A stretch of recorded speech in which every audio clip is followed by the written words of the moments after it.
Well, good evening, everyone, and welcome to a special edition of Bayou Bets. This is our live NFL draft show for round one of the NFL's biggest offseason night, let's say, live from Kansas City tonight. We are going to be following the draft up and down the first round from right now all the way up until maybe the stroke of midnight when the 31st pick is made.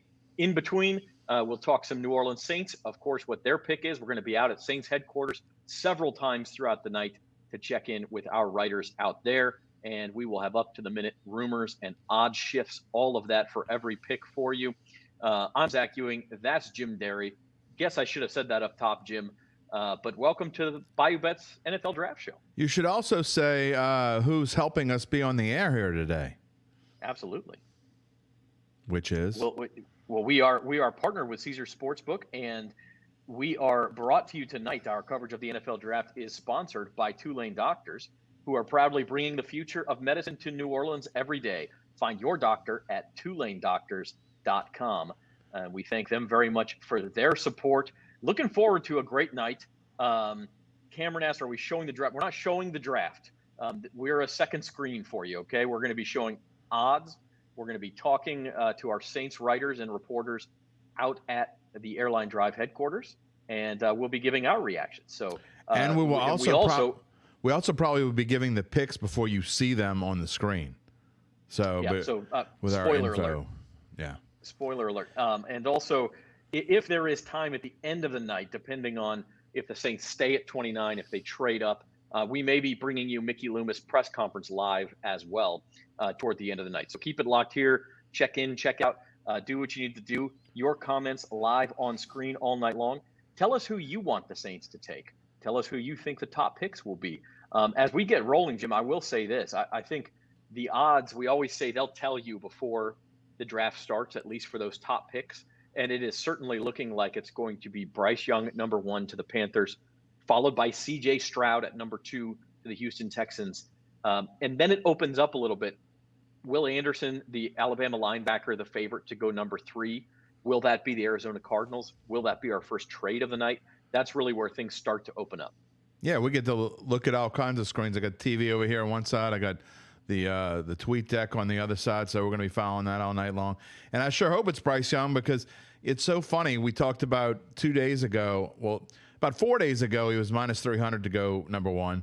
Then it was like minus 700, went to minus 1,000 on, let's see, today is Thursday. I think I got it Monday at minus 1,000. I'm like, you know what? I better bet it now, because I was ticked off that I didn't get it at minus 300. So I went and put a big chunk down, or big for me, at minus 1,000. Even if it's only going to be a little bit. I'm like, I like free money. Then I went to minus 3,000. And before Caesars took it off the board, it was minus 7,500, which meant you had to bet 7,500 to win 100, or $750 to win $10. That's how sure everyone is that Bryce Young is going first. We've been saying it for months now that the Panthers would be silly, even back when C.J. Stroud took over and was kind of the favorite there to for a little while to be the number 1 pick.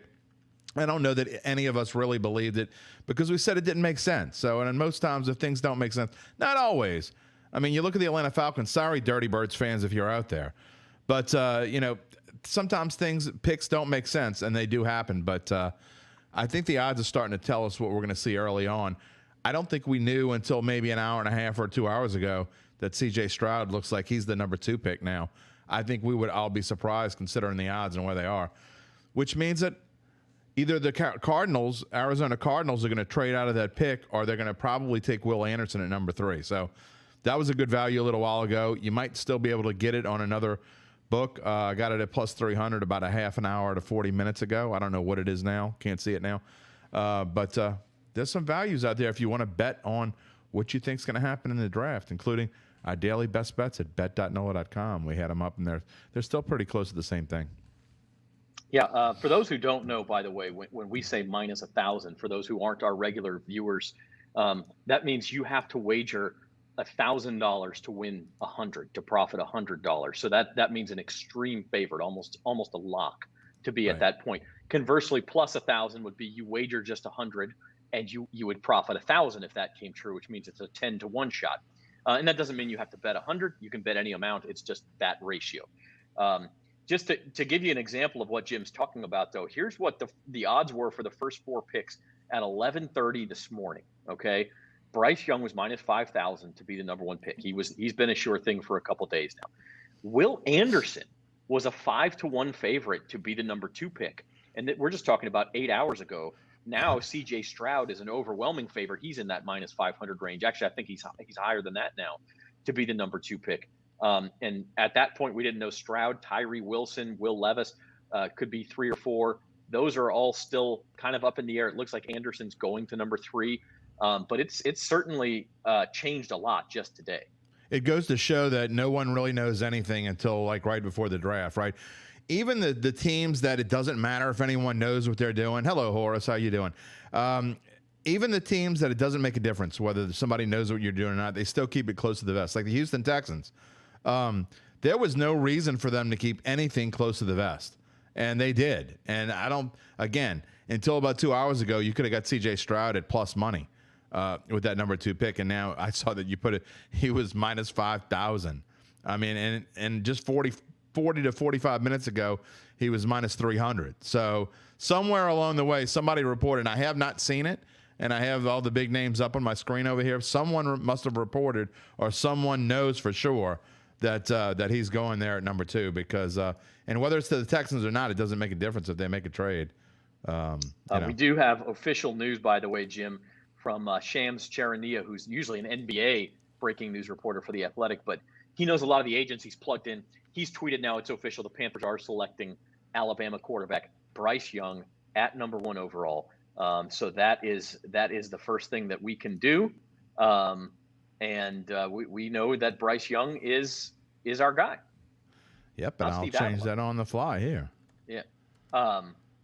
So he's going to go number 1. That was certainly expected, and that is what's happening. So Bryce Young off the board at number 1.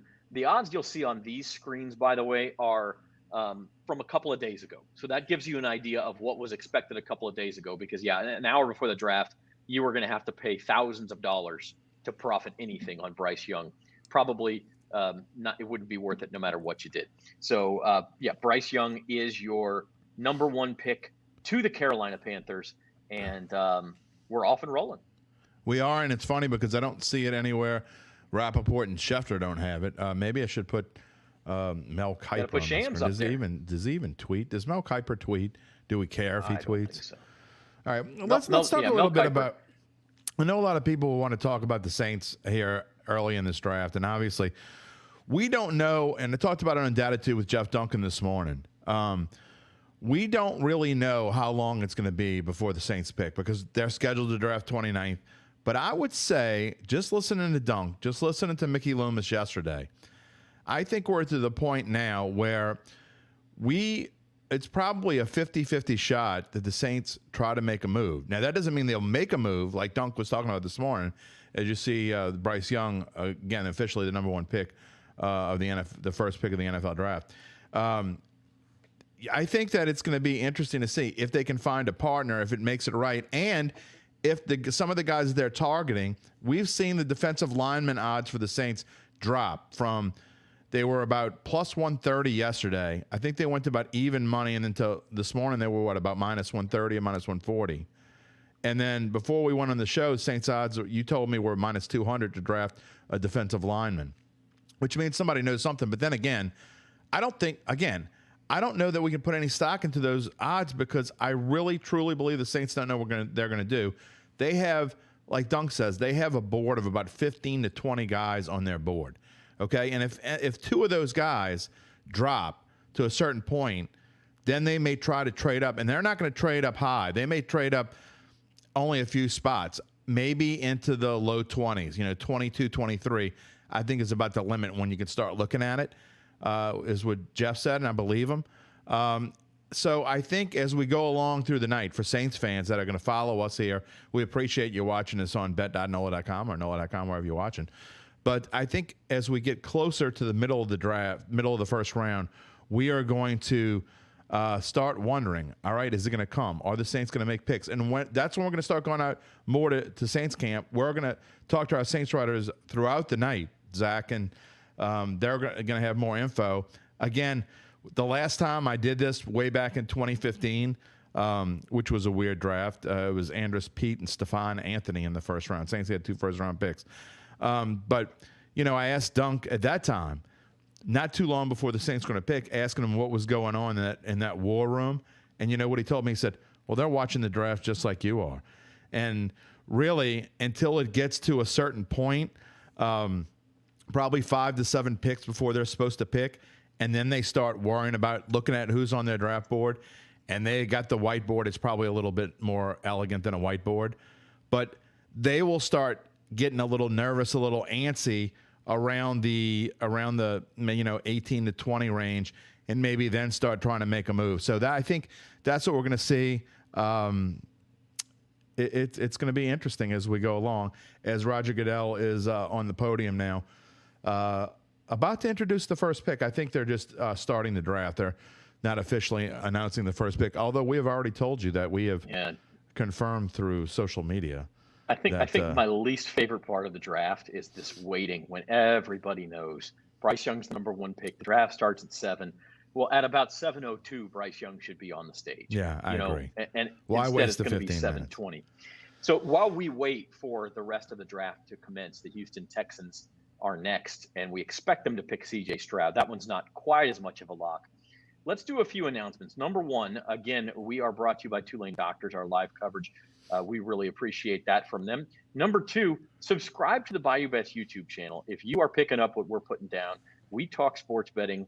We talk Louisiana sports every Monday and Thursday, live at 4 p.m. You can join us live. We're going to show your comments on the air. We're going to answer questions. We're going to talk some trash with you, quite frankly, especially Jim, because that's what he likes to do.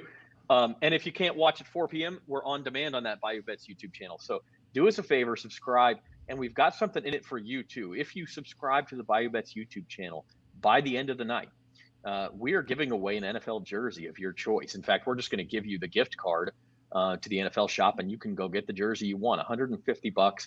It's just a random sweepstakes. We're just pulling a name from anybody who is subscribed to the channel by the end of the night. So hit that subscribe button on the Bayou Bets YouTube channel. If you're watching on Facebook or Twitter, anything else, go over there to the Bayou Bets YouTube channel and hit subscribe for us, and you're going to be entered to win that gift card. So that's where we're at. And as mentioned, we're about 10 minutes away. Luke Johnson, the first Saints writer who's going to join us, he'll tell us a little bit about what's going on out in Metairie. Jim, you mentioned the odds for the Saints to draft the defensive linemen are up. We asked our viewers last week, what position will the Saints draft first? Not what would you do, but what will the Saints do? And 69% of them, 207 of you, on board with that defensive lineman pick. I know, Jim, you've kind of disagreed with that throughout the time, but defensive tackle particularly is a need for the Saints. It is, but I don't know that you can really. I think your better value is going to be to go get that later. I think there will be enough interior defensive linemen later in the draft, whereas I think the Saints' bigger needs are on the offensive side of the football. You just spent all this money on Derek Carr. You need to shore up whatever you can. I particularly, I think running back is the biggest need, but that's not going to be something you probably take in the first round. Therefore, I think that either wide receiver or offensive lineman is more likely. Depends on who falls where. But my bet is at this point in time, if I had to bet right now, I have not placed a wager on it, but I really think the Saints going to go O-line.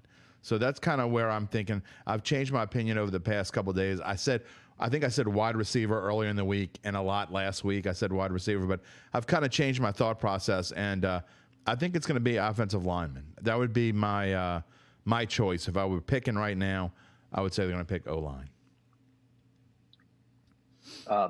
Jim, we do have one opinion is from our guy we talk about quite a bit, Michael Thomas, saying, "Let's go Saints.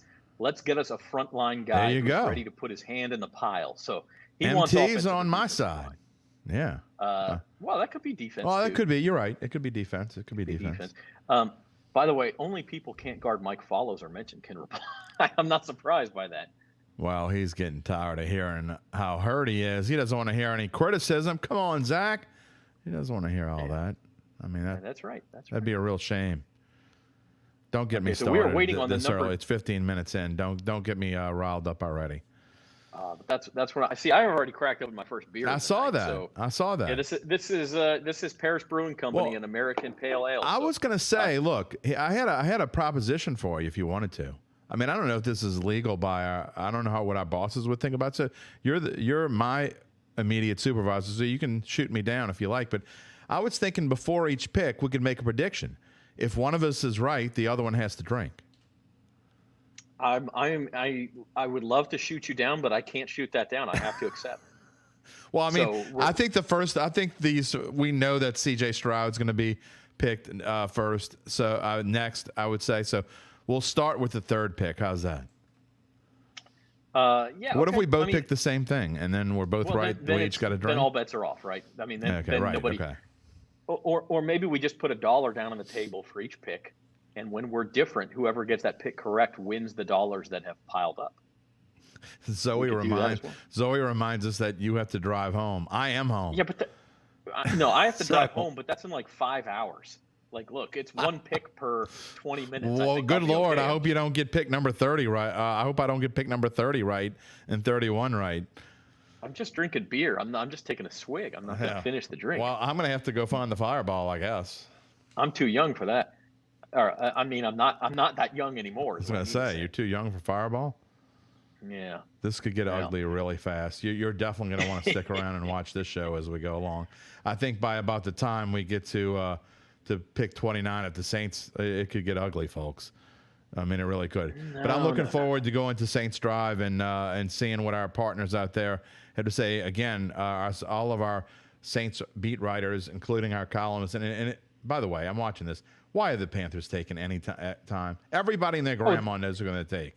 It doesn't take that long to bring the card to the NFL just wants the TV show to go on. For God's sake. That's what, yeah. This is one of the problems I have with this stupid circus that we were at last year, by the way, in which, we had to move from NFL headquarters because we couldn't get an internet signal and we couldn't do it. Not only could we not do a show from NFL headquarters in Vegas last year in the media room, we couldn't do a show. We couldn't even get on the GD internet. I don't know if I could say, I don't know how family friendly we are, so I'm going to wait till later. But it's insane. It's insane that they do it this way. I mean, just get on with it. Yeah. Anyway, they're still doing the preamble. Everyone knows Bryce Young is the #1 pick. Again, if you don't want spoilers, we're probably not the show for you. Exactly. We are going to be ahead of the draft. And we are going to be checking out here in just about 5 minutes. Luke Johnson, Saints beat writer, will be joining us from Saints headquarters on Airline Drive in Metairie. And we'll get his finger on the pulse of what the Saints are doing. We are waiting on #2. We do believe it will be C.J. Stroud. And by the way, our other poll question this week, we asked y'all, what do you think, or who do you think will be the second quarterback drafted? And C.J. Stroud. By the way, when we asked this question, Will Levis was getting a lot of love as the #2 pick. And so credit to you all for voting in C.J. Stroud. And this is what I think has been the logical pick the whole time. I mean, C.J. Stroud was the favorite to be the #1 pick, as you mentioned, Jim. Our viewers weren't fooled. They weren't fooled. They were never fooled. They weren't listening to that Will Levis stuff. All those Gabe Henderson was having a heart attack. That was my favorite part about the whole thing. It was awesome. I mean, and we were like kind of yanking his crank a little bit. That was just fantastic. Yeah. So, see, Gabe Henderson, our one of our writers here at Bet.NOLA.com, is a big Houston Texans fan, lives in Houston, and he was terrified that they were going to take Will Levis with that #2 pick. It looks like he can breathe easy. It's still early. They could still change their minds. I haven't seen anything about the Houston Texans being. No, it has not been confirmed yet. Let's talk just for a couple of minutes, Jim, about the difference between Bryce Young and C.J. Stroud. Yeah. Besides the Vanderbilt test. Yeah. Well, that's part of it, though. I mean, there's this S2 cognitive test that isn't even really a test in that it doesn't have like traditional questions and answers. And C.J. Stroud apparently did very poorly at it, while Bryce Young did extremely well. So what does that tell you? I mean, is this a situation like we've seen C.J. Stroud play? There's nothing wrong with the guy's cognitive ability in the games. Right. So who cares? Our Spencer the Guru says, hey, look, he can struggle under pressure. He's not the most mobile guy. Bryce Young, certainly more of a threat to take off and run. Do you have any concerns about C.J. Stroud as an NFL starter? Does this mean he's like bad at geometry or can't recite Shakespeare? I mean, I don't understand what these tests mean anyway. I don't care what they say. I mean, and Dunk kind of was against me on this, pushed back a little bit. But, I actually think that C.J. Stroud is going to be a good NFL quarterback. I don't know how great. You know what I think about Ohio State quarterbacks. So he's got a backwards check mark against him already in my book.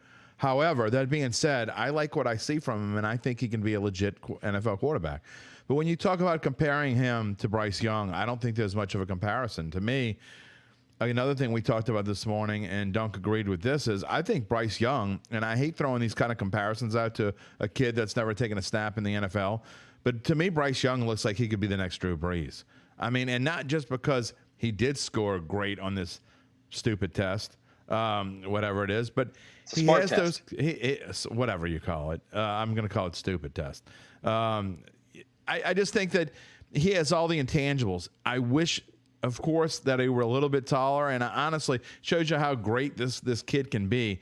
The fact that a 5'10" quarterback is going to go the number one pick in this NFL draft. Because other than Kyler Murray, who can do things with his feet, legs, and do all sorts of things, and he's regressed for sure, they don't. A lot of short quarterbacks don't get taken early in the draft. We saw Lamar Jackson fall off. He was supposed to go early in the draft, and he kept slipping and slipping and slipping. And the Ravens got a huge gift, and now they got a quarterback that they're paying $260 million to over the course of the next 5 years, which we've never talked about yet today. But I think Bryce Young has it all. I think, sorry Saints fans, but as the pick is officially coming out by Roger Goodell, I think that Bryce Young is going to be a thorn in the Saints' side for over a decade. That's what I think. Yeah, and by the way, a lot of these top picks are going to be guys who face the Saints next year. Carolina Panthers, of course, face the Saints twice a year. The Houston Texans are on the Saints schedule next year. Yeah. The number 4 team in the draft, the Indianapolis Colts, are on the schedule next year. The Atlanta Falcons pick 8th. They're coming up next year. Here's a look at all the Saints 2023 opponents. And I want to say 10 of the top 14 picks in the draft are on the Saints schedule next year. That counts the Texans twice. But it's quite a it's quite a draft for Saints opponents. And you look at that schedule and you're like, who? We were talking about this earlier. And people ask me what I think about the Saints this year, and I'm like, I don't know how much better they're going to be, but their schedule is so much easier. When the odds come out, which will happen as soon as the schedule comes out within a week or so, the odds will come out for every game, for all 17 games that the Saints play. I'm betting that the Saints are favored in at least 13 of them, possibly 14. I think they'll be favored in every home game that they have, except potentially Jacksonville, which could be about Pickett. But I think they'll be favored in that too. So it's going to be Jim, let's bring on, let's go out to Metairie for the first time tonight. We got Luke Johnson with us. Luke, welcome to the show. Thanks for having me on, fellas. I'm excited. And long time no see, Luke. Yeah. Well, I'm glad we actually get to talk about real Saints draft picks tonight, rather than going over all the stuff we've been over ad nauseum for a month. Yep, and no Brewers talk, I promise. Sounds good. Go ahead, Zach. All right. Luke, we were just talking about the Saints. I mean, obviously, are going to have to wait a long time to make their pick in this draft. Even if they trade up, it won't be into the top 10, we wouldn't think. But there's a lot of interest for Saints fans. 10 of the top 14 teams picking are on the Saints schedule next year. Like, they're going to see a lot of these players in 2023. Yeah. They're going to see Bryce Young twice. We know that one for sure. There's a lot of pre-draft smoke around maybe Bijan Robinson and the Atlanta Falcons. I think he's a guy Saints fans probably don't want to see twice a year, especially if Arthur Smith is calling that offense. I mean, there's a lot of these guys on their schedule coming up. They're going to have to face like top-notch rookie players, and I think there's been a lot of rookies in the last several years in the NFL making instant impacts right away. I mean, study up on these guys now because you're going to need to know them coming up this season. Do we hear any buzz around the Saints? I mean, the odds tell us that defensive lineman is the most likely position. Is that what you're hearing? Is that what you're thinking? Obviously, they have to wait and see who's available, but is that the most likely in your eyes? Yeah, I think so. Just when you look at their history, this is a team that prioritizes getting big guys up front.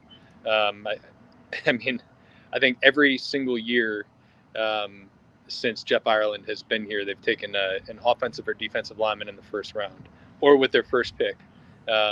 So, the only exceptions, like the only non-offensive or defensive linemen that they've taken in the first round are Marshawn Lattimore and Chris Olave, and those are years where they took Ryan Ramczyk and Trevor Penning. So when you look at this current roster, I think that's the area that could use the most help right away.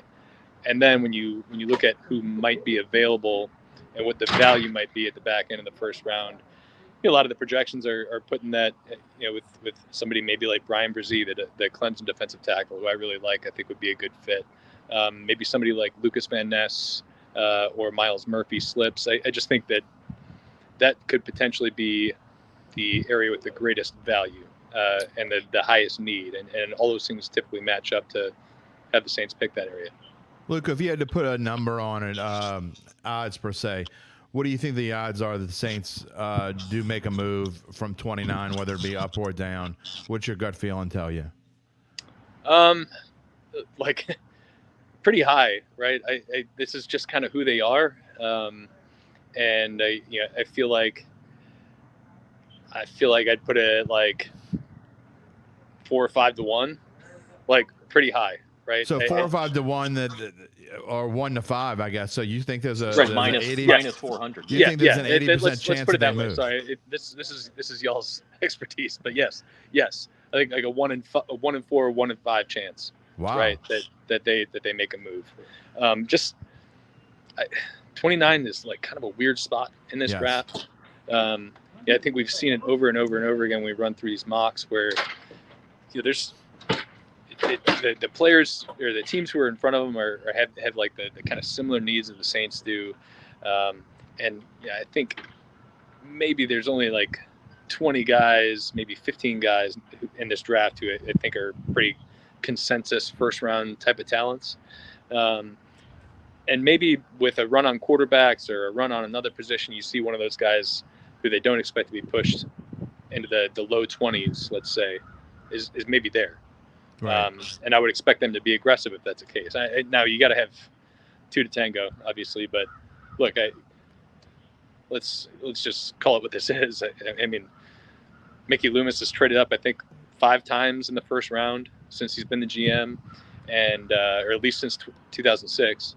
And then on top of that, their last since 2008, they've made 22 draft day trades, and every single one of them has been to move up. Not all of them in the first round, but they're always trying to move up, and I expect that's the case tonight too. By the way, it is official. The Texans have taken C.J. Stroud with the 2nd pick of the draft. So all that talk about Stroud falling was just a mirage. He is the 2nd pick of the draft.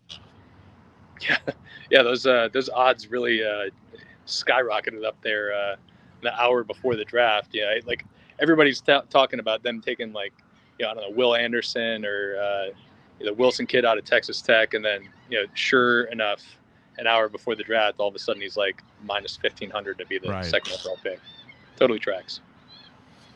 Yeah, that's about right. Well, Luke, let's have you call your shot. And I know this is an impossible task because we don't even know who will be there. But hot seat, baby, hot seat. Yeah, if you had to guess one player that the Saints end up with tonight, who's your guy? My guy is Brian Brzee. He's been my guy since like March. I think he's going to be there. I think when you look at what they've historically prioritized, it's big, long athletes. He is that, and he's also given them some help at an area where they could really use some help. They signed a couple defensive tackles this offseason, but I don't think either of them have the potential game-wrecking ability that Brzee has. It's potential with Brzee. He got hurt as a sophomore, and then last year he dealt with a lot of bad stuff. He had a kidney infection. His younger sister tragically died of brain cancer, I think it was. So the production's been kind of hit or miss, but he's got all the talent in the world, and they are a team that's really good at bringing that talent out of defensive linemen. So he's my guy. I think if he's there, I think he's the pick. All right. Well, we appreciate you joining us. Maybe we'll check back in with you later in this evening, and good luck with all the draft coverage. Get ready for that trade. Yeah. We'll talk about how wrong I am when they trade back and they draft a running back. Yeah, that's right. Exactly. See All you right, later, thank you, Luke. Luke. All right. Thanks, guys. All right. That is Luke Johnson, live from Saints headquarters on Airline Drive. And as Jim mentioned, while we were talking to him, CJ Stroud, it's not, Jim, you said it was official. I guess it's not official, but it's shams official. I actually think it is official now. It is official. Okay. It's official, Right. official. Like it was official before, but it was Yeah, it was Twitter official before, and now it's official. So, All look, right. I think Well, for our purposes, when we say it's going to happen, I mean, we're not going to say it unless we're sure. I didn't say it until Rap said it. So, I mean, I'd seen it a couple other places that it was done, but once Rappaport says something to me, in my mind, it's done. Did we match on we did not match on purpose, but We both talked just about that stylish. before we came on. We're both wearing black. Yeah. And yes, Nick, Uncle Big Nick, spoiler alert, we will be giving out spoilers. So we're going to get the picks faster. Look, the NFL is putting on a television show, and they want you to watch the television show. And you're welcome to do that, okay? But we're here to find out what happens, and that's what we're going to talk about. So, and we're part of the doing the whole betting odds thing. So, I mean, that's part of what we want to talk about. And you see the odds there, number 4 at plus 200, number 3. Well, I mean, that's a moot point now, but it just goes to show you. I mean, we talked about how we're going to have a tough time updating this as we went along because we don't know what's going to happen. I mean, we've changed this thing from yesterday to today multiple times, and it's just you can't keep up with it. So next year we will find a better way to put a little ticker in there or something, or maybe have you can have 2 different tickers at the bottom. Maybe we'll do that. So. Yeah, maybe so. By the way, a note from my friend Evan Barnes, who covers the Nets for Newsday, but he said this is the first time that 2 Californians were taken with the first 2 picks of the NFL draft since 1969.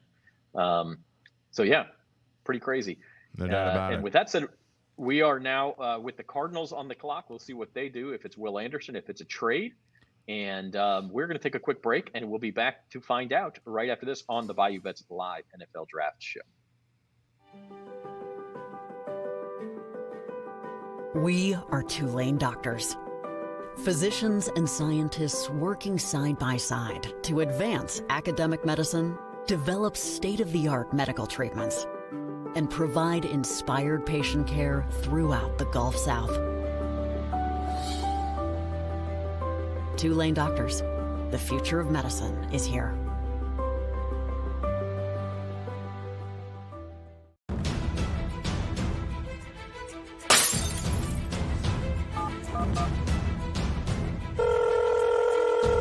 Kenner 911. What is your emergency? Someone just broke my window. They're coming in my house. Hurry, I need the police. Hurry. Stay on the line. Officers are on the way. Headquarters 101, we'll put you out to a burglary in progress. 101 quarters Wing Road.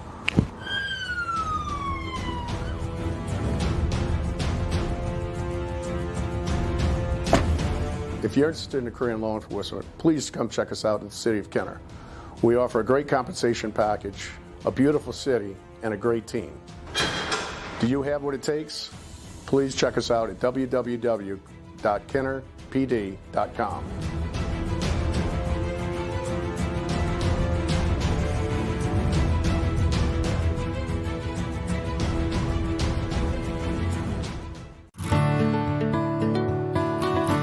You're going to gain self-confidence every single day, so you'll leave here prepared to succeed. We want our graduates to be the shining examples and the shining stars to their employers. I have the tools I've gained, use my hands and my knowledge, and I put them together and should create something that's special. The program met everything that I needed it to meet. If you know it's a passion for you, then just act. Take the come here. All right, we're back live because there's been some movement here in this draft, and the Houston Texans have made a trade with the Arizona Cardinals. And let's see, am I getting paid? I hope I'm getting paid. There's a trade. So the Cardinals swap spots with the Texans, which is weird, by the way. Texans are going to get 2 of their guys. Yeah, they sure are. And does that mean they took Will Anderson? I sure hope so, because if they do, I believe that is the rumor. Yeah. Ching, ching, ching, ching. Plus 300, so Will baby. Anderson goes number 3, and they get C.J. Stroud and Will Anderson, which Will Anderson was kind of rumored to be the number 2 pick for a long time. In fact, the odds were minus 500, and now he's the number 3 pick, but he goes to the same team. And so there was smoke around the Texans getting Anderson. That's why. But look, it's smart of the Texans. You take the quarterback first, and then the price to move up goes down, because if you had taken Anderson first and Stroud was there, you're going to have five more teams looking to trade with the Cardinals and go up. And if you want to get there and get Stroud, that price is going to go up. So they did it in the right order. No question about it. So I assume that means that Arizona will pick 12th. I didn't see the official. Cardinals get the Shefty reports. The Cardinals get the Texans' 12th pick, which is coming up. Obviously, the 33rd pick of the draft, which is the second pick of the second round. They get their first round pick in 2024 and their third round pick in 2024. Wow. The Texans, all they get back besides the number 3 pick is the 105th pick in this draft, which is the fourth round pick. I think. Okay. Late, well, that's insane. That is a great deal for the Cardinals, who don't really need they need a lot of things, but all the things that they need will probably still be around at number 12. Let me tell you something. I made a bet earlier. Jackson Smith-Njigba at his under 12.5. It was one of our daily best bets. I would be willing to bet that at 12, the Cardinals are going to be looking in that direction. You have a prediction right here. The Cardinals at 12 will take Jackson Smith-Njigba, and I will have another ching on the board. All right. Well, everybody likes a ching for Jim, but what's next? The Indianapolis Colts. And the Colts are one of these teams that needed a quarterback. So now they've got their choice, Will Levis or Anthony Richardson. From what we've talked about on Bayou Bets for several weeks now, I'm not sure we like either choice at number 4, but we'll see what the Colts do. We will. And I would move down if I was them, really. I mean, do you want to spend the 4th pick of the draft on Will Levis or Anthony Richardson? Oh, my goodness, no. I don't. Jerry's here. Hey, Jerry. What's up, buddy? I knew he would show up at some point. Look, they're in a pickle. This is a weird spot in the draft. I mean, because you start looking at, if you go down and look, and who needs a quarterback? I mean, Seattle doesn't need a quarterback, although they might take one. They could take one. I don't think they would. Detroit certainly doesn't. They're not. Oh, I mean, I say certainly. You can never say that. I mean, but they seem married to Jared Goff. The Raiders just made a move. The Falcons have Desmond Ridder. The Bears with Justin Fields. Now, they could be trades up. But if I were the Colts, I'd be really looking to trade down right now if I were them. That's just me. You are watching the Bayou Bets live NFL draft show. Today's coverage is sponsored by Tulane Doctors, proudly bringing the future of medicine to New Orleans every day. Find your doctor at TulaneDoctors.com. And so what we have so far, quick recap: Bryce Young, number 1 to the Carolina Panthers, as expected. Houston Texans take C.J. Stroud, their quarterback of the future, at number 2. And then they go get Will Anderson at number 3. I like what the Texans have done. I mean, we talked earlier this week. Could you really take Will Levis? And I think you even said it on Monday's show, Jim. It has to be Will Anderson or C.J. Stroud, or this is a failure. And well, they got 2. They got both. Yeah. That's insane. I mean, Gabe Henderson's got to be doing cartwheels in his living room. I mean, if you're a Texans fan right now, you are ecstatic. I mean, I know you gave up a lot, so I don't normally give a thumbs up to a trade where I think you're probably, in the grand scheme of things, not getting the right value. But in this case, if I'm a Texans fan and you're trying to build, you know what? As bad as they've been, I don't know that they're that far off, because they competed. Look, they took the Chiefs all the way to the brink. And who did they beat? They beat somebody really good right after that. I can't remember who it was now. But if you go through their season and look at their schedule as they went along, they played much better in the second half of the season. They beat the Titans, right? they beat the Titans, but they beat somebody else that was actually pretty good. The Titans ended up not being very good at the end of the season. Jacksonville maybe, but I tell you, the Texans are going to be much, much better. And Nick asked, feel free to ask any questions, by the way, while we're going on here. If you missed something or you want to comment or you got a prediction or whatever it is, feel free to put it in the comment section. We will show it. Uncle Big Nick, yes, I think the Cards go wide receiver. That's exactly what I said. I have a bet on Jackson Smith and the Jigba to go either to go 12th round or earlier, and I'm really, really liking that bet right now because I think that's exactly where the Cardinals go. And the Colts pick is in, so they did not trade the pick. I have not seen what they picked yet, but the pick is in. We're going to find out any moment now what they've taken. The number 12 pick, by the way, you can get odds in the market. Offensive line is minus 240 at number 12. So we'll see. We'll see. Now, of course, Jackson Smith and Jigba could go higher than that as well.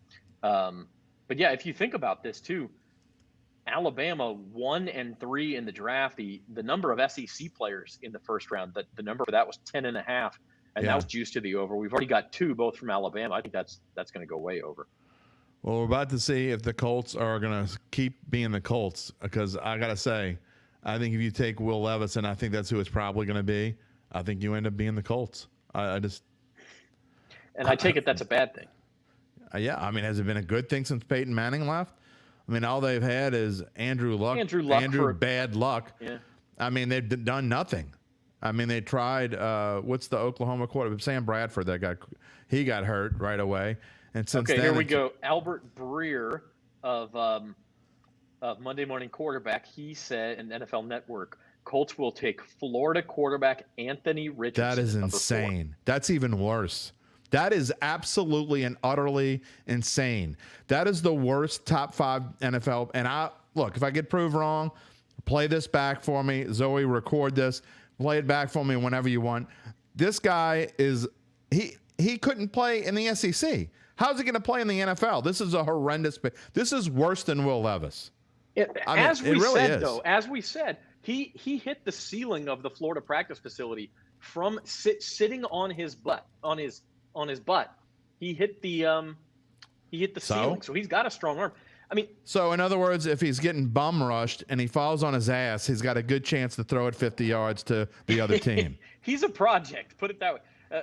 Uncle Big Nick, you don't take a project at number 4. Who is this year's? What is Anthony Richardson then? He's like this year's Jamarcus Russell. I don't like. Well, I mean, so Jamarcus Russell went number 1, and that was a pretty awful pick. In fact, that was worse than this one probably. I mean, Jamarcus Russell ate his way out of the NFL. That's just insane. It really, I don't even know what else to say. I didn't think they were really going to do that.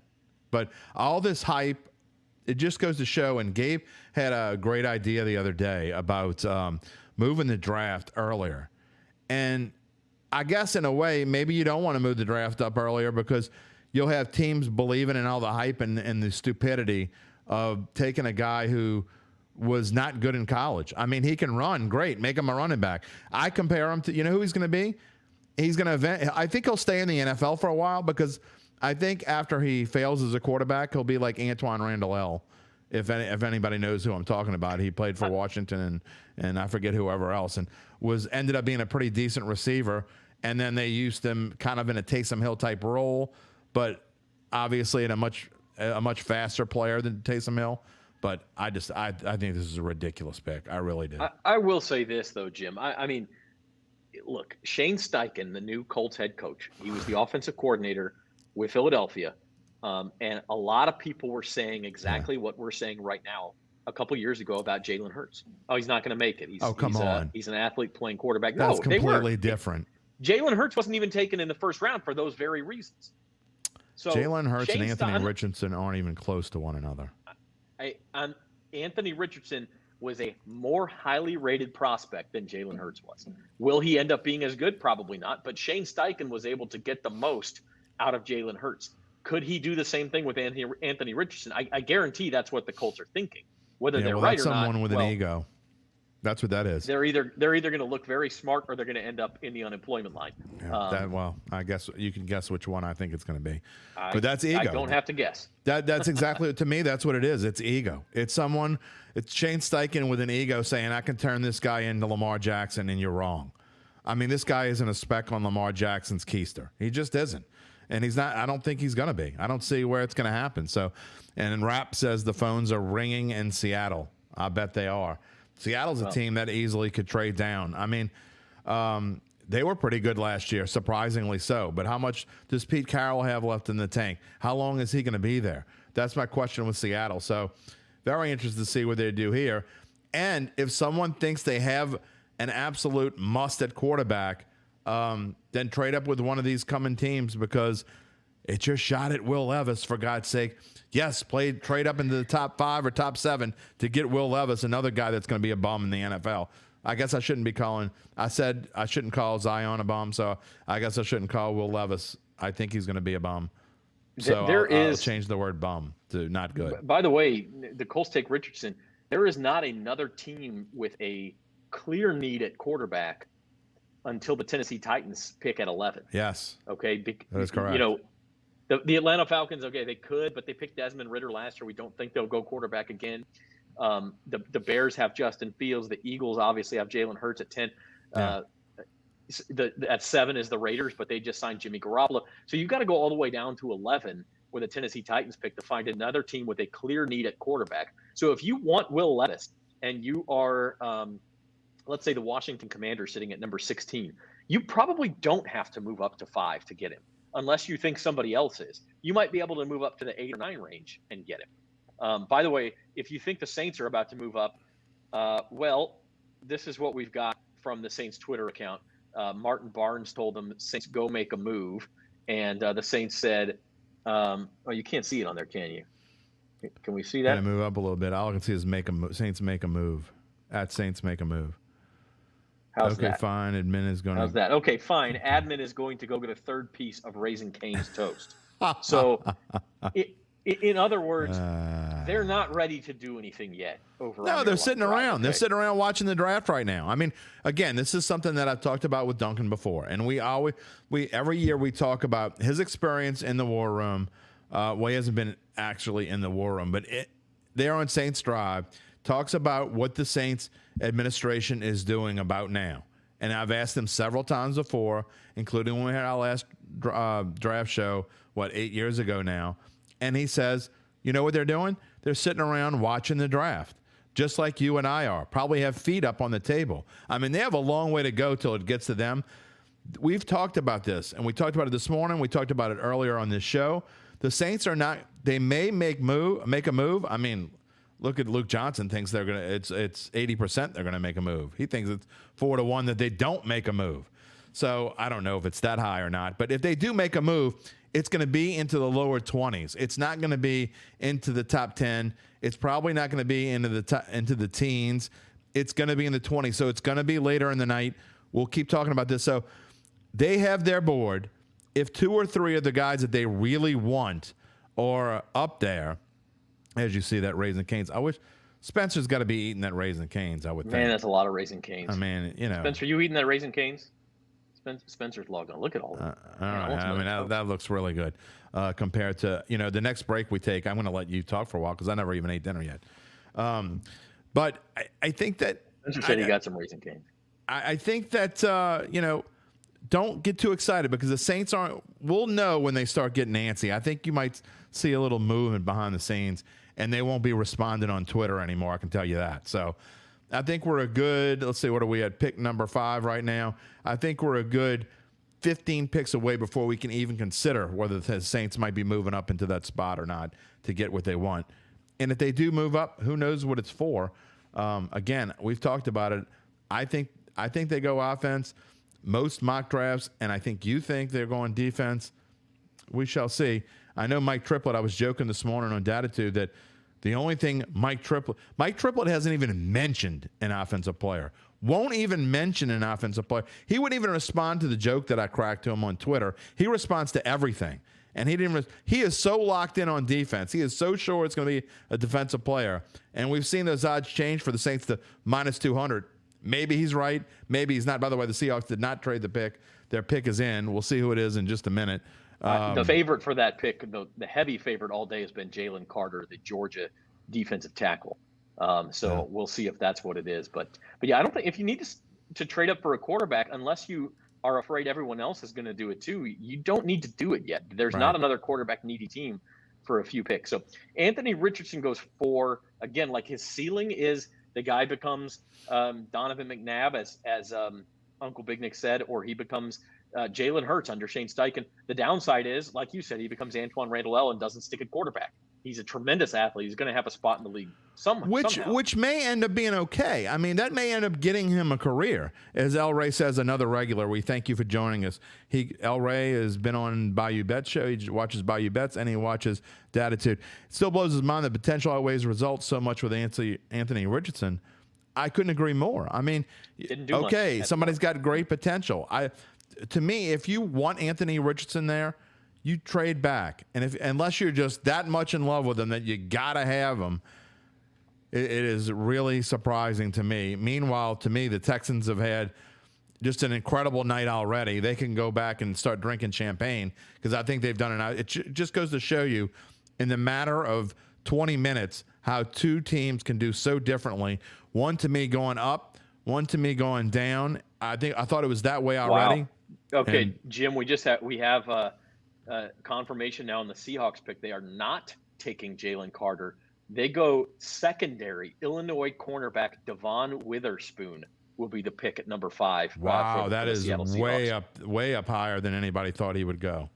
Well, a lot of people had him at 6. A lot of people had him at 6. Yeah, but what I've been seeing lately is that he was going to go, and I had seen that as well. But what I'd been seeing lately is that he was going to go down closer to 10, and that the Eagles were hoping to get him. But man, that's interesting. Yeah, that's very surprising. And so now the Las Vegas Raiders next, or excuse me, Detroit Lions are next at number 6. Then the Raiders at 7. So Devon Witherspoon. I don't think that's a bad pick. I mean, that to me, that's at least one. Man, if you're the Lions and you really did want this guy, though, I mean, you're probably thinking we don't need to trade because they're not going to take a cornerback there. But Seattle's been known, look, throughout history when they've been good, we know that Seattle's defense is they've taken a major step backwards. Low blow, El Rey. Oh, gosh. that is a low blow. Well, I mean, now do the Lions take Jalen Carter? I mean, they've already shored up. They took defensive lineman, obviously, at the top of last year's draft. Did they really shore up defense there? Or is Jalen Carter the one that sits in the green room sweating? Well, I'll tell you who will take Jalen Carter if he goes that far, I think, is the Chicago Bears at number 9. They'd be thrilled. I agree. That's a guy who potentially could have been like a number 1 type pick. And the Bears got a haul from the Panthers and could still get him at 9. Are you kidding me? Yeah. But I agree with you. I think the Lions may take him. That's a look. And I think you may see somebody trade up. And look, Jalen Carter, the Saints would love that guy. They just don't have enough capital to get this high in the draft.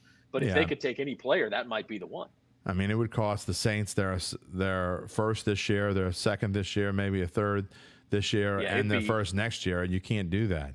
It'd be a Ricky Williams deal. I mean, and the guy's a good player, but he ain't and they need him. Yeah. But yeah, he would cost probably too much for them at this point. So, well, I wouldn't be surprised if the Lions take the rest of their 5 minutes on the clock here because they don't know what the heck to do now. So if that's what they were going to do. I mean, it's always interesting. You know, Duncan and I were talking this morning about some different players, and one of them was Andres Pete and Cesar Ruiz. And I think in both cases, the Saints had a pick ready and thought they were going to get whoever it was they were ready to pick. And I know with Andres Pete, they thought they were going to get Brandon Scherf. And so they were ready to go to the podium with the pick, and then they get snaked both times. So sometimes it doesn't work out, and it happens to every team. It's, you know, almost everyone watching the show has done fantasy drafts before. So if you're in a fantasy draft and you're like, all right, this guy's not going to get picked in this round, I'll wait one more round or get it. And I know it's the first round, but, you know, it's coming your pick. You've waited 16 picks, and you're like, okay, my guy's still there. You're writing it in your book as the guy ahead of you is saying, the same name. So that happens in the NFL draft too. It happens in every draft. So I think that maybe the Lions did get snaked right there. It's kind of interesting. Do you see them trading this pick, or do they just go ahead and say, okay, thank you for Jalen Carter? Well, I think it's kind of hard to trade it now unless they had already been talking about it. Unless they had someone that a potential suitor for that pick, it's hard to make a move in just 6 minutes. You can do it, but you would have already had to have conversations with another team to do that kind of thing. So whether they can or can't or are interested in doing it's possible, but I would say at this point it's probably unlikely that they'll trade the pick, although I've already been wrong a couple times. But I did get that ching on Will Anderson. That's the only thing that I've bet on so far. Now, I bet on I'm hoping Paris Campbell gets taken before the Bears pick because I have the Bears taking Peter Skoronski. I forget what the odds I got are. I only bet $5 on that one. So I would love to see that. So my next two bets are Peter Skoronski going to the Bears and Jackson Smith-Njigba going before the 13th pick. So those, but my biggest bet of the night was on Will Anderson at plus 300. So I'll win. I've got Bijan Robinson going before the 9th pick at plus 200. I don't think that's going to happen. But I hope it'll be the Falcons. Really, here's what I say. I hope you lose not because I want you to lose, but because I don't want the Falcons to get Bijan Robinson. Yeah, that's I can definitely understand that. Hey, we're going to have Jeff Duncan coming up in about 10, 12 minutes after our next break here. Live from Saints headquarters. So that's coming up in just a little while. Want to remind you, go ahead and sign up, subscribe to the Bayou Bets YouTube channel. If you are picking up what we're putting down, we are the place for you. We talk sports betting live. The Cardinals are trading with the Lions. The Cardinals have made a trade with the Lions. So they're going to get Jalen Carter. 6. I would think so. Now, Jalen Carter's available, and they jumped on him. And by the way, the Cardinals, we talk about the Texans. That's a great move for them. The Cardinals got a haul. And so they can give some of that back. That's and absolutely still go get Jalen Carter. Not only, which really, if he would have been taken with the 3rd pick, no one would have said, that's a reach. Nobody bats an eye. Because it's an interior defensive lineman. If you think your defense, you need an interior defensive lineman more than you need Will Anderson, then you take him there at number 3. And meanwhile, Houston calls and says, you know what, we would like to trade up and we'll give you our 1st-round pick next year. And the Cardinals say, okay, we can trade up later and still get what we want. Okay, sure, no problem. So that's a great move for the Arizona Cardinals, and I like to see it. They got a new coach too. Number 6, the trade is they get the number 6 pick. They trade their 12th pick. Yep, and 34. So that's even better move. That's a great move for them. I will also say Albert Breer, who's been breaking a lot of news, says that the Cardinals have had their eye on Paris Johnson, the top tackle in the draft. Please, by far. Please. So that's a possibility as well. Hey, just wanted to finish my thought. If you subscribe to the Bayou Bets YouTube channel tonight, by midnight, we're going to draw a name from all of our subscribers, and we're going to buy you the NFL jersey of your choice. You're going to get a $150 gift card. Unless you're a Falcons fan. We're not buying we are not buying Atlanta Falcons jerseys on this show. We have no control over what you buy. You can go buy a Bobby Boucher, linebacker jersey from South. What was it? South Central Louisiana. Yeah. The Swamp Dogs. I think they were the Raging Cajuns. Oh no, sorry, that's the different South Louisiana. That's just because Spencer's backstage. Had to say it for him. He's shaking his head at me. So we'll see. We'll see what the Cardinals do before we go to break here. I think it's either going to be Jalen Carter or Paris Johnson. Come on, you're either Paris getting Johnson. the top defensive tackle or you're getting the top offensive tackle. Well, and again, if they take Paris Campbell, then my pick of Peter Skoronski to the Bears is looking a little bit better. Although Jalen Carter, if he slips to 9, I don't think there's any way the Bears pass on him, like you said. Yeah, I think Uncle the Bears Big Nick wants to know what if he's already subscribed. That counts, right? If you're already subscribed. If you're already subscribed, you are entered. Yes, you just have to be subscribed by the end of the night. But we don't have jerseys that small. I don't know if you know this, but UBN has lost a ton of weight. He's going to be slimming down. I don't know if we're going to be able to find him a jersey in that small size that he's been I think wearing. they sell Las Vegas Raiders Jimmy Garoppolo jerseys that small, though. I think he can get that. So buy him a Jimmy G jersey. Yeah, let's get him a Raiders Jimmy G. I can't. There we go. Finally got it off the screen. I think we were doing it at the same time. Oh, okay. Is that what it was? We were playing bingo with one another. All right. I think the pick is in, so we're going to find out very shortly. I'm surprised I'm not seeing it here on Twitter. We were supposed to be giving these Cardinals spoiler are alerts. taking Paris Johnson. They are taking Paris Johnson, the Ohio State offensive tackle. So That's this a is working out surprise. really well for anybody who wanted Jalen Carter. I mean, the Raiders could take him. The Falcons could take him at 8, by the way, although they already signed David Onyemata from the Saints. Yeah, well, I mean, that does, we lost Zach. There's Zach. No, Zach? I'm here. I'm sorry. Okay. I'm here. They signed. This is in reference to the Jimmy G jersey. He's already got Angel Soft at home. So, okay. Well, all right. So Paris Johnson does cash that under 9.5 at -320. Yes, he does. He is the number 6 pick to the Arizona Cardinals. So the Cardinals go from 3 to 12, back to 6. They lose this year's second rounder. They lost number 34, but they picked up a first rounder for next year in the process. Yeah, I mean, look, I think they probably would have been better served to take Jalen Carter, but I'm not going to bash this pick. This kid's a monster. I mean, this is a left tackle to me for you for the next, who knows, 8 to 10 years if he stays healthy. So I'm never going to look unless you have multiple needs and like a dire and you pass up on a quarterback or a top-notch skill player or something. I'm never going to say you go out and get the best left tackle in the draft. You made a mistake. That you just can't do that. You can't say that. Yeah. So yeah, right now the guys, the stories of this draft. You can't be surprised about Jalen Carter dropping though, Zach. And Will Levis, both expected to be in the top 5 or 6 picks now. They may fall. I think Carter will get picked before Levis at this point, but we'll see. Boy, I think if you're in the AFC South, can you imagine that the AFC South potentially could take Anthony Richardson and Will Levis in the same division, and Jacksonville just starts cracking up laughing? I mean, the Jaguars and the Texans.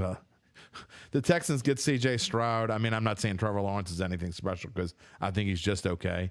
But I mean, compared to those other two clowns, I mean, he's going to be. I mean, if there was all division awards, it's going to be one of those two guys because it's certainly possible now that Levis slips to 11 and Tennessee gets him, because you would have to think that's what they're going to do. And if that's the case, Jim, the Saints would have 3 first-round rookie quarterbacks on their schedule next year. Yes. The Titans, and well, in fact, 4 games. The Panthers twice. And if you don't count Ritter, another one. Well, he's not a rookie, but certainly a young quarterback. And then Jordan Love, who's going to be a first-time starting quarterback as well for the Packers. So very interesting stuff. We're going to take a quick break. We'll be back, and when we do come back, Jeff Duncan will check in from the Saints headquarters on Airline Drive, and we'll get his thoughts on what's happened here early in the NFL draft and what the Saints might be thinking later. Stick with us here on Bayou Bets. We are Tulane doctors. Physicians and scientists working side by side to advance academic medicine, develop state-of-the-art medical treatments, and provide inspired patient care throughout the Gulf South. Tulane doctors, the future of medicine is here.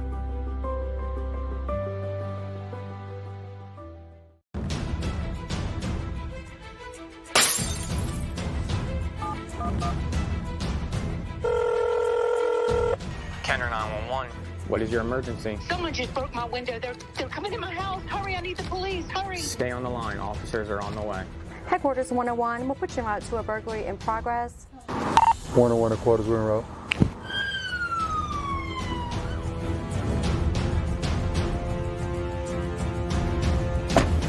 If you're interested in a career in law enforcement, please come check us out in the city of Kenner. We offer a great compensation package, a beautiful city, and a great team. Do you have what it takes? Please check us out at www.kennerpd.com.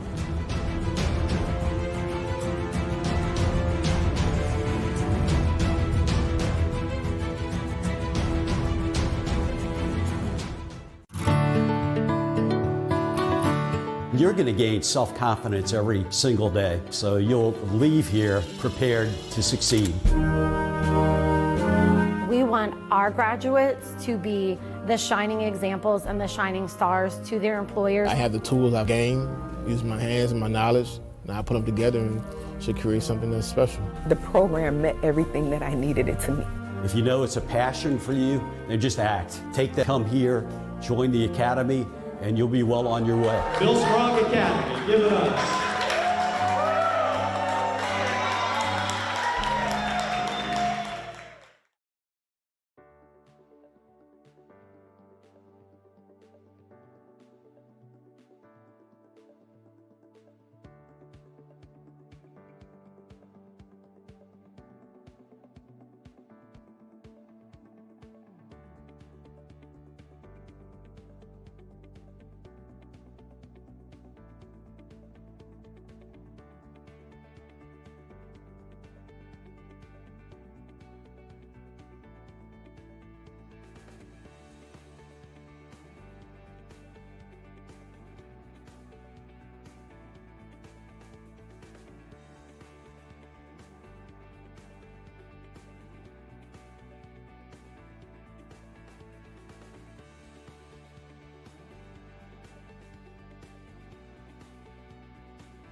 Well, welcome back to the Bayou Bets Live NFL Draft Show.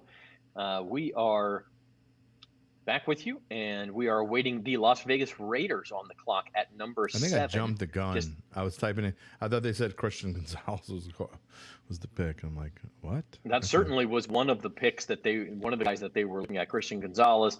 Well, I took the ticker off just in case. I don't want to jump the gun. Yeah, could be Jalen Carter.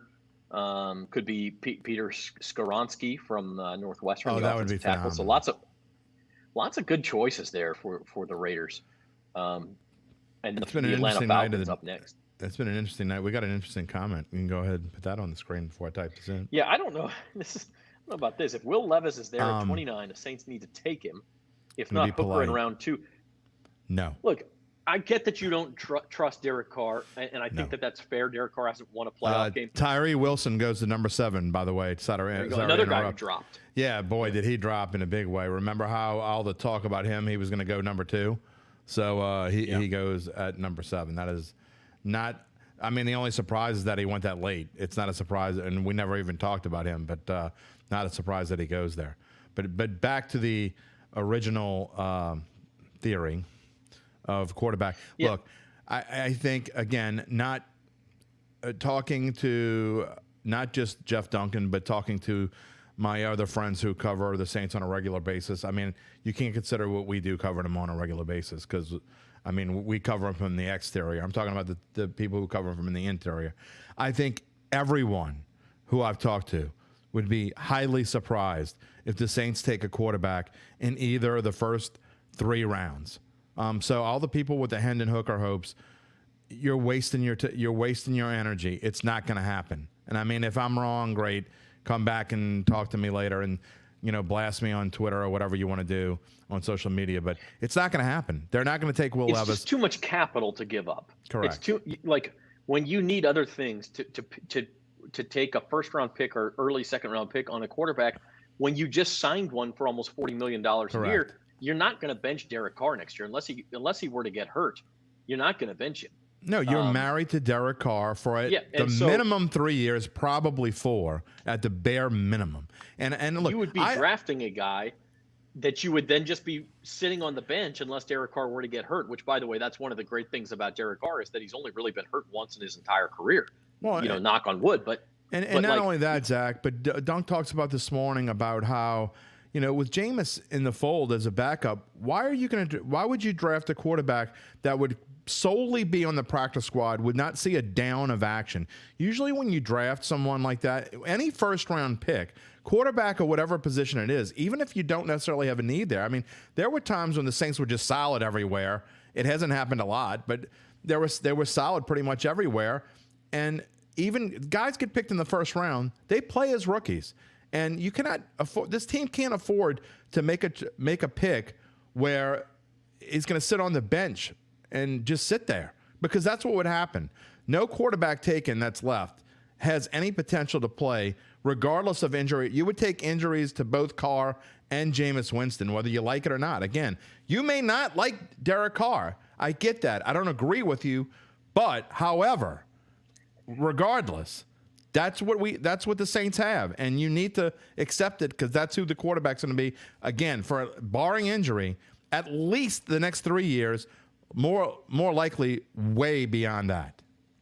It is what it is. Yep. So Tyree Wilson goes at number 7 to the Raiders. He'll be chasing Pat Mahomes. And the Falcons have a decision to make. And, Uncle Big Nick, will New Orleans ever host? Well, Jeff Duncan's going to be on here in just a minute. He's having a couple technical problems, but he's going to be on, and he will answer that question for you. The answer is probably not, but it doesn't have anything to do with Roger Goodell hating. It's right, and I don't think anyone thinks that's the reason. UBN's not being totally serious there. Oh, no, he likes to stir pots, and that's okay. And the reason why, basically, is there's too much going on in New Orleans at this time of year. I mean, the city is already a zoo, and I don't think there's any way the Saints and the NFL could even try to host the NFL draft at this time of year with the first week of Jazz Fest. It isn't what's logistically possible, I guess is the way to put it. And the PGA, depending on how the calendar falls, sometimes is the same weekend as well. Yeah, that's not as bad. I mean, you can afford to have that, because that's not going to draw 100,000 people. I mean, you and I. No, but it's a combination. Right, and I think this was your first draft last year. Am I correct? The one we went last year, was that your first draft? The first one in person, yes, yeah. Okay, so mine too. And you see all these things on TV and everything, and I tell you, it was eye-opening when you and I walked across. We were walking across that bridge to go, and we were going to go to the media room, but we said, let's just go to the top of the bridge and look down. And as far as away as we were, it was insane, the amount of people. I mean, you see it on TV, but seeing it in person gives it a whole new perspective. And just walking around town, and I had to go get some new shoes the day before the draft, and just walking to go get new shoes, just the people walking up and down the strip, it was insane. So just it's completely different, I think, from a PGA event. And I just, as well as the city's done hosting events, I think it would even be beyond Mardi Gras to have Jazz Fest and the NFL draft in town at the same weekend. I'm not sure we can handle it, to be honest. I forgot that you had to go walk over to the mall in Vegas. Yeah, blew out a socks, shoe. Basically. Yeah, I had a blister the size of I don't know.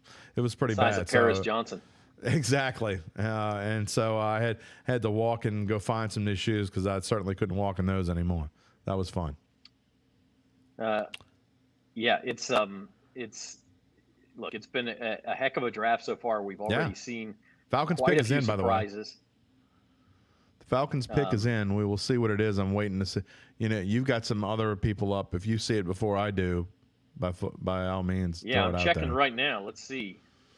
Rapp hasn't put anything up yet. The Falcons pick is going to be. It is Bijan Robinson. Albert Breer has. They actually made a good pick. Texans running back Bijan Robinson, who some people said, and look, nobody takes running backs in the first round anymore. But it's like he was the most talented athletic player in this draft. Well, there's no question about it. And I mean, it's funny. We talked just a couple weeks ago, really even maybe less than that. His stock was rising, because it wasn't that long ago when there was potential that he could go to remember potential of him going to the Saints. Will he make it to 29? And then, well, I think there's a 50-50 shot he'll make it to 29. And if he does, will he, will the Saints actually pull the card out of the hat? This was never going to happen. No, and it became pretty clear early on that he was not going to make it to the Saints. So, hey, and I know one player isn't going to make you change your pick, but the Saints struggled to defend the run last year. They lose David Onyemata to the Falcons in free agency. They need run stoppers. And so we'll see if they move up to get one in this draft, or if they use a couple of different picks on him. But Bijan Robinson is just going to be another problem. And How about we go to said, Saints camp? Let's bring on Jeff Duncan. He is live from Airline Drive at Saints headquarters. Jeff, thanks for being here. Let me unconnect my he may be having just a few problems. Let's take him out for a second. Yeah, let's see if we can mute him. That's fine. We can get Jeff reconnected. Live TV, folks. We don't do this very often. We're sports writers at heart. I mean, Zach and I were joking about some things the other day, something that bothered him. I don't even remember what it was. And I'm like, that's because you're an editor at heart. And honestly, that's what we are. So we're still trying to learn this whole this video game. But I think we're doing pretty damn good so far. Yeah, I think so. I mean, when you add somebody in remotely, that's a whole other level of, you need Duncan to be on his game too. Yeah, well, Duncan with Kamara going to the pen to the Saints. The Saints need a running back. But Bijan Robinson's off the board. They're not taking one with this first-round pick. Yeah, not unless it's I think it might be a little bit of a reach for Jahmyr Gibbs, but he might be gone by then anyway. So, that's kind of an oxymoron, I guess, if you think about it. But I don't think they're going to go there. I think they're going to – Oh, wow. Eagles have moved up a spot. So the Bears are not taking Jalen Carter. The Eagles have moved up to number 9. Okay. So the Eagles, you talk about a team that's already terrific in the trenches. Rich getting richer. They could be taking Jalen Carter, or they could go offensive line and take Peter Skoronski. Oh, that would be fantastic. I need him to go soon. I'm just saying. I need Peter Skoronski to go in the next 4 Well, you picks. can't win all the bets. You can't win them all. Yes, I can. By the way, Who says you can't win all the bets? The Falcons' last 3 first-round picks are Kyle Pitts, Drake London, and Bijan Robinson. So they're adding offensive weapons. The question is what's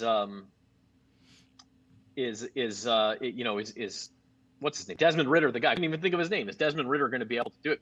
All right, we have Jeff Duncan. I think he's ready to go. Jeff, can you hear us? Yeah, I got you guys. It's all my fault here. Spencer's doing all the good work. Shocking. Yeah, I know. What can I say? All right, well, let's start here. What are your impressions? We knew this draft was going to be unpredictable coming in, Dunk. It has proven to be every bit of that through 8 picks here. Yeah, that's exactly, Zach, my column for tomorrow's Times-Picayune is once we got past pick 1, I think the uncertainty began, and I don't think anybody saw the Houston Texans going 2 and 3 and making all those moves. But we knew that. Listening to Jeff Ireland in his pre-draft interview at WWL Radio tonight, even they expected it to be incredibly uncertain after pick 1. They said they spent way more time in the days leading up to this draft going through mock scenarios, and they said it was by far the most uncertain, probably first 15 picks that they've ever encountered. Hate to interrupt you, Dunk, but it is going to be Jalen Carter. The Eagles have traded up to number 9 ahead of the Bears, and they have selected Jalen Carter with the 9th pick of the draft. So we wondered how far he would fall, and he falls to 9, and the Eagles probably think they got the bargain in the draft, and they just might have. Yeah, and look, they pair him up with Jordan Davis, another former Georgia Bulldog along the defensive line. Nakobe Dean's also there in Philadelphia. So you got 3 former Georgia teammates on that defense now with the Eagles. And Jalen Carter, arguably the best talent in the entire draft. And I know the Saints last year, guys, very high on Jordan Davis. They really liked him. They seriously thought about drafting him, trading up to take him. So it'll be interesting to see how those young players develop now in Philadelphia. No doubt about it. The Eagles traded pick number 10 and a 4th-round pick to move up 1 spot, so the Bears basically get a free 4th-round pick. Obviously, the Bears did not want to take Jalen Carter there, trading the pick and getting a free 4th rounder out of the deal. Dunk, we were talking this morning, and we've talked about this in the past, but just kind of to reiterate, it's an interesting spot right now for the Saints because people were joking on Twitter, make a move, want to trade up. Every Saints fan wants the Saints to trade up, right, and get some big name. But really, I mean, would you be surprised if they're doing anything in the draft room? But right now, they have their kicking their feet up and eating canes. Well, I mean, they're definitely going to be working the phones, but there's only so high they can get. I mean, at 29, you've got to have ammo to get up where we're at right now in the draft. And I don't think the Saints want to, unload some of the second and third round pick that they have. Those are very valuable picks. Usually, you get starting caliber players with those picks. So I would be surprised if the Saints made a bold move. I'm not sure there's anybody there that they value that much in what's left on the board to go up. And then you've also, we talked about it earlier, JD, you got to have a trade partner. I mean, somebody's got to want to trade with you. And I'm not sure right now that there's that much of a market. I expect the Saints will get busy here, though, soon. We've talked about it today. I'll be surprised if they end up picking at 29. I really will be. You and Luke Johnson said the same thing. He said he says it's a 4-1 odds against them not moving. So that's pretty strong right there. I mean, you're talking about an 80% chance. I don't know if it's that high, but again, you talked about this morning about just reading through the lines and what Mickey Loomis was talking about yesterday. You could kind of get a sense that, hey, we're ready to move if we can. If those, you talk about how they have their board and there might be 20 guys on that board, and if there are 2 guys left and they really like one of those 2 guys or even both of them, hey, they're going to make a move if they can.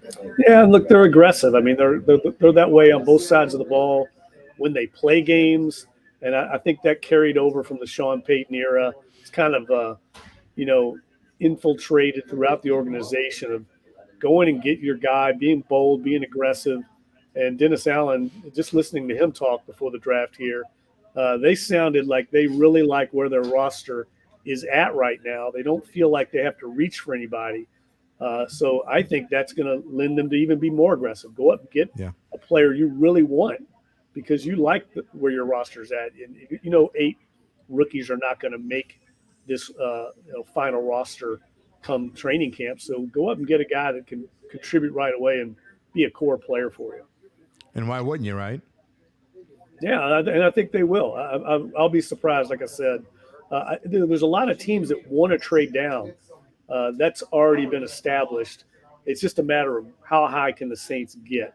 And is there going to be one of those players, like we talked about, in their top 15 that trickles down into the 20s or into the high teens to where it's feasible for them to trade up and still not give up some of those early picks that they really value. Right. Well, we asked Luke Johnson this question, put him on the spot. So we'll ask you now. If you had to pick one player and realizing that we don't know who will be available and that it's kind of a crapshoot, but who is your guy for the Saints, whether they move up or not? Well, I told JD earlier today, the guy I really like is Lucas Van Ness, the defensive lineman from Iowa. I think he fits exactly what the Saints are looking for right now. I know they really want a 3-technique defensive tackle to plug into the interior defensive line. Now, whether that's first round or second round or third round, I think they're going to get one of those guys in this draft. And Van Ness reminds me a lot of kind of a bigger interior version of Trey Hendrickson. He's just a high motor guy that makes a lot of plays with effort, and he's got the right football makeup. I think he's a young player. He's, I think, a redshirt sophomore out of Iowa, a guy that I think has a lot more growing to do and a lot more improving to do. And he also has position flexibility. He played all over the defensive line, can play inside, outside. I know that's a big value for guys like Dennis Allen. They love versatility, position flexibility. So this is a guy that I think a lot of teams in the league value, though. So they may have to go up high to get Lucas Van Ness. But if he starts dropping, Zach, like if he's available like in the high teens or 20s, he's still there, he's the kind of guy I could see them go get. Yeah, very, very interesting.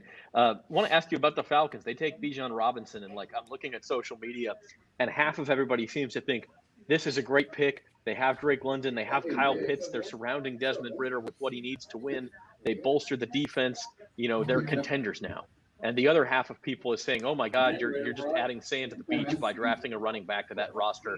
Running backs never put anybody over the top." Which side of the fence are you on there? It's a running back, but he's also supposed to be just super talented. Yeah, look, he's one of the top 5 players in the whole draft. If you listen to most analysts, I think it's a great pick for the Falcons. I mean, now, does that put them over the top? I don't think they're done building in Atlanta. I mean, they're a year or two away from being where they want to be, but it fits what Arthur Smith likes to do with his offense. I mean, they're kind of a ground-based. Sorry to interrupt. Let me interrupt you real quick, Dunk. The Bears have taken an offensive tackle, but it's not the one that I thought, and this is a surprise. Maybe the first surprise of the draft besides Anthony Richardson. Offensive tackle Darnell Wright of Tennessee is the pick. So that is surprising to me.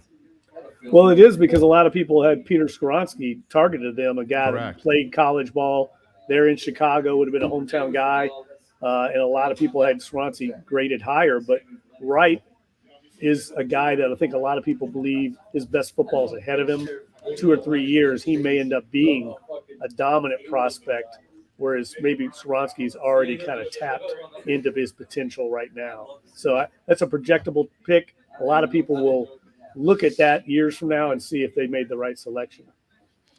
Well, that's what we all do, right? I mean, we look back and talk about whether it was the right selection. And I was looking back at some of the past drafts, and Taryn Walk had a great chart out on Twitter. We talked about it this morning about how well the Saints have actually done, and the picks that they have made over the past, I think, 10 or 11 years, they have the most starters from their first 3 rounds across the NFL of any team that's drafted. And just looking back, some of the drafts I was looking back, 2017, you get Marshawn Lattimore and Ryan Ramczyk in the same draft.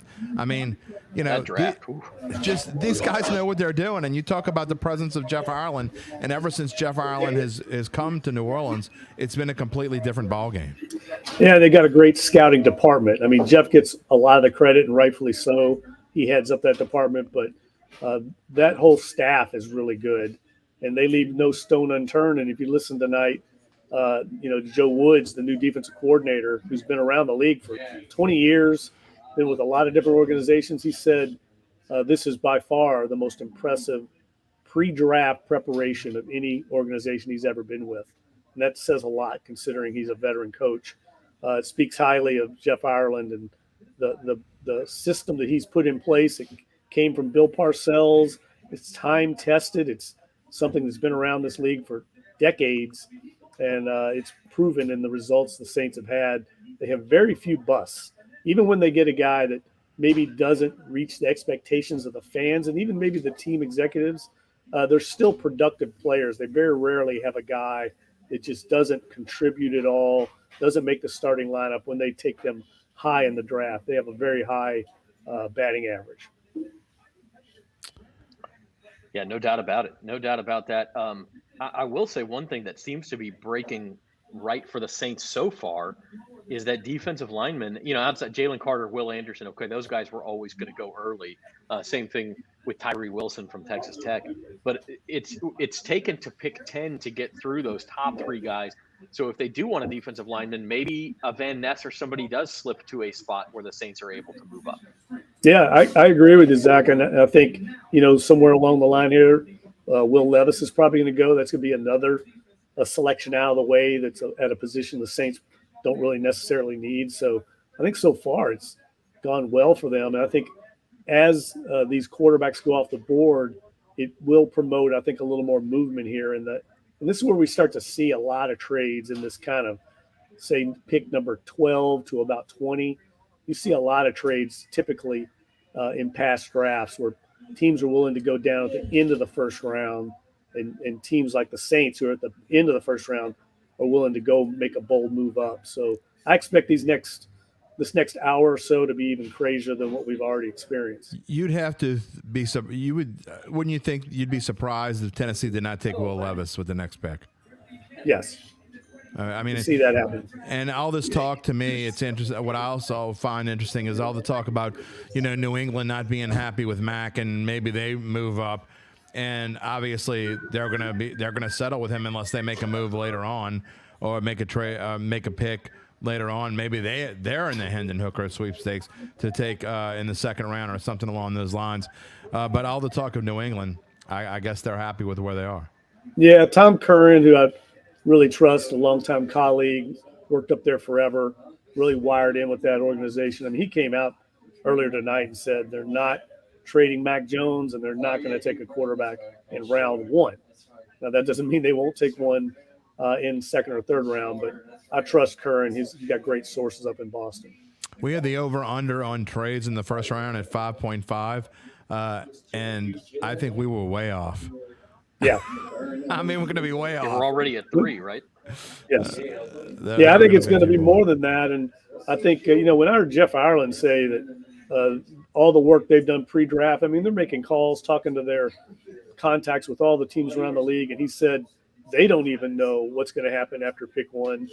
Then that leads me to believe that we're going to see even more uncertainty as this draft unfolds. And lastly, for me, Dunk, we talked about it. The odds have changed throughout the day since this morning. We talked about what the Saints might take, and it's before we went on the air, it was minus 200.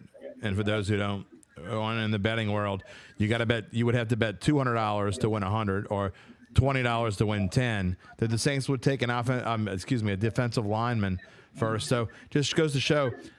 I mean, I don't even know how anyone would bet on this, since I don't think, and we've talked about this, I don't think anyone could possibly know, because I truly believe the Saints have, you talk about best player available for this team, now within the realm of what they need, but their needs are probably 3 or 4 positions that they're willing to take in the first round. So I don't know. I mean, their board, maybe it's littered with defensive linemen. I don't know.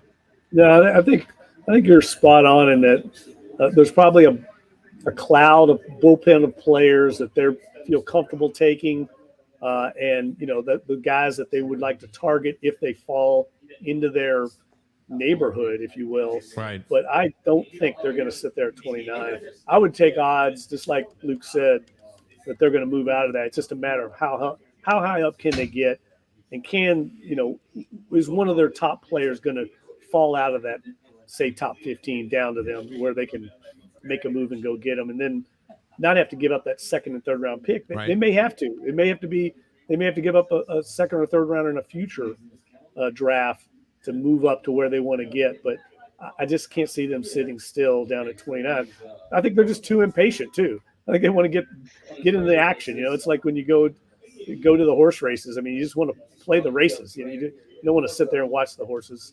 You want to get in the game. Yep, no doubt. Well, I haven't asked you yet, so I'm going to put you on the spot. You're going to come on next week, and we can go over this, but I want to talk about the Kentucky Derby. Yeah, let's do it. Getting Derby fever. I will say this. Are you going this year? No. Too busy. Okay. Got too much stuff going on. But I will say this, just in watching the draft tonight, my column, this week talked about, the draft eventually, could it ever come to New Orleans? I do think it's pretty spectacular what the league has done, taking the draft on the road. I mean, Kansas City is showing out. It's really great for that city, for people to see that downtown environment. I agree. This thing has turned into a Goliath for the league, like everything. But you can see it becoming almost like a secondary Super Bowl for some of these markets. And it's really cool. I mean, Kansas City is never going to get a Super Bowl, but this is about as good as it gets if you can't get one of those. Well, I mean, I wouldn't have mind going over there and having some barbecue and all that good stuff, Maybe next time. I'd like to see it down. Welcome to Gates. How may I help you? You got to be ready for them to yell at you. Barbecue.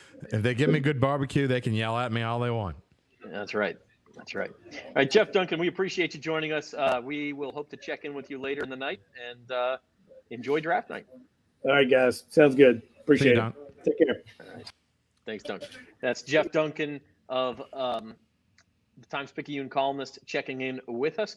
Hey, our NFL draft coverage is sponsored by Tulane Doctors, proudly bringing the future of medicine to New Orleans every day. Find your doctor at TulaneDoctors.com. And with that said, we're going to take a quick break. Well, let's hold on real quick. The Titans pick is in. The Titans pick is in. I have not seen it anywhere. That Bears pick, I got that way ahead of time. So some of these we're getting way ahead of time, and some of them we aren't. So in this case, but again, I think you and I would both be surprised if Will Levis isn't the choice here. Although whatever. If you want to, I don't think it's the right choice, but I'd be surprised if it isn't the choice. If that makes sense. Okay, the Titans are taking. Here's the pick: Northwestern tackle Peter Skoronski. Yes, I win. Winner. So you got it.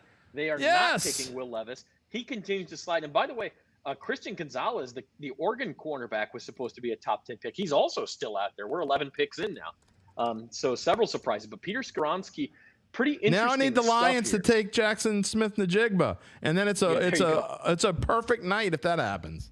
I don't think they're taking a wide receiver there. Me neither, but hey, a guy can dream, you know. You never know.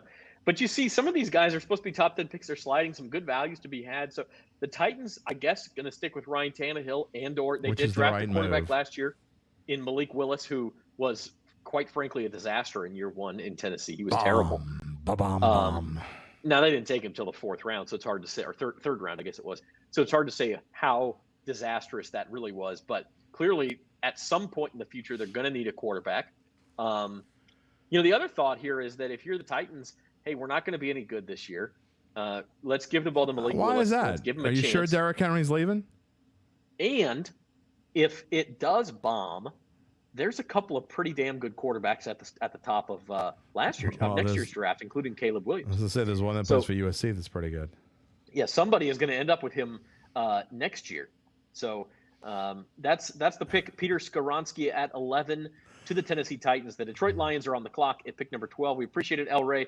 Hey, drop us a like, a subscribe to the YouTube channel. If you subscribe to the Bayou Bets YouTube channel, you are automatically entered to win an NFL jersey of your choice. We're just going to send you the gift card and let you pick out that jersey that you want. So just subscribe to the Bayou Bets YouTube channel. We'll pick that name either at the end of the night or early tomorrow. So just make sure you're subscribed by the end of the night. Before we take a break real quick, the line of the night so far on social media with their first round pick, the Miami Dolphins the Miami Dolphins take a call from Tom Brady. Yeah. Yeah. Not gonna happen. Wouldn't that be something? Oh yeah. The offseason just getting going. We're ready for a break. We'll be right back after this with the Lions pick, and we're going to be heating up Saints talk all night long on Bayou Bets. We are Tulane doctors.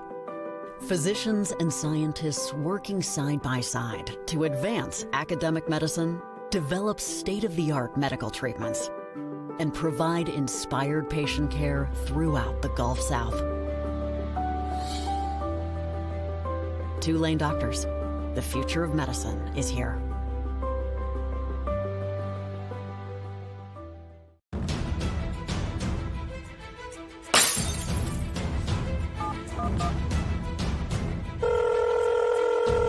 Kenner 911.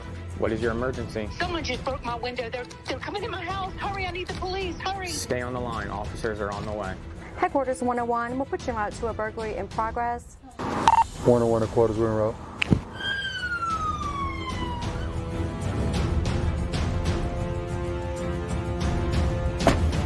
If you're interested in a career in law enforcement, please come check us out in the city of Kenner. We offer a great compensation package, a beautiful city, and a great team. Do you have what it takes? Please check us out at www.kennerpd.com.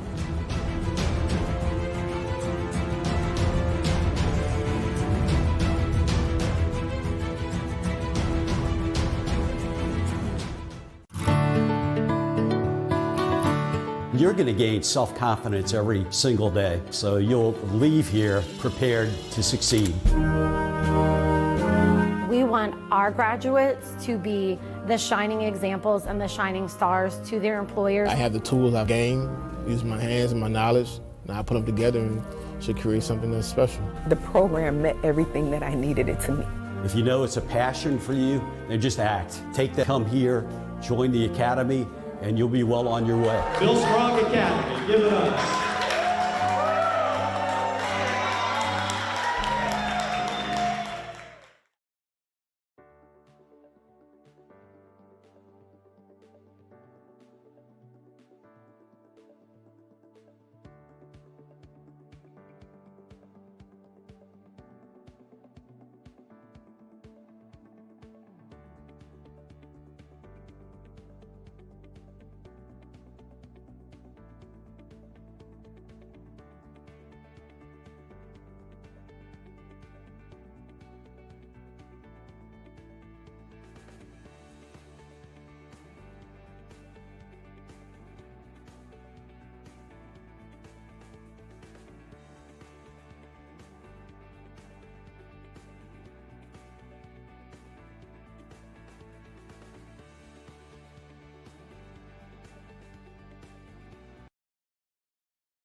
Okay, we're having a little technical issue. Zach's about to be back. There we are. Okay, sorry for the dead air. I got frozen during the break there. I apologize. A second of dead air. Hey, every live show has its issues. All right, we just got the shock of the draft. That is absolutely shocking to me. Jahmyr Gibbs goes to the Lions at number 12. I know they just traded one of their stud running backs to us, but I don't get this at all. Well, I mean, they needed a running back, and maybe they thought when they traded back that Bijan Robinson would still be there at 12. Obviously, he's not. The thing I don't get, the Lions also have the 18th pick. Jahmyr Gibbs wasn't still going to be there at 18? Maybe they thought he wasn't. Maybe I don't know what they thought, but that is insane. And you see, when I wrote this up, I did this slide the other day, Jahmyr Gibbs, mock draft number 28. I mean, that's about where he was going just a few days ago. Now, we've seen him go up the board a little bit, but I don't think anyone predicted he would go as high as 12. I mean, we could see him in the lower teens maybe, but I don't think anyone could predict that he would go as high as 12. I mean, that is – there have been a couple surprises, and there are always surprises, right? Darnell Wright going at number 10 instead of Skoronski was, to me, a big surprise. Anthony Richardson, in the grand scheme of things, probably isn't that big of a surprise going to number 4 with all the hype. I think of all the players that have been chosen, he's the least worthy of where he's going. But to me, this is the biggest surprise so far. Chug it down, baby. Chug it down. Yeah, I need a drink for that one. I don't.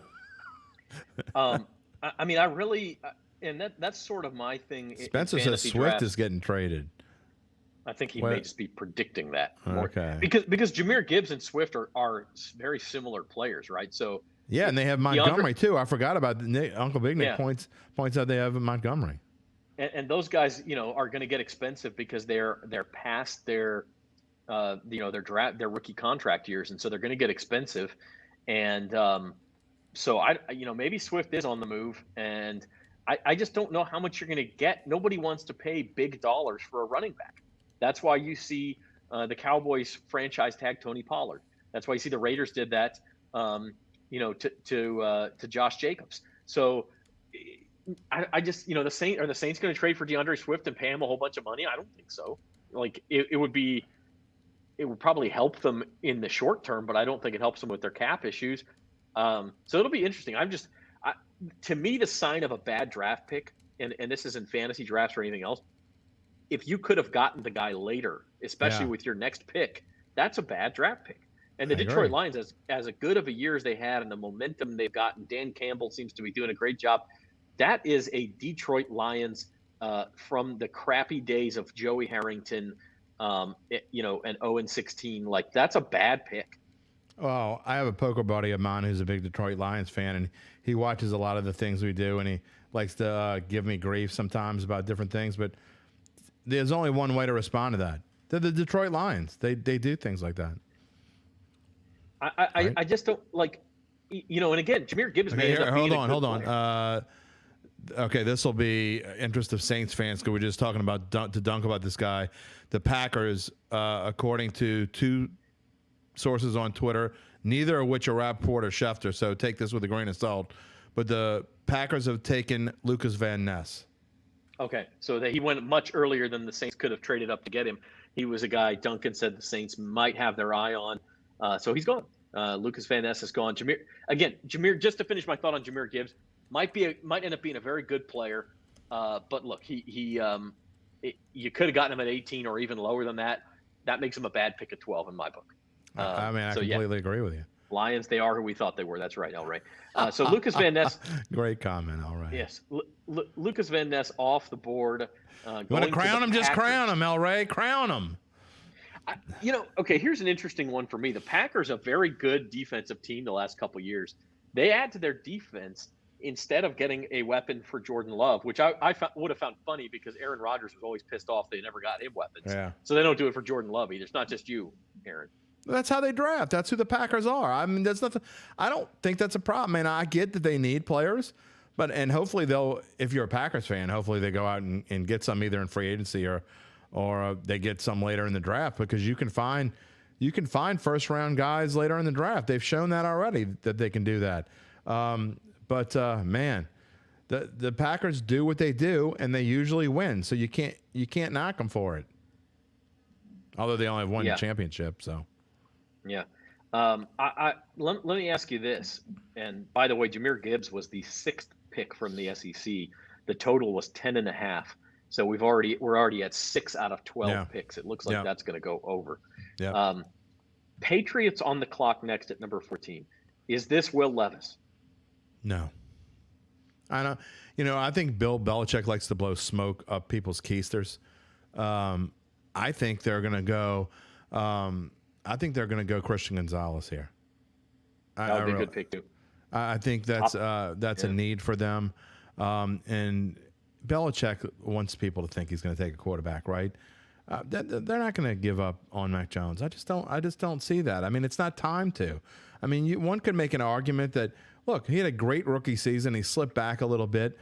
I don't think the Patriots are that far off from being in the mix. Now, are they going to be as good as the Bills or the Jets? I don't know, but they're not that far off, and they still have Bill Belichick. So I don't think they need a quarterback, and I certainly don't think they would need Will Levis. And unless I'm just an awful judge of talent, I can't imagine Bill Belichick wants Will Levis in the first round. I just can't fathom it. All right. Spencer the Guru has some thoughts. Let's bring Spencer on. We haven't talked to him yet tonight. He's out at Saints headquarters, and he's got some ideas for what the Patriots might do. And I want to get his thoughts on how this affects fantasy football as well, what we've seen so far in the draft. So let's see. Let us bring. Here we go. Spencer the Guru, how are you doing out in at Airline Drive?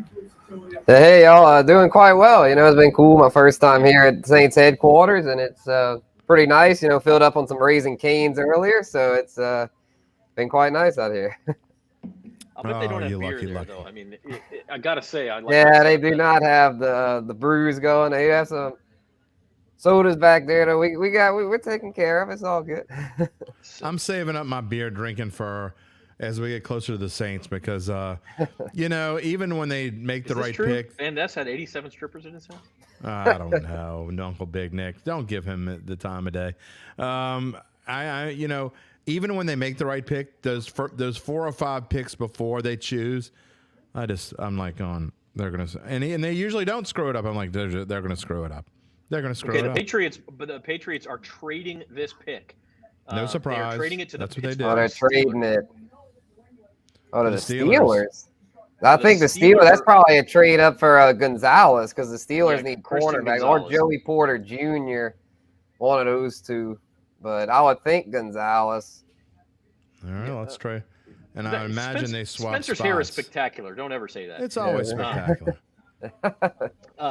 Spence, your thoughts on some of the early goings? Bryce Young to the Panthers, C.J. Stroud to the Texans. Not a ton of offensive players. Bijan Robinson to the Falcons. What are your thoughts from a fantasy football perspective of what we've seen so far? Yeah, pretty interesting so far. I was shocked at the Jahmyr Gibbs pick, because it's like Swift's got to get traded now. There's no room for all those guys in Detroit because they just signed David Montgomery.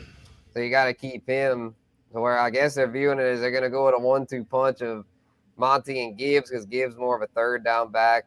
And Swift, I don't know who's going to take him, but he's going to be on a different roster come week 1. There's just no way he stays in Detroit because I think someone would give him like a 3rd or 4th round pick. I don't think. How about give him a black and gold jersey? We could take both the Lions running backs. Right, yeah, good fit. Yeah, bring the backfield duo back with Jamal and Swift, but Kamara's still on the roster though, so I doubt. Okay, and the pick is in, guys, for the Steelers. It's going to be Georgia offensive tackle Broderick Jones. So another offensive lineman. Oh, they're going to corner. Yeah, interesting. But yeah, Broderick Jones. I said it in the private chat there. I was thinking the Pats at 14, if they had stayed, were going either Gonzalez, Jackson Smith, and Jigba, or Broderick Jones.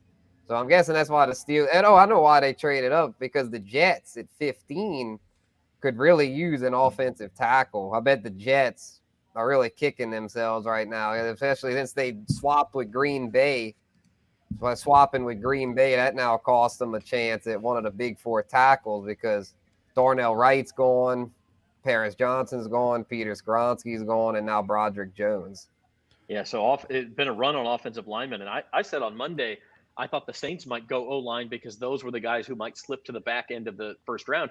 Well, now it looks like wide receivers and tight ends are starting to slip, but also defensive linemen. I mean, we've only seen outside of those top 3 guys, we've seen Van Ness go now. But a guy like Brian Brissy, who Luke mentioned early in the day, he could still be there into the 20s, which is where we expect the Saints to kind of target maybe a trade up. Or you could see, I mean, what if Jackson Smith-Njigba goes another 3-4 spots? Do the Saints try to make a move for him? Maybe so. I mean, they could use another slot guy because Michael Thomas, not the most reliable. I mean, I could maybe see it. It's just, I think that JSN, someone's going to probably make the move. And it might be somebody like the Chargers, because I know they've got Keenan Allen still, but their receiving core is getting a little shaky outside of him and Mike Williams, where I think they might make the move. The Vikings could be in the mix, but I don't think the Saints do it, though, because there's more pressing needs, is my point. More pressing needs. I agree with you, Spence. I threw that out there, but really, Smith-Njigba, besides being another Ohio State receiver, which no problem with that, but he's a little bit of a smaller guy, a speedster. The Saints have those guys. If they're going to go wide receiver, they want the big, tall possession receiver who can go up and get a contested catch, maybe a Quentin Johnston, that sort of guy. I don't think it's Smith-Njigba. But things are not falling terribly for the Saints here because Dalton Kincaid, Michael Mayer, both of the top 2 tight ends are out there. Still several defensive tackles out there. So it's not a bad spot. And I see Zoe's starting to update the cork board, so we may go to that here in a few minutes too. How about your other impressions of the draft? It just, I mean, we called it unpredictable, and boy, has it been. Right. Yeah. The thing that really shook it up was really the Texans trading up at 3. You know, that's what kind of set it off, because the Stroud thing, that was a really good smokescreen by the Texans, making people think they were going to go with someone other than Stroud. And that just goes to show how you can't trust a lot of these pre-draft reports. So that just was kind of par for the course. But, yeah, the things that kind of stood out to me, the Bijan thing. I know, Zach, you had predicted that Bijan would probably go 8 to Atlanta, but I wasn't buying it. I was thinking that was just a lot of smoke. Didn't really buy the hype there. But Bijan is the kind of prospect, though, is worth the top 10 pick. So I wasn't shocked by it. I was a little surprised, though, because I was thinking Atlanta would probably go with an edge rusher, being that that's a more pressing need for them. But when Tyree Wilson got sniped by the Raiders, because I was thinking, man, if I'm Atlanta, I'd take Tyree Wilson all day. But when he went to the Raiders at 7, I was like, maybe Bijan will go there now. And sure enough, he did. But I was just surprised that he actually went in the top 10 with the way the NFL has just devalued the running back position. A lot of teams anyway. Atlanta, though, is one that ran the ball a lot last year. Tyler Algier had a nice rookie year, but it sucks for anyone that has him on their dynasty squad, because with Bijan there, it's not going to be much left for Algier. And then the Anthony Richardson thing kind of surprised me, because a lot of people had Will Levis penciled in to Indy, but now they got Anthony Richardson, which I feel is a pretty good fit, because him and Jonathan Taylor, they'll be able to do the power run scheme with Shane Steichen, kind of like he did, his Phillies OC with Jalen Hurts and Miles Sanders. So I think that Richardson and the Colts could work out. Yeah, that was my next question for you. Of the 3 quarterbacks who went in the top 4, who would you take first in a fantasy draft? I mean, is it Bryce Young, which probably makes the most sense? Or do you take Anthony Richardson thinking you're going to get a big floor with him with rushing totals? Right. I mean, I'm in a dynasty league. I'm going Bryce Young, because I feel like he's got the most long-term potential as far as someone that I think will be a starter in this league for the next decade plus. But if I'm just in a traditional redraft league where you just draft a new team every year, I'm going Richardson, because I think there's a good chance Richardson, even though he's a project, the Colts might just throw him into the fire, because the only other quarterback they have on the roster is Gardner Minshew, who they're paying backup money to where I think they might just kind of like take the L this season, throw Richardson in there as a rookie. And while it won't be pretty in reality for fantasy, if he's racking up 50 to 100 rushing yards a lot of weeks, he'll still be pretty productive. I mean, look at Justin Fields last year. He struggled as a passer, but was a great fantasy quarterback because of his rushing. So I think Richardson's the most intriguing for fantasy, at least for this season. The Jets on the clock now. It's interesting, guys, because the Jets. I don't trust. I'm not going to announce that. Okay. The Jets' biggest need coming into this draft was offensive line, and with the Steelers making that move to number 14, and the Jets had to go from 13 to 15 in the Aaron Rodgers deal. Remember, all the top 4 offensive tackles are gone. Broderick Jones, Darnell Wright, Peter Skoronski, and Paris Johnson Jr. are now gone. So the one thing we have not seen any of. When was the last time you saw this? In the top 14 picks, 2 running backs taken and 0 wide receivers taken so far. Yeah, that's weird. I will say this. It has been odd. There are some interesting. We haven't talked about social media a whole lot, except for the picks that we've got ahead of ESPN and the like. But there's some hashtag Saints. Some of these comments are funny.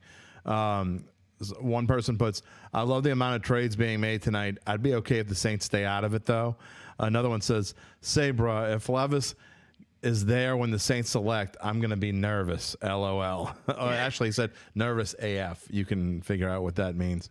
They're not going Levis. Come on. That's just silly. I agree that's silly, but you never know. Somebody else writes, "We're getting into dangerous territory where Mickey Loomis is going to start trying to trade up for Will Levis." That's not going to happen. No, we don't have to worry about Commanders that. at number 16 for Levis.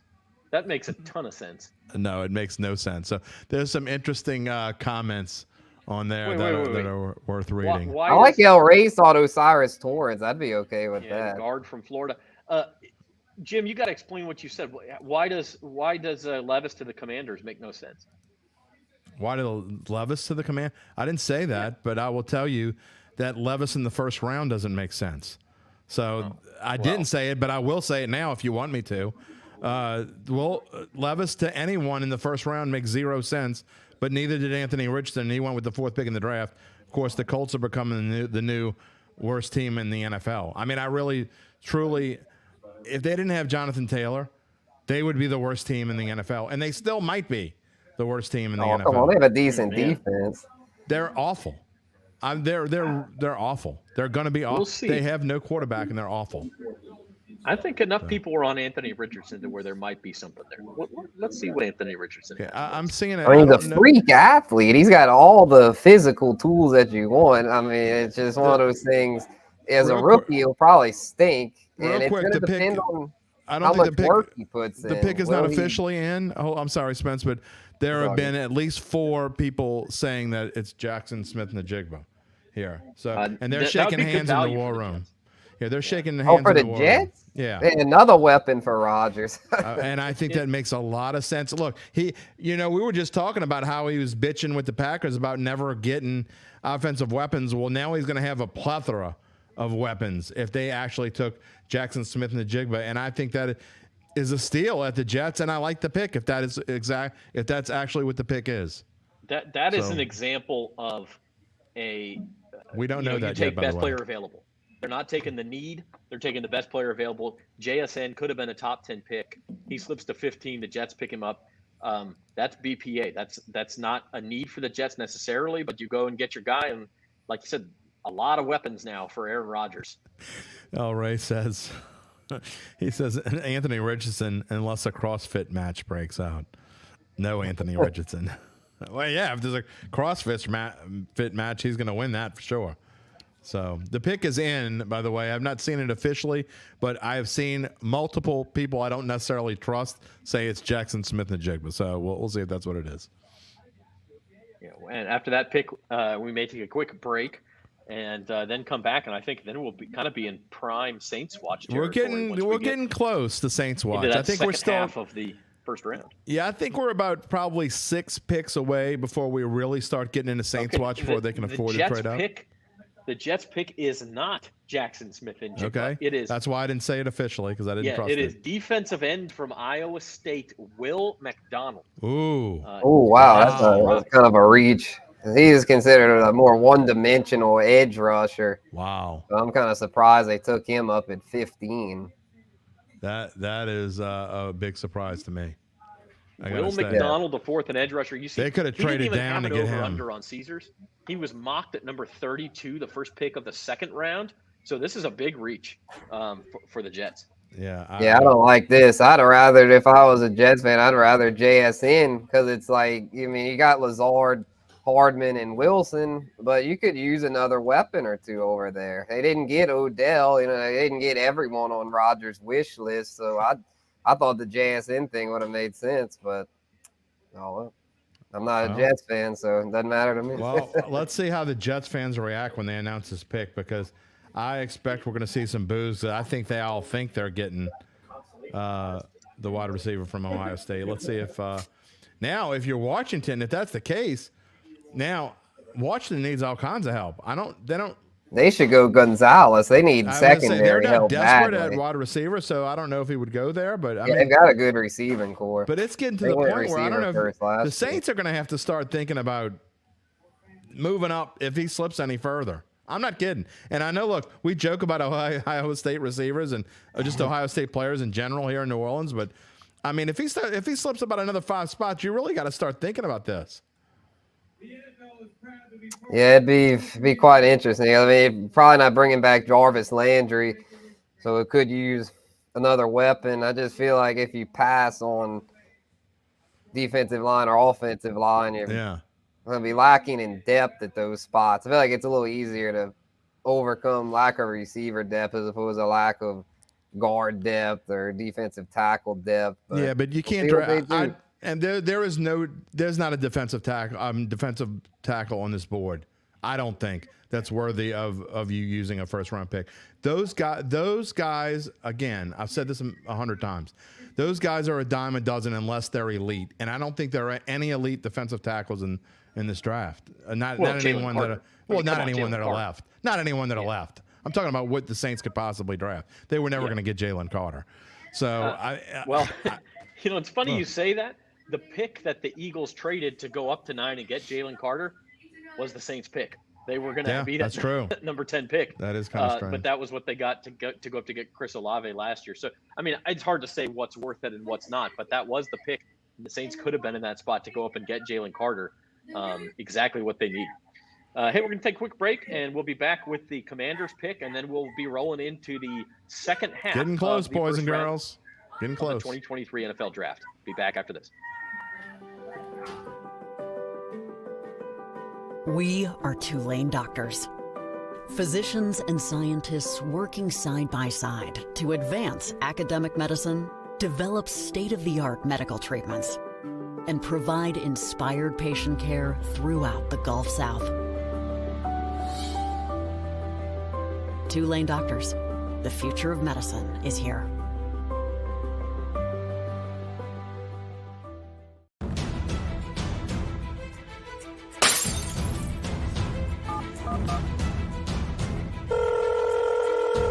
Kenner 911.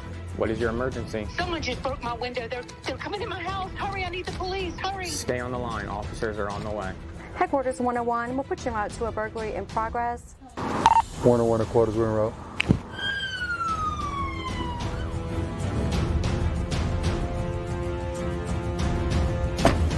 If you're interested in a career in law enforcement, please come check us out in the city of Kenner. We offer a great compensation package, a beautiful city, and a great team. Do you have what it takes? Please check us out at www.kennerpd.com.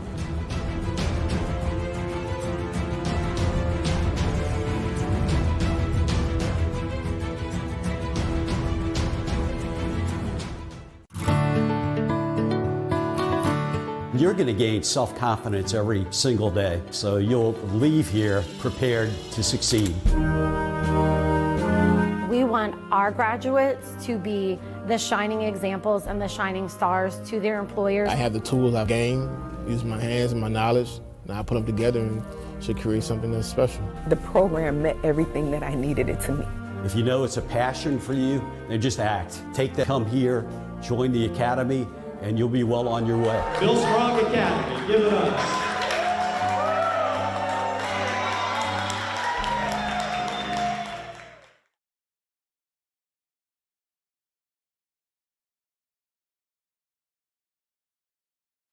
Welcome back to the Bayou Bets NFL Draft Special. Zach Ewing and Jim Derry with you on this live edition Bayou Bets and the Washington Commanders on the clock. Yeah, they're in. And they have picked Mississippi State cornerback Emmanuel Forbes, another guy kind of expected to go late first round, kind of a reach, Jim. This is going the way the Saints want it to go right now. Christian Gonzalez still sliding, another corner who is expected to go top 10. Yeah, for sure. So I don't know what's up with that. And the Saints don't need a cornerback, but what do you do if he's still there when you draft? You don't need a cornerback, but maybe, I don't know, maybe you trade with someone who does. It's a ways to go before we get to 29. The Saints don't trade 29. down, but if you could get 2 more second-round picks. They don't often. Yeah. Well, look, I think that it's getting to the point now where some of the players that the Saints are probably looking at, they probably have more players on their board right now than they probably thought they would have. You look at some of the players that we've been talking about.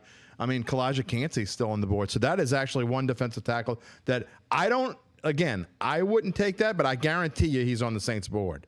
So if he keeps slipping and they keep taking these cornerbacks, which a position the Saints don't need, great. That helps out the Saints. So I guarantee you that's a player that they're looking at right now. You look at some of the other names on this list, and man, Will McDonald was way down my list, and I'm trying to go down here and see. With the Saints, here's another position that we haven't talked about, and I don't think it's a big need, but if a guy like Michael Mayer is still around at 29, do you take a tight end in that spot? I don't know. I really like Dalton Kincaid, the Utah. And a lot of people do. Yeah. And he's higher on a lot of other draft boards. But as far as mock drafts go, Michael Mayer is higher, and that was actually one of our best bets. So he needs to go. What pick are we at now? 17 coming up. 17 coming up. I do have a small wager, although that was the daily best bet of the day, that he would go before pick, I think 24. That he would go before pick 24. So we're getting close. I don't know. To me, I think a tight end is going to go off the board before then, whether it's Kincaid or Mayer. I don't know. But if those two guys slip, again, I don't think the Saints could go wrong picking a tight end there, especially a guy like Mayer. I personally like Mayer better because I think he's maybe a better pass catcher. But I don't know.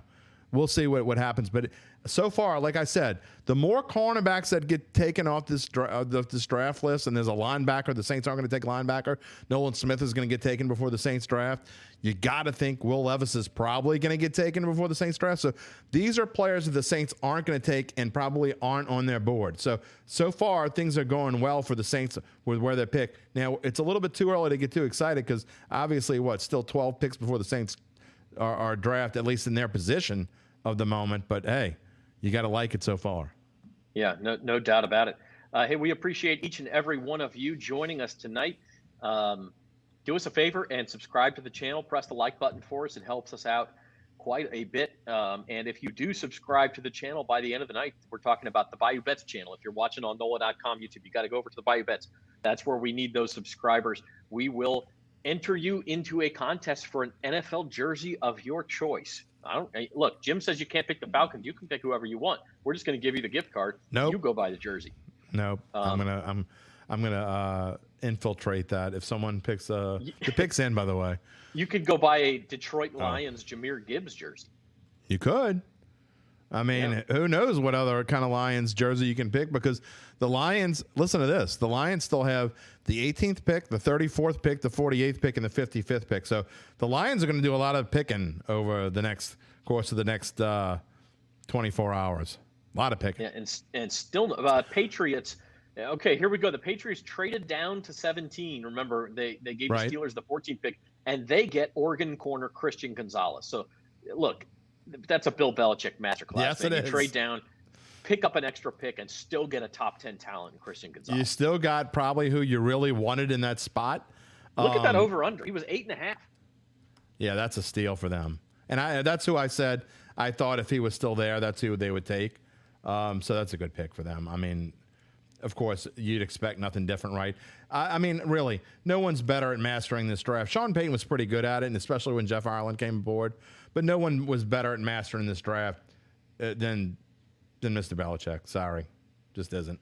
He's done it again. I don't know how much his dog had to do with it. Remember his dog sitting at the kitchen table during the 2020 draft?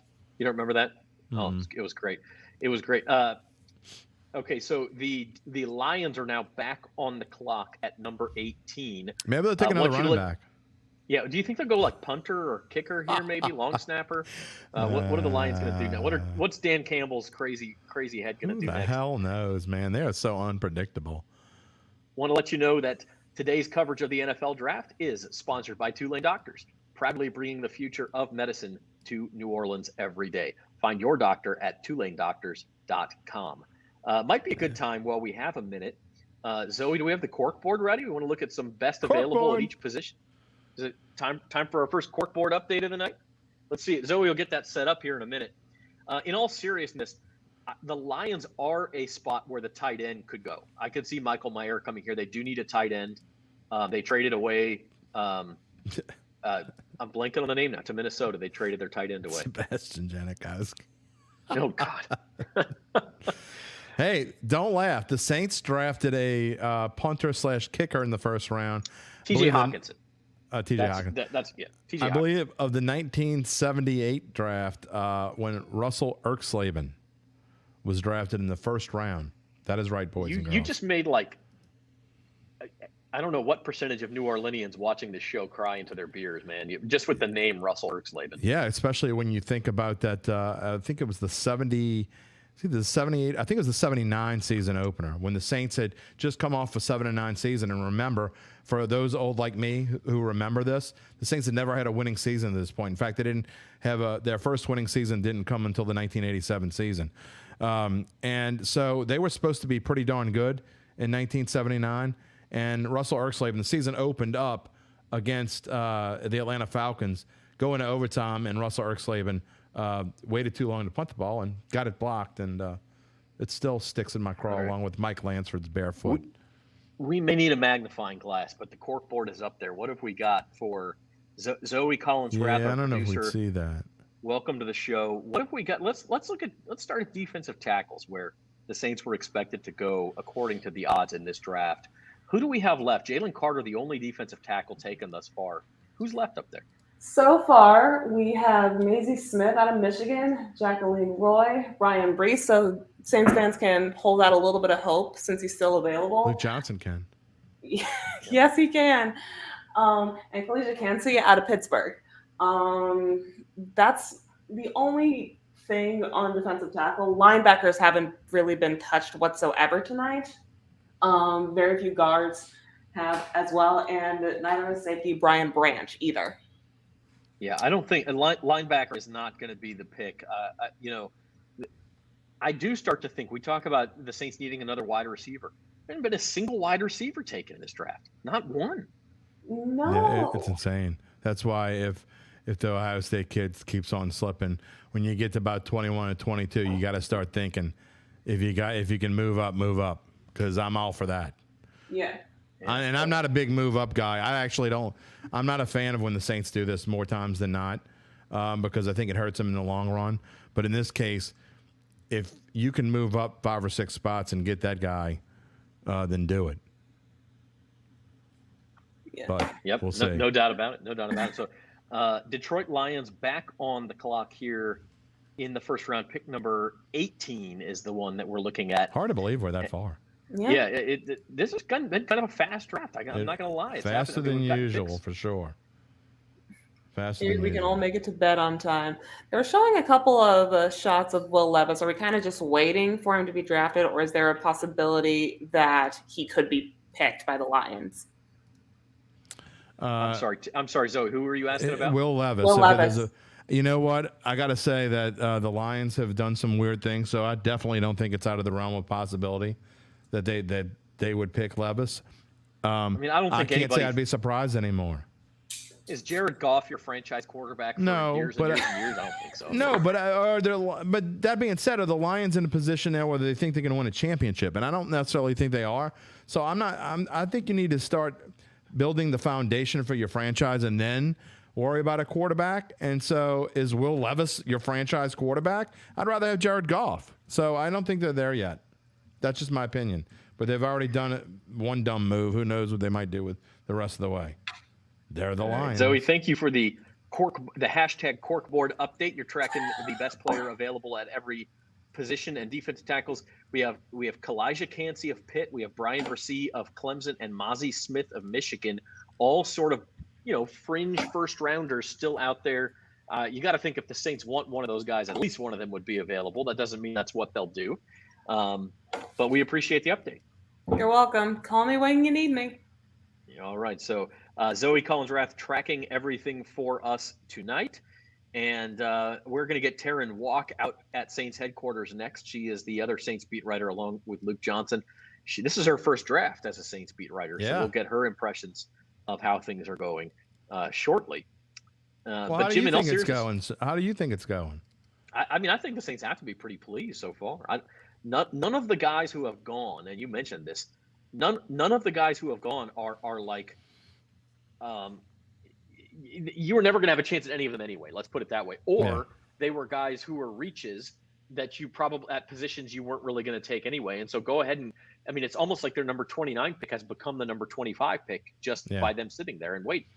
I agree. And so, again, a lot of times you look at picks, and especially when the Saints have had picks higher up, like 14, 15, 16, and you're like, don't take the guy. They took the guy, And so this year the Saints may still have their guy taken, whoever that might be.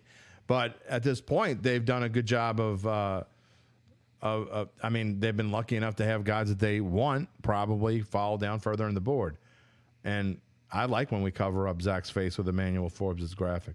Yeah, I don't know what Emmanuel Forbes is doing there. It's because we had to go to the other screen. We have a pick in from the Detroit Lions, and Dan Campbell picked another Campbell. He picks Iowa linebacker Jack Campbell. Oh, my goodness.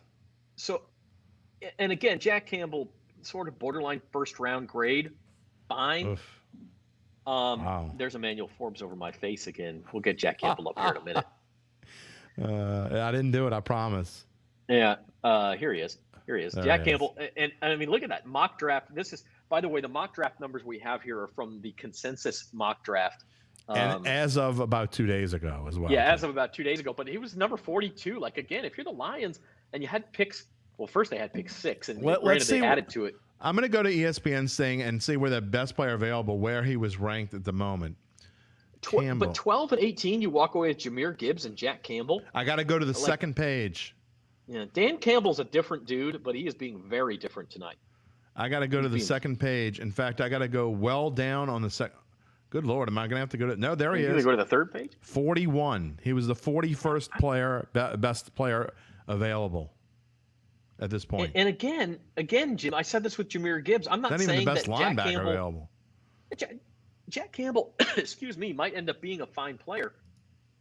But I don't get if you're the Lions, you pick again at the start of the second round. If you're a Lions fan, you're pissed off right now. Yeah. Like number 37 or something. Like Jack Campbell, very well. Jahmyr Gibbs certainly would have been there at 18.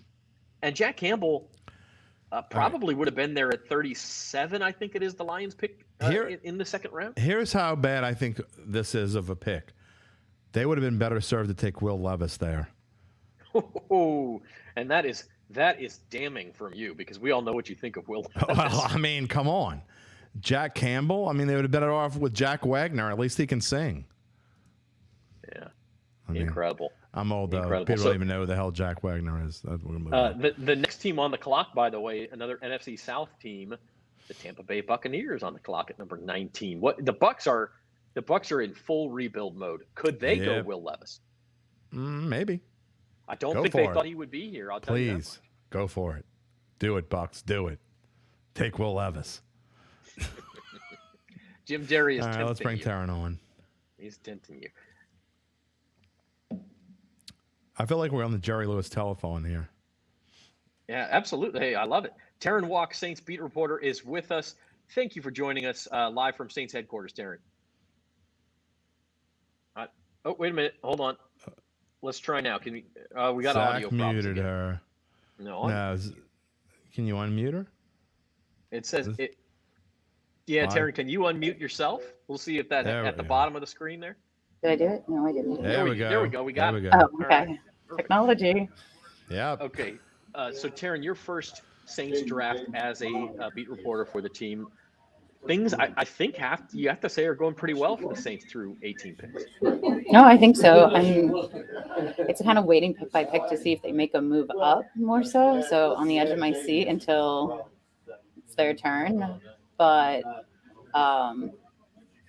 nothing has been the fact that no receivers has gone has been a kind of a shock, but you get 2 running backs. So we'll see who's left when 29 rolls around, or if they do make a move. I wouldn't be surprised. I mean, they've moved up every year since 2008, except for 2012. So you would be surprised, or you wouldn't be surprised? Would not be surprised. Oh, would not be surprised. Okay. And I'd be surprised if they ever move back. Yeah. Yeah. Taryn put together a fantastic look at how all of the NFC South teams have done in the draft in the past decade or so. That was a great chart, by the way. Yeah, want to talk about that in a minute, but you touched on something I want to get to too. The life of a beat writer on draft night, because you don't know. I mean, it's not like a game where you say, okay, the game's going to be over around 10:30, or they're going to pick at 10:45. They might pick at 10:45. They might not pick at all tonight. They might pick in 5 minutes. So you mentioned being on the edge of your seat. What is it like for an NFL beat writer on draft night? For the most part, you are just kind of chilling and seeing what happens and watching it as you would with friends, family, just without a beer. So we're here at the facility in the media room, kind of just all watching it together and seeing what happens. It is kind of interesting, especially now that I follow all these NFL writers, having the news break before it's on TV. It almost ruins a little bit of the fun and the suspense. But if I were like watching at home and not for work purposes, I would definitely mute all of Twitter. So it's a little bit of a waiting game. Yeah. I've covered the drafts before from the college side because I covered Alabama for 4 years. And they've already had 3 go today, that would have been a busy night on that side. So it's definitely a different perspective to do the team side rather than a player from a college side. The Bucks pick is in. I haven't seen what it is yet, but it is in. Kalijah Cansey. They did take a defensive tackle. So that's one potential player off the Saints board for sure. So that is one. It's been an interesting draft, and Taryn, we talked about it being unpredictable, but let's ask you about those NFC South teams you charted. And the takeaway, the Saints have done very well, and maybe there's a reason those other NFC South teams have been through multiple front offices in that time. Yeah, that project as a whole originally started with just focusing on the NFC South, so I dove into those 4. And while the Buccaneers have had the most picks since 2013, aka the last 10 drafts in the first, second, and third rounds, they didn't have the most who are still active as of last year, which was the Saints. I can't remember the numbers off the top of my head because I ended up broadening the search so much more to all 32 teams. I've never used an Excel sheet like so in depth. I had to call like my old roommate who does accounting and be like, how can I get these to divide each other without doing it by hand? Yeah. But it was really interesting to like break it down numbers because I mean, I'm a big numbers nerd, but you could definitely see that the Saints are one of the better teams when it comes to drafting. And then there are some where you're more surprised that they're not.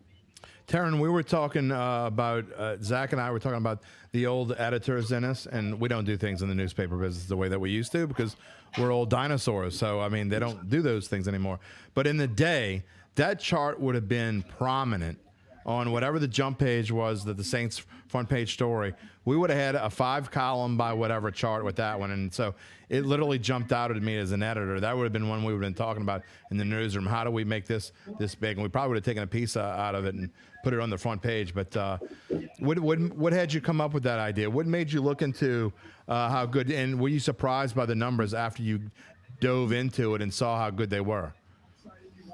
I don't want to say I was surprised that they were good because everyone was talking about it and that's what like spurred the idea. So it was just confirming that, like, do the numbers back up what everyone is saying? And they did. It looked like it depends like what way you shifted through the data and whatnot, but like the Baltimore Ravens are very, very good at drafting. The Saints were really good. And one thing that like I was surprised the most, it was the only team in all 32 who out of their last 10 first, second, third round draft picks doesn't have a single All-Pro was the Bengals. And I was like, oh, that like there's numbers like that just stick out where you're like, oh, that's surprising. But looking at like who's still active, how many are still active. There's 2 only from the 2013 Saints class that are still active. It's fun to see him in a concrete way like that. And there's like more 3rd round picks that are active. I mean, every single one of the Saints 3rd round picks.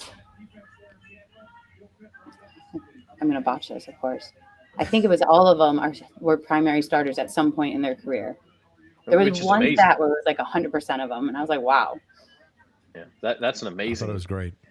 Fact there to be a 3rd rounder and get starters out of it every. So 2nd and 3rd round tomorrow. Let's not forget the Saints aren't done building this roster with what they do tonight. Your previous stop, Taryn, was in Charlotte. You weren't covering the NFL, but you did live in Charlotte. So I'm curious to get your thoughts on the trade the Panthers made. First of all, they gave up a lot to get to number 1. And they take Bryce Young, who we all think is going to be a very good player. What's the fit like there, and how is he built up for success there with the Panthers? It's a very nostalgic pick for me almost, because I did live in Charlotte and then I also went to Alabama. So it's like they're combining both past lives together.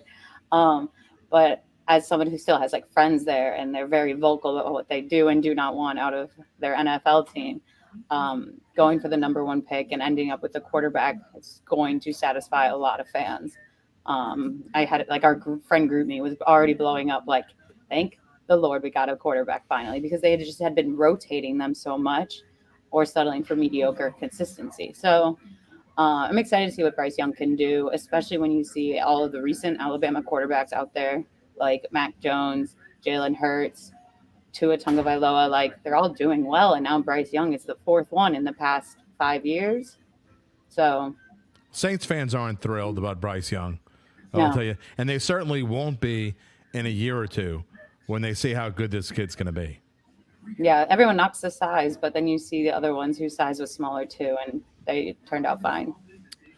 Do they have number 9 available with the Carolina Panthers? I don't know.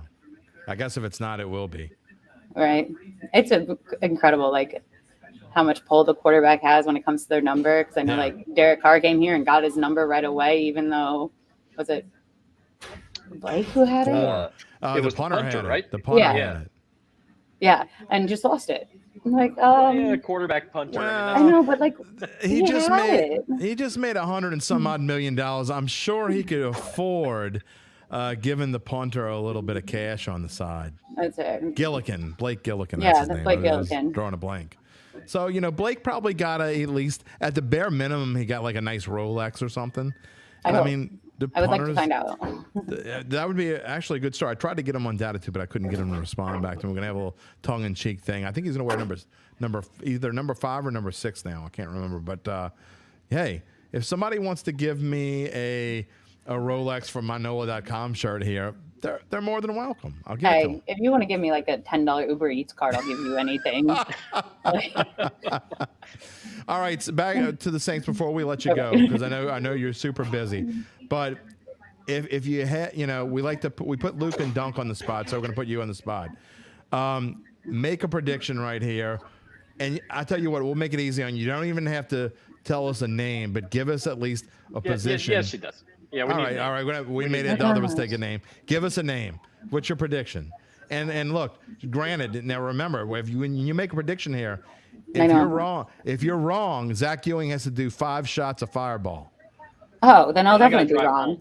Let's go with someone who's already picked, so I'm already wrong. I love it. Perfect. In the great words of Pitbull, Dale, Fireball. Oh man. Yeah, I love it. All right, give us a pick. We did. I'm going to stick. I don't even remember who I picked, which is really bad for our mock draft online. So I'm just going to stick with consistency and pull up who I picked. But I'm pretty sure I don't even know how to pronounce his name. So that's okay. I don't even remember what Duncan and I talked about this morning, and that was 9 hours ago. For the mock draft, just for consistency reasons, I picked the Kansas State defensive end, Felix. Felix, he's got a hyphenated name. Yep, the hyphenated last name. We'll let Zach pronounce that one. I got to look at it. Okay, hold on. I'm going to try. I got to look at it too. I'm going to try it too. Anudike Uzoma. Here it is. Anudike Uzoma. Uzama. There you go. Yeah. Thank you. That one. I actually think, I don't. Again, I've been saying all night, I think it's going to be offense, and I guess I hope it's going to be offense too, but I like what this kid has done. I think he could be. I think that's not a bad choice. So if they go that way, Woo. it'll be the Not a end bad of the choice. world. I'll take that. starting to think, and I know we've said all night that the Saints are going to trade up, and Mickey Loomis basically telegraphed that he wanted to trade up, and he Right. trades up every year. With the way this is going, they may not need to trade up. They might not. I mean, the people they want are going to be there at 29. So it may work out for them. Smith I and wouldn't be Jigba keeps surprised. falling down, keeps falling. It's Like about either time to way, I start wouldn't looking. be surprised because they even said, or Mickey said yesterday, how there's no really must-have position. So why go through that hassle when they're just building depth? That's right. That's right. So I don't know. Yeah. Well, How you're about gonna we keep find it clean? you're Clean gonna and find green. out. You're gonna find out pretty soon, and you're gonna be banging that keyboard pretty shortly. I bet. Yeah, probably. All right, Taryn Walk, Thank we you, appreciate Taryn. you joining us here on the Bayou Bets Draft Show. Enjoy draft night. Thanks for having me. Thanks, Taryn. All right, that is Taryn Walk of the Times-Picayune and Advocate Saints beat team. Getting closer, Seattle Zach. Seahawks. It's getting closer. It's getting closer. Seattle Zach. Seahawks on the clock at number 20, and that pick is in. Let's see if we can find out what it is here. We're going to get to another break here pretty quickly. Seahawks are taking Jackson Smith in Jigba. That great is pick. a loaded That wide is a receiver. great pick. Look, you add him to DK Metcalf. They still have Tyler Lockett too, right? None of these guys are free Yep. agents. Am I mistaken? Not yet. I think at least one of them, their contract is up this year, and I can't remember which one it is. That So is a great pick for them. I mean, look, Geno Smith's got to be happy with that pick. Yeah. But It looks like my tight end bet's gonna unless the Chargers or Ravens, I think, go to as far as the Vikings. The Vikings don't need a tight end, and the Ravens don't need a tight end either. So unless the Chargers take, the Saints may have their pick of those tight ends the way it's looking. and don't be surprised if that's what they take. What's interesting, we talk about team needs and what's left. There are now 11 picks left in the first round. Will Levis has not been taken. And if you look at who's left in the first round, Chargers obviously don't need a quarterback, Justin Herbert. Ravens, we haven't even talked about that. They signed Lamar Jackson to a huge extension today. Then you go down the board. Jaguars have Trevor Lawrence. Giants just signed Daniel Jones this year. Cowboys have Dak Prescott. Buffalo Bills, Cincinnati Bengals obviously don't need quarterbacks. The Saints aren't going to pick a quarterback after just signing Derek Carr. Eagles and Chiefs obviously don't need quarterbacks. There is one team left in the first round, barring someone trading up. There is one team left that could potentially take Will Levis, and that's the Minnesota Vikings at 23. Nah. Well, Kirk Cousins, you think this is his last year in Minnesota? Yeah, I mean, I'm not predicting it as much as I'm saying that's the only possible spot. Kirk Cousins gets a really bad rap. Oh, that's perfect. That's perfect. He has turned into Brady Quinn. That's who he is, Brady Quinn, who's a great radio show host. By the way, speaking of perfect, how did Will Levis do on his buddy Vandy? Kyle is here. Oh, I wasn't even gonna. Thanks for coming, he says Kyle. we didn't leave him away to catch the show. Kyle, we've been putting links to the show up everywhere all week, man. Well, in Lafayette, they probably didn't. They get whatever is posted like a week later. The hamster's got to run faster to make the internet work. Exactly, and we didn't post it in Cajun. So, we probably should have said we have a live draft show, share, and then maybe he would have been able to find it. I don't know. I'm just guessing. They we love speak you, a little Kyle. differently. We kid because we love. Tag your friends in the Facebook post. Tell them to check out YouTube. Once again, we'll remind you that if you subscribe to the Bayou Bets YouTube channel by the end of the night, you are automatically entered into a sweepstakes to win an NFL jersey of your choice. All you got to do, subscribe. Has to be the Bayou Bets YouTube page. So make sure you're there. I know we've picked up a few subscribers already tonight, so that's great to see. We want to get a few more. Look, we're still not even to 100, so you got a better than 1 in 100 chance to get your non-Falcons jersey. Yeah, to get an NFL jersey. Jim may come to your house and put the gree-gree on you if you take a Falcons jersey. If you take the Falcons jersey, we're going to have a little chat. I'm going to put you on the show. I'm going to make fun of you for 45 minutes. But if you take a Bijan Robinson jersey, I might respect that. That guy's going to be a good player. Only if it's a Bijan Robinson Texas jersey, but we said NFL jersey, so. Well, technically, you're getting a gift card. You can buy whatever the hell you want. I don't know, but we're getting closer. So not this break, but the next break, I think I'm going to have to break out the alcohol because I'm starting to get worried. I got a bad feeling about this pick coming up. So The Seahawks. I just want to point By the way, this Kyle, out. if you're already subscribed, it counts. You're in the running. Yes, that is true. Yep. If you're already subscribed, you are in So you're in the running. sweepstakes. I like what JT Saints is thinking. The DT from Michigan, Mozzie Smith, or a tight end, Michael Meyer, Dalton Kincaid. One of those two certainly looks like he'll be there for the Saints. We're at pick number 21. I do want to point out, Jim, the Seahawks. Defense, no defense. Because we made fun of what the Lions did. The Seahawks got the top corner in the draft in Devon Witherspoon, number 5. And now they have the top wide receiver in the draft at number 20. I mean, what a draft. I thought that was a slight reach, but I mean, now that I see what they have now at wide receiver, man, they really are rolling. So, look, I think they've done an excellent job. And again, they were a team that surprised last year. Now, look, can Geno continue to do what he did last year? He started to turn back into Geno towards the end of last year. We'll have to wait and see. But I think the Seahawks team is moving in the right direction. But they have a 72-year-old coach whose name is not Bill Belichick. So I don't know how much longer Pete Carroll is going to stick around, but maybe it doesn't matter. Maybe he wants to give it one last hurrah. That division is not great. Other than San Francisco, who probably San Francisco, but I mean they may take a step backwards. So I mean Seattle to me has a chance to win that division. I don't know what their schedule looks like. I would have to look at it, but. You got to think Seattle's going to be in the mix. Today's coverage of the NFL Draft is sponsored by Tulane Doctors, proudly bringing the future of medicine to New Orleans every day. Find your doctor at TulaneDoctors.com. Waiting on the Chargers pick at number 21. And just kind of looking through, DraftKings has some odds up, and it's like 4 or 5 picks. We haven't even really talked about odds. Position. Yeah, it's position, not player. But they, at the number 29 pick, still have defensive lineman or edge rusher at minus 200. Yeah. Now, if the Saints move up, look, tight end is even money at number 26, and it's plus 150 at number 28. So if the Saints want one of those tight ends, maybe you give up like a 4th or 5th rounder just to move up a couple of spots. We'll see. There's also going to be plenty of wide receivers left. I mean, the Saints are going to have options. They're going to have plenty of options. So that's why I don't know if you need to trade up right now. It's getting to the point to me where I don't know, but again, they get antsy. So whatever their board tells them, if they only have 2 guys on their board, they may want to trade up 3 or 4 spots because it probably wouldn't be as expensive. You're not going to have to trade a 1st-round pick, I don't think, to trade up 3 or 4 spots. So that may be worth it. No. That may be worth it if they have someone in mind. And my guess is now's the time when they probably start getting antsy if they haven't already. So they put down the Raising Cane's. Their feet are no longer on the table. They are probably standing up now, all talking to one another. They've been sitting down, kind of kicking their feet up for most of the night. And now I guarantee you they're probably getting a little bit antsy now because it's getting to that point. Yeah, there is no doubt about that. And they have not. Chargers pick is in, by the way.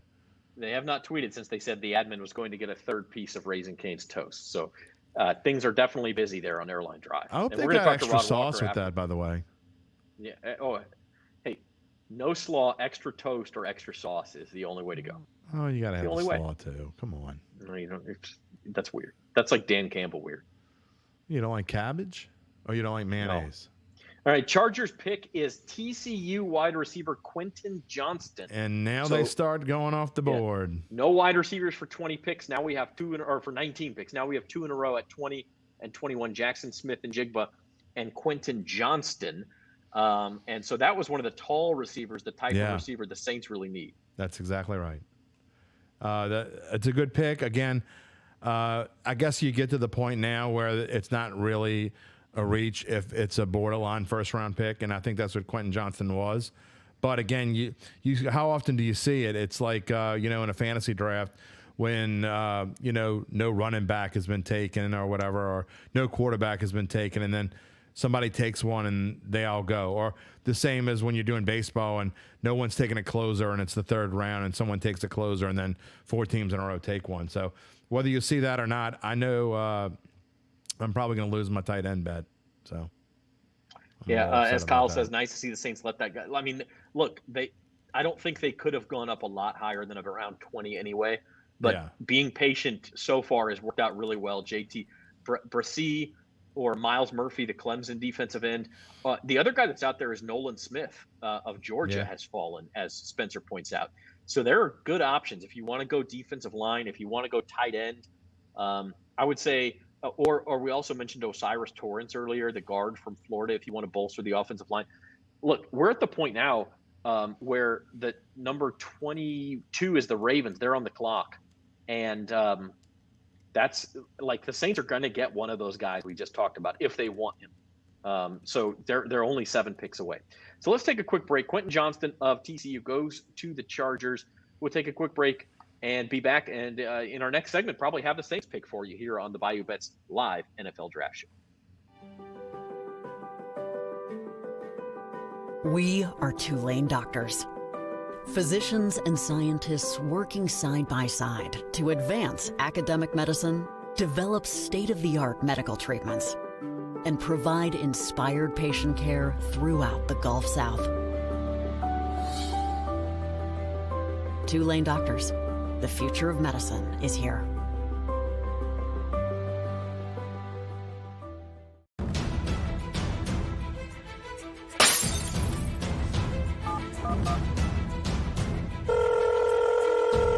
Kenner 911. What is your emergency? Someone just broke my window. They're coming in my house. Hurry, I need the police. Hurry. Stay on the line. Officers are on the way. Headquarters 101. We'll put you out to a burglary in progress. 101 quarters Ewing Road.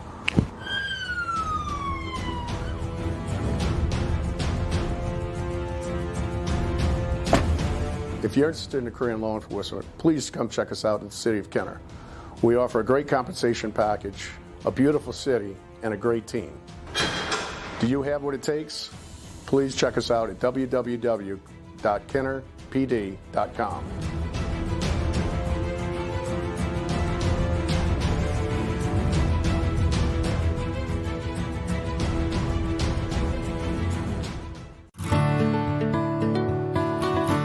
You're going to gain self-confidence every single day, so you'll leave here prepared to succeed. We want our graduates to be the shining examples and the shining stars to their employers. I have the tools I've gained, use my hands and my knowledge, and I put them together and should create something that's special. The program met everything that I needed it to meet. If you know it's a passion for you, then just act. Come here, join the academy, and you'll be well on your way. Bill Strong Academy, give it up.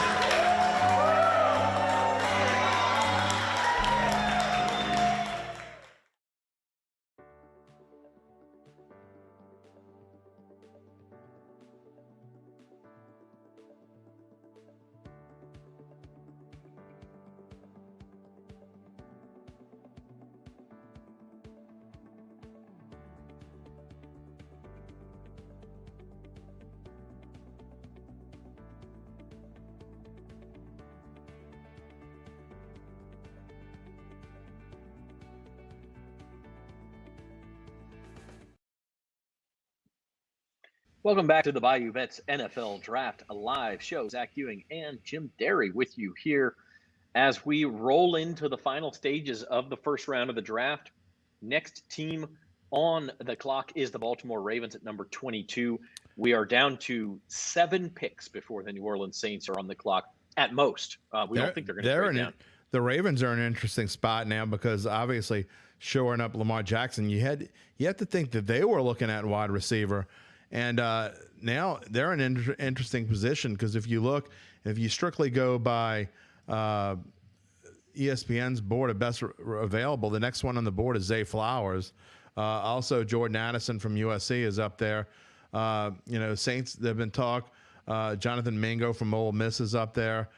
So there are some interesting picks.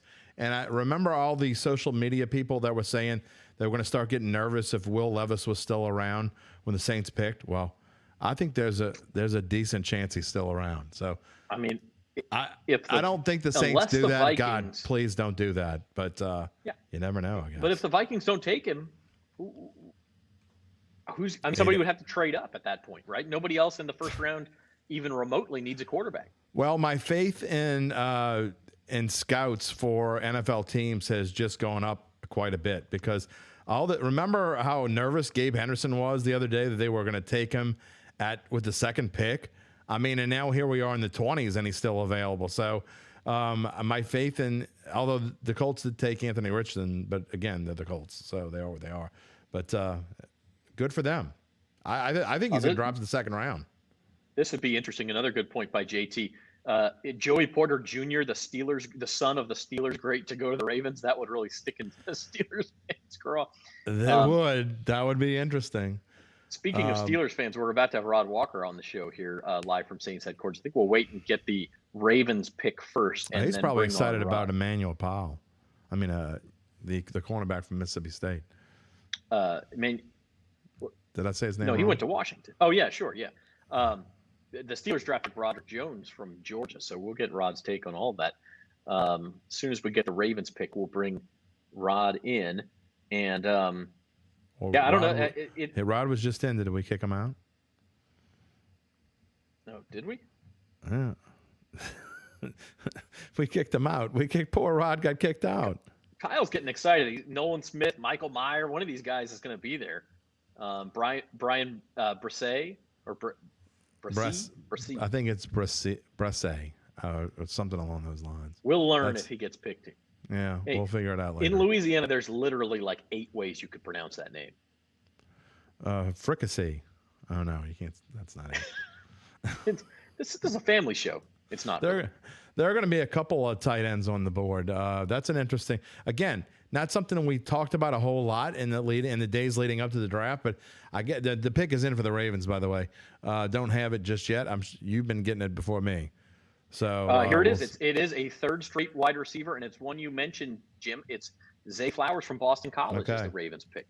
So Lamar Jackson gets his big deal, and he gets a first-round wide receiver on the same day. That's pretty good.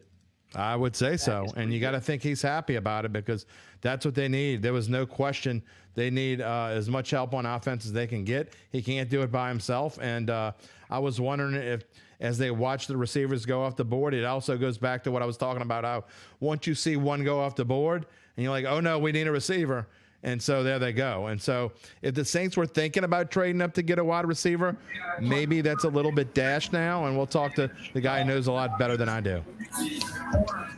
Welcome, Rod, from Saints headquarters on Metairie. We appreciate you joining us. What are your impressions on the first 2/3 of this round? I think the first thing that jumped out to me was just those quarterbacks that went early in the top, 3 of the top 4. And I tweeted about earlier, like the Saints actually play all 3 of those teams on this year's schedule. They play obviously they play the Panthers every year, but they also play the Colts and the Texans. So they get a chance to face Bryce Young, C.J. Stroud, and Anthony Richardson if those guys happen to get the starting job. And I guess you think 2 of those guys for sure will. And not sure about Anthony Richardson, but I think those other 2 guys will probably be starting for their teams.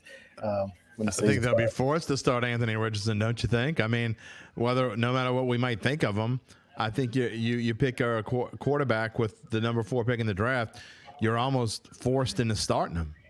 Yeah, I mean, they have, I guess, Gardner Minshew's there who you might roll with him for early in the season in a way. So it just kind of depends on how the schedule works out. I feel like, early in the season, if the Saints play those teams, maybe not, but you just never know. Here, let's go back to the social media.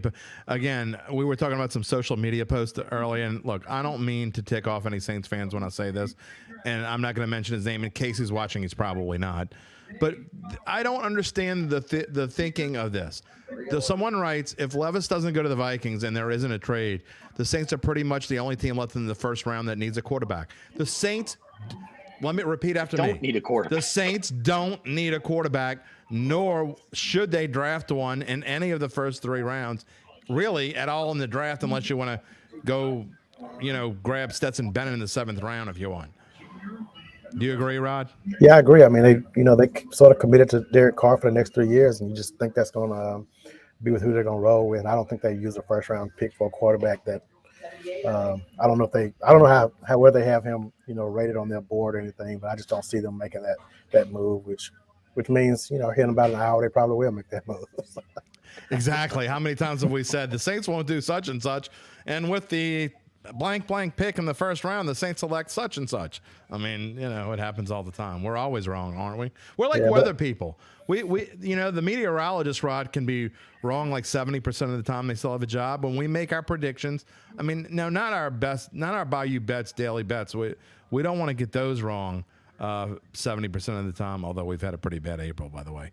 But when we're talking about making mock drafts, I mean, if you're 30% correct in a mock draft, you're doing pretty darn good.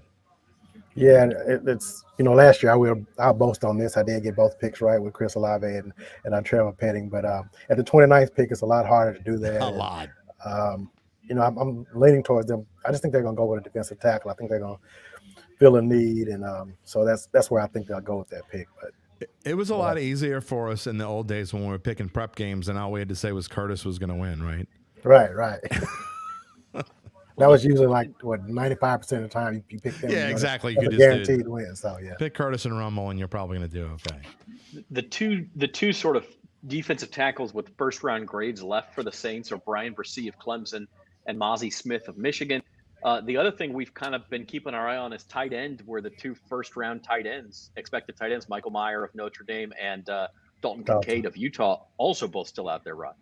Yeah, Brian Bresee is who I picked in our mock draft that we had in the paper on, I guess it ran today, and I think Luke Johnson also picked him. So I think that's the sort of favorite, I guess, in the clubhouse. But all four guys that you named are guys who I wouldn't be shocked at. But if you're going just by need, I think you go with defensive tackle. And but talking to Mickey Loomis the other day, he talked about the positions that he thought were really strong in this draft, and tight end was the other one that he said. So I wouldn't be shocked either way, but you may can get one of those guys, maybe one of them. I don't know if they'll slide all the way to 40 where the Saints have another pick, but this draft is deep in those spots, so I think that they feel like they can find what they need in both of those positions. Yeah, Rod, absolutely. What's the feeling like in the room right now? I mean, we've talked all week about the potential of the Saints moving up and how they love to do that. If they're going to do it, it's getting pretty darn close. So what's the feeling in there? Is there a little, I don't want to say tension. I mean, you're a sports writer, so it's whether they do it or don't, that's, you're still going to sleep tonight. But, what's the feeling in there right now? I think earlier there was some thoughts that, even before we came in here today, I thought that they would make a move. But now we're getting to the point where we've seen a couple of surprise picks in the draft. And I'm thinking that they probably have enough people on their board now. They're like, well, we can just sit here and wait and get who we wanted. Maybe they'd make some kind of trade later on, but I think they may just sit at 29 now and just wait, because I think they have enough players available that they really like. Before Zach asks you another question, because I know he has one for you, I'm just going to say that if the Saints don't move, if they stay at 29, I want you to tell Luke Johnson that he owes me $4 because he gave me plus 400 that they would make a trade, and I went and bet $1 on it. I couldn't find it anywhere there, so I'm just going to say Luke Johnson owes me $4. Okay, I'll let him know. All right, good. Just have him grab a couple of cold chicken fingers. Yeah, that's fine too.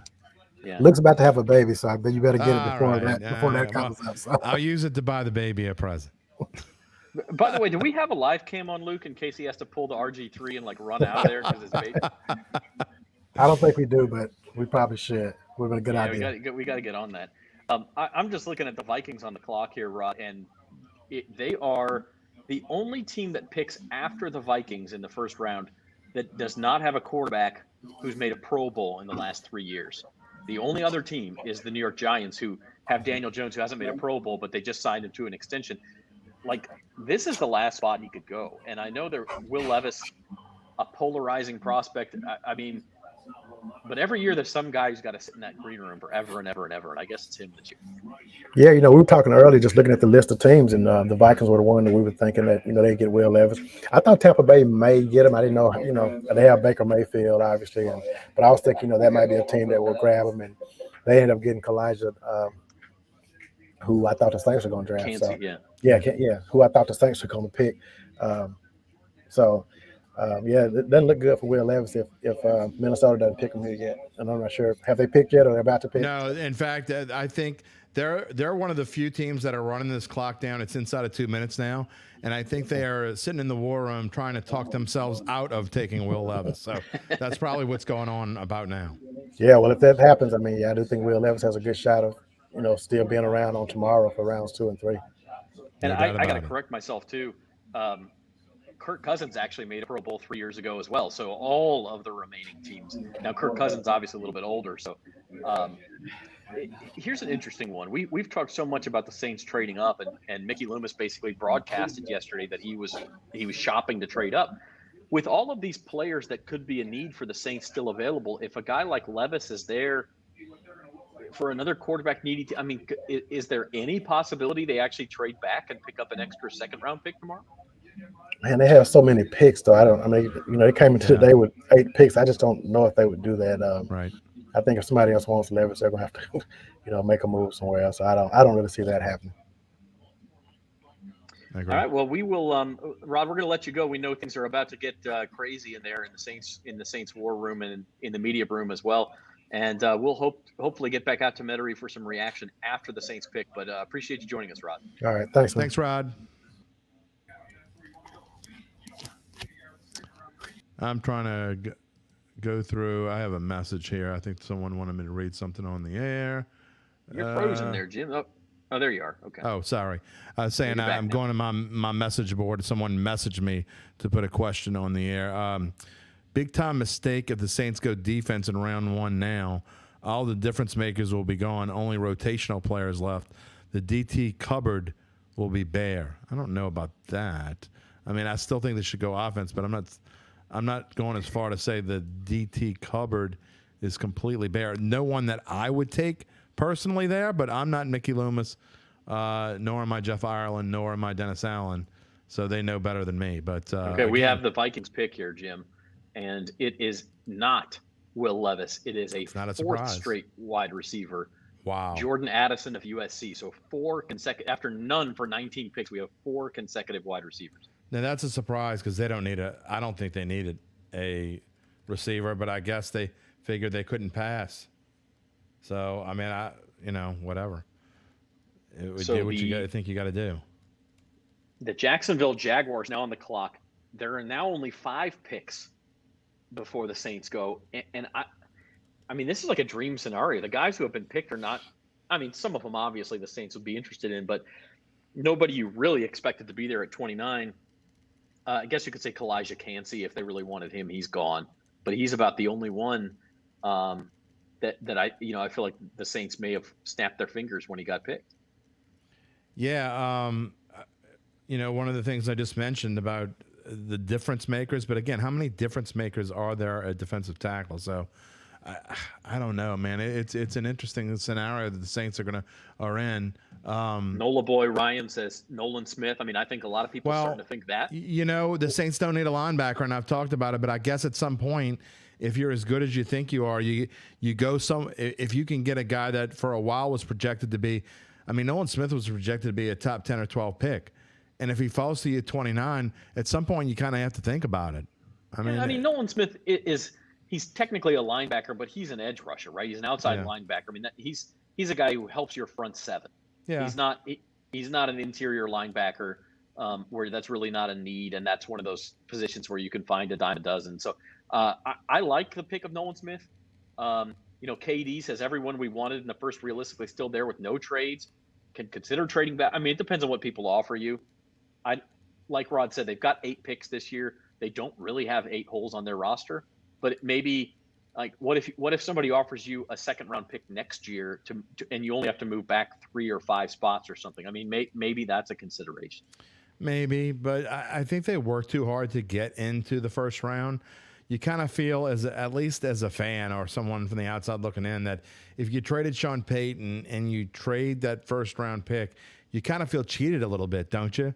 I mean, I don't. That probably doesn't come into the factoring of whether they make a trade or not. I don't think they think of that at all. But I think that fans would think of that. You feel a little cheated if now all we got for Sean Payton is a second round pick, or whatever else you can get. And when the talk before was that maybe you were going to get 2 first round picks or a first round pick that was in the top 10. So I don't know. I don't know how I feel about them potentially trading down, but it's certainly a possibility. Yeah, there's no doubt. I do kind of feel, just looking ahead, the Giants could be in the market for a tight end potentially. Jaguars, who pick now, have Evan. I mean, technically the Saints are. I wouldn't say that's a big need, but if it's a tight end that also a Jimmy Graham type tight end that can play, that's just as much a receiver as he is a tight end, then maybe, Yeah. So it kind of depends, and I wouldn't be surprised at all if that's the way they go. I mean, we were talking about guys not too long ago. I mean, that these guys I thought they were going to be a tight end taken in the top 22 picks, and so that's not going to happen now. So you're probably getting value at this point. So sometimes you do have to pass on the position you think you need most because that's the best move for your team, and you can't let someone slide any further. Spencer brings up a good point. I'd forgotten the Giants got Darren Waller, so they probably will not go tight end. Right. Jaguars, Evan Ingram had a great year last year, right? So Very Spencer's good. saying they could go tight end. Yeah. I don't. That might be kind of redundant for them. I take that back. The Giants have just traded up. Giants have traded. Yeah, I saw that. They have traded just to the one 24th. spot. They just flipped spots with the Jaguars. So. And I'm going to type that in here as we go. Yeah, Giants are now 24. Jaguars are now 25. So I don't know what you give up just to go up one spot at the end of probably the 5th or 6th rounder. Yeah, not much. We saw earlier that it happened early in the first round when Houston made the move, and all they got was a 4th round pick. So at this point, I agree. I think it's probably a 5th or a 6th round. But slot. To me, that signals the only way you would need to make that deal is if you were afraid someone else was going to trade up to 24. Could that have been the Saints? Maybe. There's no need to make that deal if there's nobody else bidding because you're the next pick anyway. Yeah, well, I mean, everybody knows how much the Saints like to trade, so that's definitely a potential preemptive strike kind of thing. There are all kinds of interesting things. Okay, it is for a corner. The Giants take Maryland cornerback Deonte Banks. Okay. So I don't think that was in competition with the Saints because the Saints not really in a market for a corner. Yeah, that answers that question.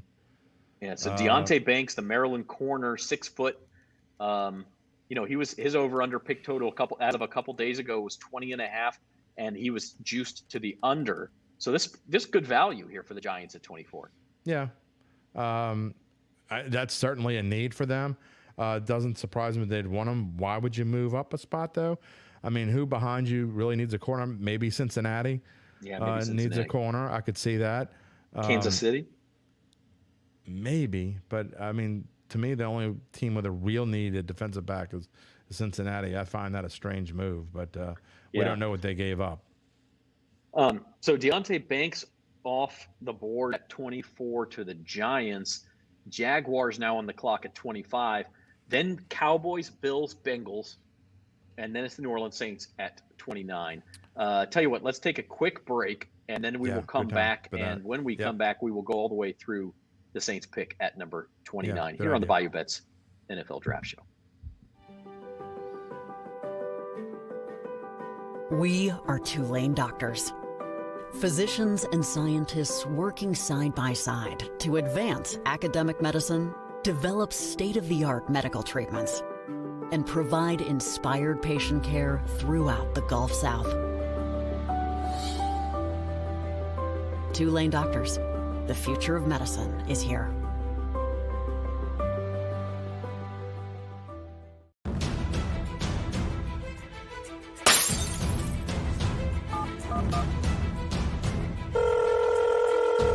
Kenner 911. What is your emergency? Someone just broke my window. They're coming in my house. Hurry, I need the police. Hurry. Stay on the line. Officers are on the way. Headquarters 101. We'll put you out to a burglary in progress. 101 and quarters Ewing Road.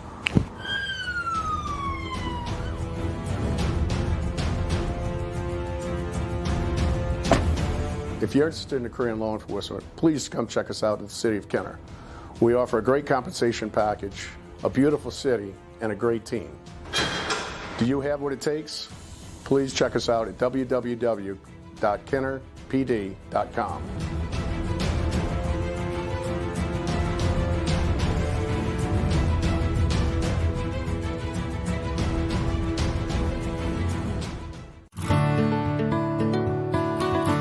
You're going to gain self-confidence every single day, so you'll leave here prepared to succeed.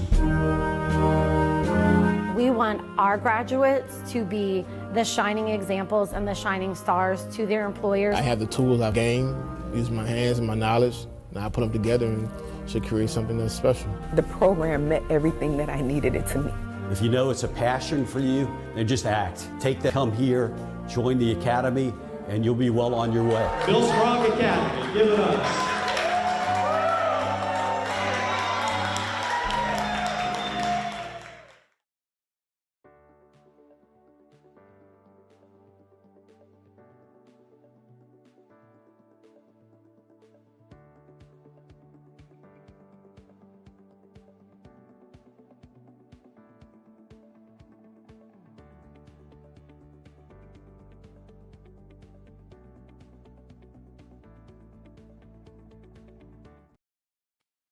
Welcome back to the Bayou Bets YouTube live show from the NFL Draft. Zach Ewing and Jim Derry with you. I have not got the alcohol.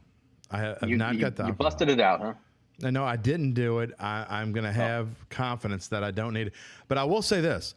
Looking at social media, I don't know who Sally Mitchell is. She looks like a nice elderly lady who I would love to go get cookies from at Christmas. Oh, I can't wait to see where this says that she is confirmed from her good friend Earl that the Saints will pick Will Levis at pick number 30. So I guess that means they're trading down since they have the 29th pick of the draft. But I hope that her good friend Earl is incorrect. Did you just find real life Aunt Mabel? I think I might have. Her name might be Sally. Really, I've been calling her Mabel all these years. Real Aunt Mabel. I think I did. I think you're right. She looks like kind of like Aunt Mabel would look. And she probably bakes a hell of a fruitcake. There's no question. For those who don't read Jim's NFL column every week in picks, Aunt Mabel, a common character who he's always picking against her because she's always taking the obvious pick.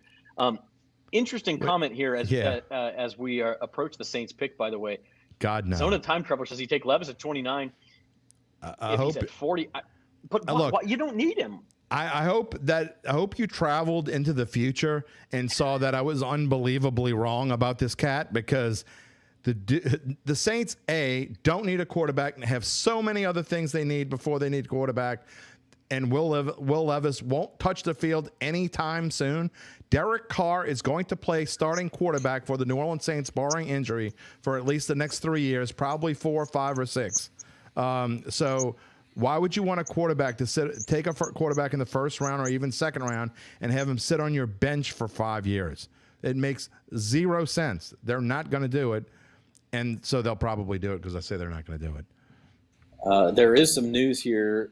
Albert Breer of Monday Morning Quarterback reporting the Bills have made a trade. This is, I think, our 6th trade. The Bills are up on the board. I see that now. The Bills are up to 25. They traded with the Jaguars. They just keep.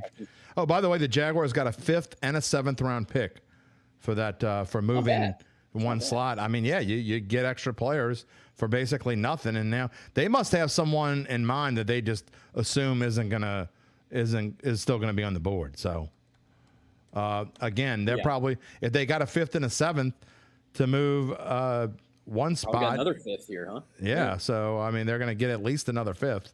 One would think, maybe a 4th. They now pick 27, just 2 spots in front of the Saints. So it's Bills, Cowboys, Jaguars, and Bengals. Then the Saints are the 5th pick up right now. And then Eagles and Chiefs to end the first round. So we're wrapping things up. Maybe it's a conspiracy. They're just trying to host the Saints. Sorry, I had to get that voice out once. Right now, things are working great for the Saints. Today's coverage of the NFL Draft is sponsored by Tulane Doctors, proudly bringing the future of medicine to New Orleans every day. Find your doctor at TulaneDoctors.com. And we appreciate everybody joining us. Hey, call your shot here. The Saints are 5 picks away. Put in the comments who you think the Saints will pick. 2 questions. Who do you think they'll pick? And who do you want them to pick? Okay, 2 very different things for some people. The Jags also got the 130th pick of the draft. What round is that, Zach? That would be the end of the 4th round. Okay. So that's pretty good. That's pretty good deal for them. If you have somebody you want already. Look, I'm going to go. I mean, man, these tight ends are falling, and I got to think they're going to take one of them at this point. If they keep falling, if they're both still there, I mean, either Mayer or Kincaid would be a great addition. You talk about the Bressies of the world. I know that's who Luke was talking about, and if Luke and Mike Triplett are both correct and they do take defense, that's probably the route they're going to go. But honestly, I got to think Kincaid and Mayer are both on the Saints board. Okay, so the Bills are in, and they just took Dalton Kincaid. Okay, well, there you go. So the first tight end is off the board, and it is Dalton Kincaid. Man, I could have got that at plus 200. Damn it. So, yeah, Dalton Kincaid goes at number 25. I really like this kid. I don't know if anybody remembers the game Utah played against USC last year. Yeah. And Dalton Kincaid had like 20 catches in that game for 200 and something. I mean, now USC couldn't stop anybody. Exactly. It couldn't stop Tulane, no offense. But nobody could stop this kid. I mean, Dalton Kincaid is the truth. And Kyle says he best they take Meyer. They took the other tight end. They took Kincaid. I think Michael Meyer may go to the Cowboys. That's a possibility. For a tight end. They're on the clock now. They always have multiple tight ends anyway. They have lots of tight ends. So that wouldn't be a surprise either. But again, if Mayer falls to 29, I haven't been advocating for tight end, but that kind of fills the same kind of role that we were talking about, another pass catcher for Derek Carr. And we're talking about wide receiver, offensive lineman. And I think that would be a fine pick. I don't think that would be a bad pick if that's who they took. If you look at offensive guards and who the best are available, if you just go by the ESPN board, which is what I have on the board, I know people are talking about Osiris Torrance, but actually ahead of him, one spot is Steve Avila from TCU, but he's got a grade of 34. So at this point, maybe you wait. Osiris Torrance got overall grade of 42. Does that mean he'll still be there at 40 tomorrow night? I don't know. But do you go that route? I'm not sure. So I think the Saints are great at best available as long as it fits into their needs. And right now, picking a receiving tight end like a Michael Mayer, assuming he's still there, wouldn't be a bad pick. Otherwise, there are several other options. Then I think you probably do have to go defense. And we talked about Felix Uzama from Kansas State is a possibility. The kid from Clemson, Brian Bressie, and Miles Murphy, actually, who some were talking just a few weeks ago about he could potentially be a top 20 pick. And now he's kind of slipped the last couple of weeks. So lots of options. And so now I think if you're the Saints, I don't think you need to move. I don't see a reason to trade right now because there's still several great options. I got to think there are at least 4 or 5 guys that are on their original board that are still up there. The Bills pick is in, by the way. If you can go to your magic. Yeah. The Bills took Dalton Kincaid. Okay, right. Yeah. I read that. Yeah, I'm sorry. The tight end. So, I was looking at the next pick already. I think that's in as well. So the Dallas Cowboys on the clock now, and the Saints are 4 picks away. Once again, New Orleans, it's time to call your shot. Put in the comments, and we'll show it on the air, who you want at 29 and who you think it'll be at 29. Maybe it's the same thing. Spencer the Guru mentions, is there a medical issue with Nolan Smith? I mean, he's dropping something like there. A rock of talent. There's something there. For him to drop that far, there's something there. But you got to wonder. And again, that's a name that they may be looking at. Mr. Urquhart made his pick, and he says he wants Nolan Smith of the Alabama safety. Look, I'm talking about Brian Branch. I don't. The Saints aren't going to take a safety. I don't think. I mean, again, nothing's going to shock me at this point, but I just don't think they need a safety. Yeah, talented player, but we talk, and this is an argument you've had with Duncan before, Jim. Do the Saints always take best player available? Maybe they do, but as Dunk points out, they may have 4 or 5 guys that they give the same grade to. Yeah. And of those 4 or 5, they're going to take a need. And so Brian Branch might be equal with a Nolan Smith, might be equal with a Michael Meyer, and they're going to take the tight end or the defensive lineman over a safety that they don't really. No, I agree. And I mean, the Saints are one of the most unconventional teams in any draft. So certainly, oh my God, there's some interesting comments on here. Some of them I can't read. But the Saints are just unconventional. You just don't know what they're going to do. So, man, that Dalton Kincaid pick, man, they have 2 really good tight ends in Buffalo. They're getting better on offense. Yeah, I mean, I think they found out against the Bengals in that divisional playoff game, maybe don't have enough weapons. Triplett's saying the top 2 tight end. Oh, Fallon, that was before that pick. Okay. I was like, what is he talking about? Did I miss something? I really like Dalton Kincaid. Really like the guy's game. And he is what the Saints need. And I'm not saying Michael Mayer isn't, but the Saints need the guy who can move the chains. Like Michael Thomas used to be that guy. Can he be again? Maybe. But I don't think they know that. And if you go and get one of these tight ends who on a 3rd and 6 can go make a catch in traffic and help Derek Carr out when he doesn't have anybody open and he's under pressure on 3rd down, that's a good thing. Now, I personally think the Cowboys may take Michael Mayer right here at number 26. It is insane. Spot for the Saints to trade up. It is insane how many Saints fans want to take a quarterback, especially a guy like this. It is mind-boggling. If you're one of those people out there and you're watching this show and you want him to take a quarterback, what in the hell are you thinking?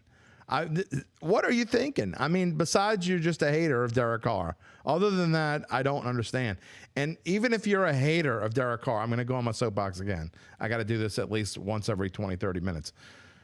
Even if you're a hater of Derek Carr, can you have the vision to see that this team believes that Derek Carr is their quarterback and they are not going to make a move? Whether you hate Derek Carr or not, you have to accept the fact that he's going to be your team's starting quarterback for the foreseeable future. And if he gets hurt, guess who's going to be the quarterback? Jameis Winston. You probably hate him too. Okay? But those are the 2 Saints quarterbacks next year. Will Levis is a wasted pick. It's a wasted absolutely wasted pick. There's no reason to do that. This team is not going to do that. They don't do things like that. You were exactly right. And by the way, here's your trivia question, and I think you know the answer to this, but I'm going to throw it out there. Okay. When is the last time the Saints took a quarterback in the first round of any NFL draft? It's got to be Archie, right? 1971, Archie Manning, and remains to be the only quarterback they've ever taken in the first round. It's not going to be broken with Will Levis. Maybe it'll be broken with Arch Manning in a few years. Oh. Archie to Arch, which means things did not go. Maybe. Arch Manning's probably a top 10 pick. So Arch Manning is going to be, for sure, a top 10 pick at some point. If not the number 1 pick. For sure, but good question from JT. Jawan Johnson, what's your take? I like Jawan Johnson, and I don't think he's why I don't think the Saints have to have a tight end. Right. But if Michael Mayer, who's supposed to be like a top 15 to 20 pick, falls to you, I think that's a place you can certainly improve yourself. But Jawan Johnson, the guy he had a nose for the end zone last year. He didn't do a whole lot else. They didn't give him a nice contract for nothing. All right. Horace asks, make your prediction. I'm going to go Brian Bresee. I still think he's the most likely guy. It's been defensive tackle the whole time where there's smoke, there's fire. And he's the best guy available. And look, a lot of guys have fallen to this point, but sometimes it's Occam's razor. You do the most obvious thing and take Brian Bresee. How about you? I know this isn't a name, but I think the Saints are going to pick a name that we haven't mentioned all night long. And I don't know who that is. I think they're going to go unconventional route here. I think they hope that Mayer falls to them. But I don't think he's gonna, because I'm with you. I think they're clapping in the war room, by the way. So obviously the Cowboys have made their pick. Jerry Jones is back there with his son, and they're clapping and shaking hands. So they've made their pick. I agree. I think that's who Dallas is going to take. If Dallas does not take that pick, take the tight end, I think that's the route the Saints are going to go, because I do think that he will still be there if he doesn't go here. Let's see if we can get. But I think if the Saints really wanted him, they would have found a way to trade up. So I think their draft board. I think there are multiple guys on their draft board, which is why they haven't made a move. Yeah, and once the Dallas pick is in, it'll be the Jaguars, who have already traded back twice, up at 27. They'd be followed by the Bengals and then the Saints. So they're getting close here, and to the point where you're right. You don't really need Nolan Smith and Brian Bresee, if you want to add to the defensive line, as long as the Jaguars and Bengals don't pick those 2 right in a row, you're going to get one of them without having to move up. Well, Zach, obviously the Bills thought the Cowboys might be taking Kincaid because. Okay, here's one for it's not Michael Mayer. Cowboys reportedly are taking Michigan defensive tackle Mazi Smith, who we have talked about tonight. Yeah, so there is a defensive tackle off the board. Another one after Kalijah Kancey went to the Bucs. So a couple of and Jalen Carter, of course. So 3 defensive tackles off the board in the first round. Yeah, they're not going to go that route now. Yeah, there's one left, and that's Brian Bresee. There's one left with kind of a first round. Oh, they might. You're right. Yeah, they might. And so Brian Bresee still out there, but Mozzie Smith, the pick to the Cowboys. So the Saints are officially in the hole now. The Jaguars don't need a tight end, and the Bengals, I think, Bengals could take a tight end. They could, but I think they're more served to probably go the route of cornerback, defensive back, or maybe even an offensive lineman. I think he's going to still be there. I'm not saying that's where they would go. And Zona Time Traveler is back and talks about Nolan Smith would be a great get. Look, I always have a hard time talking about this part of it. I don't want to be politically incorrect, but he's not the Saints kind of player.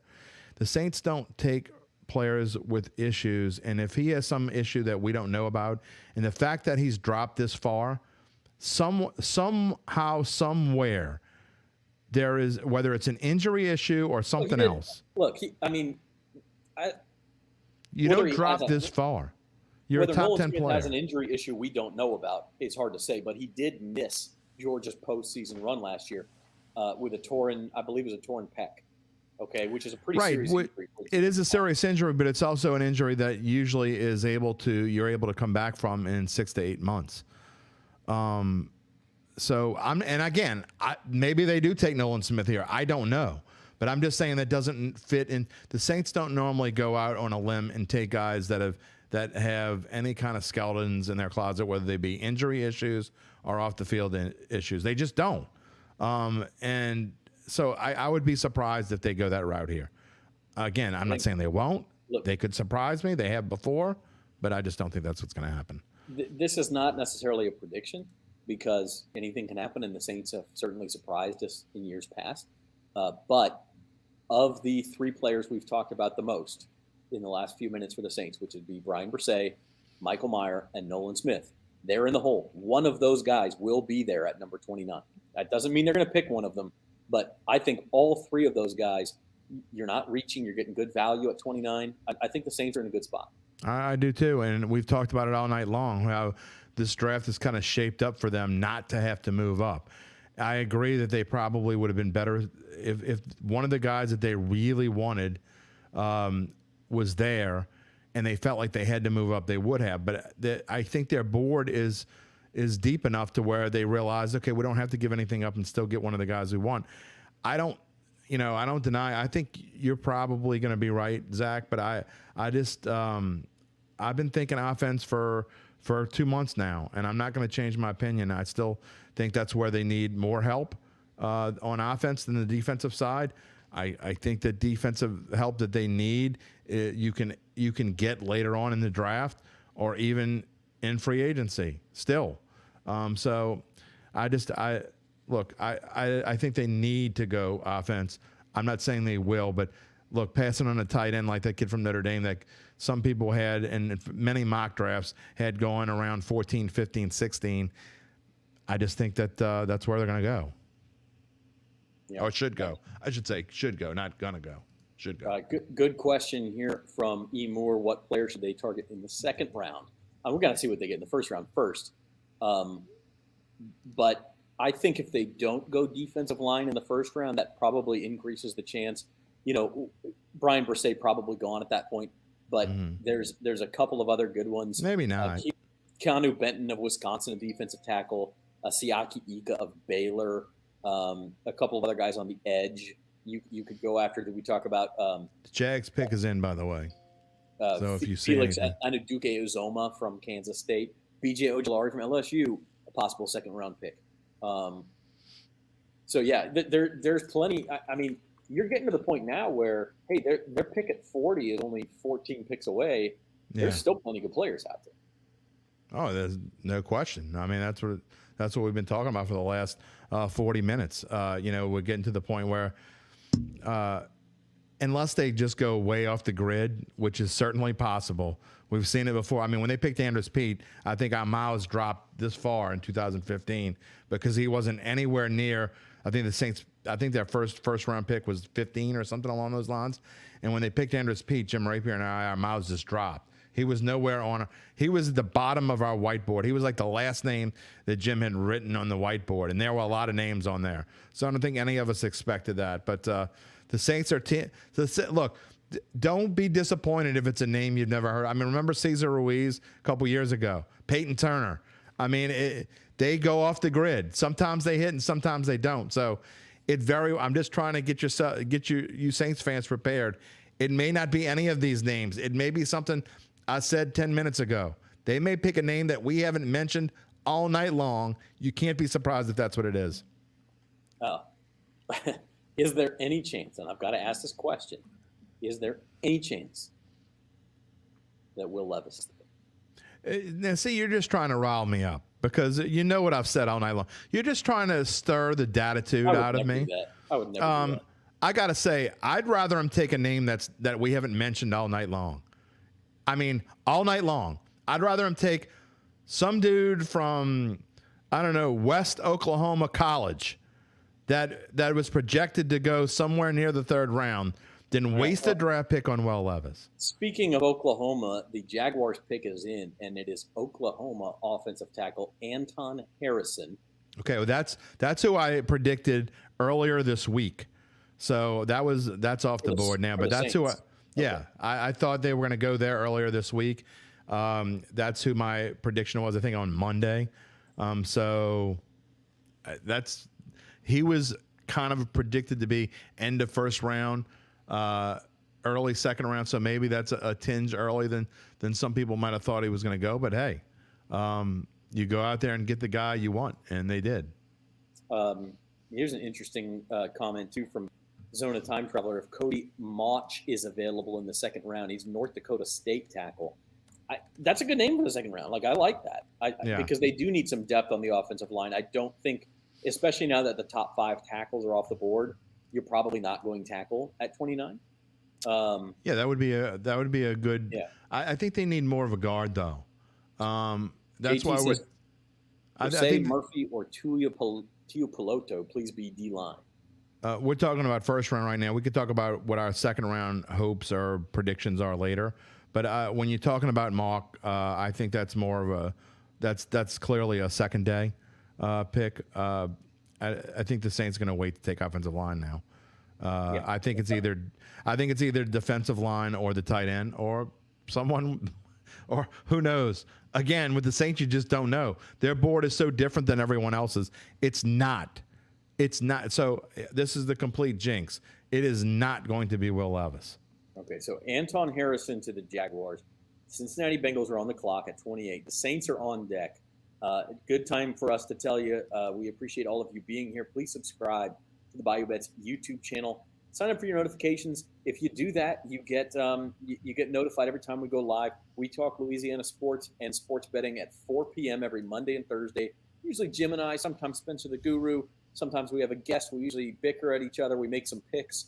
Sometimes they're winners, and you can follow us. Sometimes they're losers, and you can yell at us. But we have a lot of fun. 4 o'clock every Monday and Thursday. And we also want to let you know that today's special coverage of the NFL Draft is sponsored by Tulane Doctors, proudly bringing the future of medicine to New Orleans every day. You can find your doctor at TulaneDoctors.com. And my shameless plug for the Datitude podcast, which in the off season airs every Friday live on all these same stations that you're watching this on at 9:15 a.m.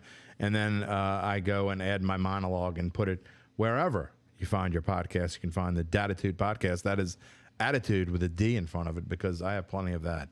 And if you haven't noticed by now, if you're into fantasy sports, we also have the fantasy roundup on Tuesdays. So you get all of that. Go to the Bayou Bets YouTube channel. Free. It's all free. It's all free. We love to interact with you guys too. Put your comments up, and so give us a shot. And by the way, if you sign up tonight, if you subscribe tonight, you're entered into our drawing for an NFL jersey. Anyone you want. Except Jim says he's going to come beat your door down. I will come to your door if I find out you use this gift card on the Falcons jersey. What if they live in like Morgan City? I don't care where they live. I'm driving. I'll drive. Okay.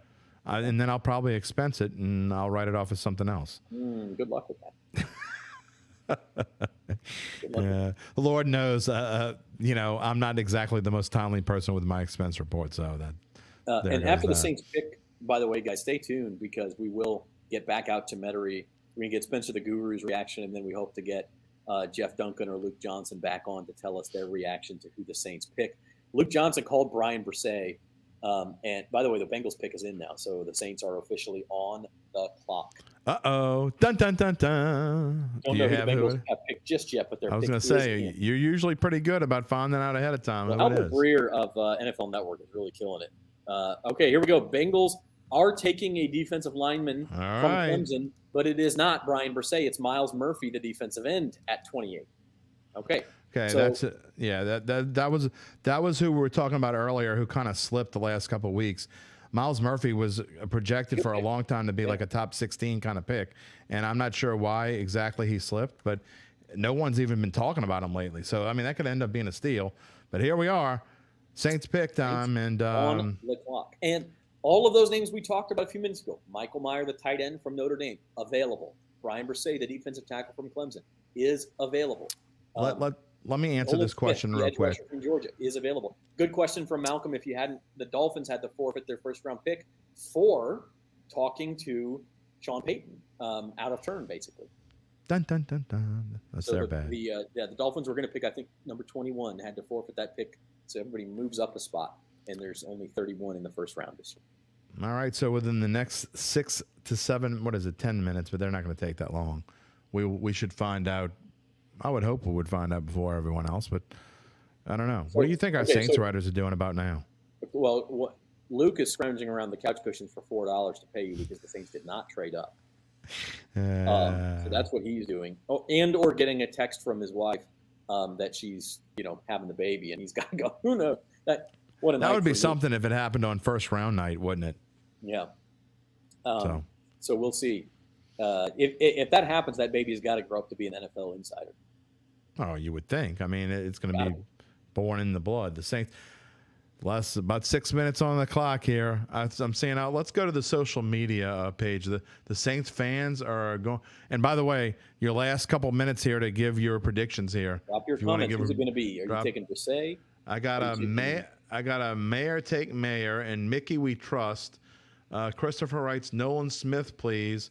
So, boy, it's going crazy now. Saints need to draft Hendon Hooker. That would be a no. Saints officially on the clock now. Nolan Smith, come on down. Here's my favorite so far. Bree says, okay, Saints, don't piss me off. That's all we ask. That's the best one. That's so much to ask. No, it's really not a lot to ask. Okay, I'm putting you on the spot here, Jim. If you knew that Will Levis and Hendon Hooker, two quarterbacks that most people thought would go in the first round, would be available. I don't think a lot of people thought Hendon Hooker would go in the first round. If you thought those two guys would be available at 29, would you still sign Derek Carr? 100,000%. I mean, first of all, I like Hendon Hooker, and I think he's going to be a decent quarterback. But I told you my concerns about him. My concerns about him are this. Exactly. I mean, he won't be able to play next year. He won't even be able to practice until probably late October, early November. So that's not something the Saints can afford to do. They can't.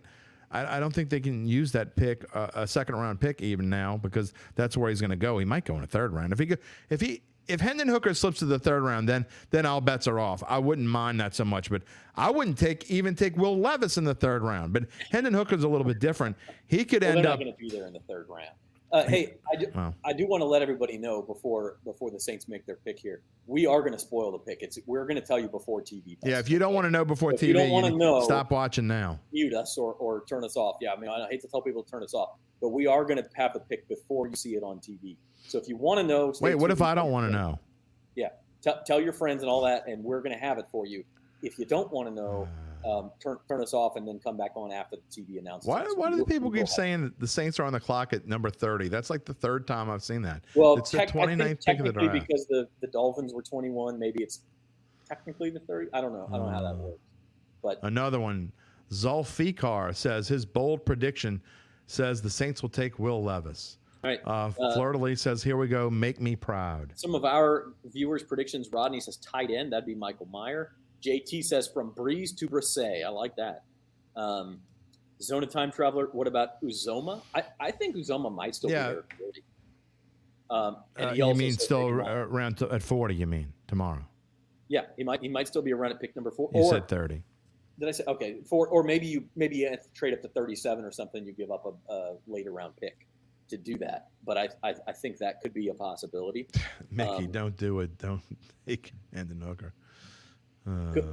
Could this? I mean, and I know everybody has said no to this question all night long, but the longer they stay on the clock here, a trade back. It's possible, and you bring that up, and I was reading earlier that the Texans trade earlier to get the back-to-back picks. It didn't come until there was, with the Cardinals, until there was 1 minute and 30 seconds left on the clock. It wasn't finalized. So Saints still officially on the clock and running out of time. No pick yet. No pick yet. Trust me, if it comes out, we've been getting most of them before they're announced, and there's nothing yet. So we're keeping an eye on them. In fact, Zach's been getting it before me. I was getting them earlier, but now you're getting them before me. So still waiting on that Saints pick. Dane asked, "Are we going to trade out of this?" We just mentioned that it's a possibility. 3 first-round picks left. Okay, here it is. We've got your Saints pick. Uh-oh. It will be, as predicted here on Bayou Bets, Clemson defensive tackle Brian Brisset. Welcome to New Orleans Saints. You know what? I'm not going to make Luke pay me. Because he nailed that, and so did Taron Watt. I'm not a fan of this pick at all. Look, I get the Saints. It's a Saints need. I understand that, but man, this guy, defensive tackle, I'm just not a fan of taking a defensive tackle in the first round unless it's a super stud, someone maybe that either fell from that was supposed to go 10 picks earlier, or so. I almost think you might have been able to get this guy tomorrow. I'm just not a fan of this at all. I don't think, and doesn't matter what I think, but that's how I feel about it. This is the pick you make when you're on the 18th tee and a par wins you the tournament. You hit it down the fairway, you play it safe. I completely disagree. I think it's the other fairway way. to green, and you fill a need. If you need a birdie, which you could argue the Saints need a birdie, then this is probably not the right pick because you needed to maybe go up a club and try to carry that bunker, right? To use a golf analogy. This is a safe pick. It fills a need. He's got a late first round grade. They took him late in the first round. They needed run stoppers, as El Rey says. I don't think he's probably athletic enough to be a defensive end, JT. But tell us your reactions, guys. Well, I mean, I've already told you mine. So no, I know yours. Brian Brisset of Clemson, defensive tackle. And by the way, again, another victory for the odds. The odds said defensive line the whole time for the Saints, and they turned out to be correct this time. Yeah. No, and our writers were right because Duncan was actually talking about this guy before as well. So I want to make sure I spell his name right. Is it 2 S's or 1 S? It is 1 S. Bresee. El Rey says he's a buffet buster. Not wrong. Not wrong. He certainly looks like it. So there you go. And I'm going to put this up on But that's the the kind of guy who stops the run too, right? Yeah. Yeah. I mean, so there you go. I mean, we got the pick up on the screen, and look, he's getting hugs from his family in Frederick, Maryland is where he is. So he's going to be moving to New Orleans pretty soon. Someone says, let's do it, big boy. El Rey says, let's get him some red beans. Brian, I don't think he needs red beans. I mean, he is listed at 6'5", 298. That's actually not that heavy for a defensive tackle. If he's 298, I'm 228. I'm just saying. There ain't no way in hell that dude's 298. He may have put on a couple pounds since that combine measurement. But hey, I'm just looking at his highlights right here. No way that dude's 298. You're in a division where the Carolina Panthers add a mobile quarterback in Bryce Young. The Atlanta Falcons add a star running back in Bijan Robinson. Yeah. You have a new quarterback in Derek Carr who has some toys to play with now. Jamal Williams has joined. Michael Thomas, look, he'll be back when he's back. We'll believe it when we see it, et cetera, et cetera. Chris Olave, you added some linemen. Trevor Penning will be healthy. I don't think adding defense is a bad thing. Well, I'm going to say this, and I've said this a lot, a big part of the night. The one thing that the Saints, you can tell by just watching how this draft unfolded, that a lot of the names that were talked about, and even some of the names that fell that would have been needs for this team, the Saints have their board, okay?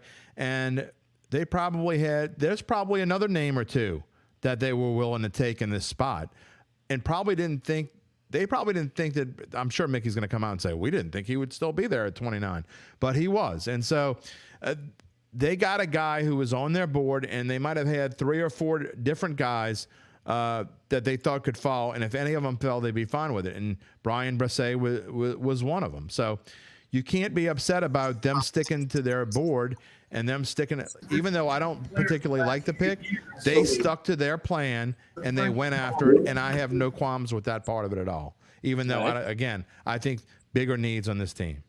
Spencer the Guru joins us from Saints headquarters. He's been there all night. Spencer, what was the reaction in the media room there when you were saying this? Oh, yeah, it's pretty quiet. You know, like I think it was kind of expected that the Saints were going to go at a defensive tackle. I was thinking with all the names that fell, I thought maybe they'd do something kind of bold, maybe take Michael Mayer instead of going with the safe route here with Bresee, but can't really argue with it. It's a big need. And Bresee, I feel like, is a good value here because he's somebody that a lot of scouts that going higher than this, and he's somebody that went through a lot of adversity and was able to get through it. And I think he'll be a solid fit.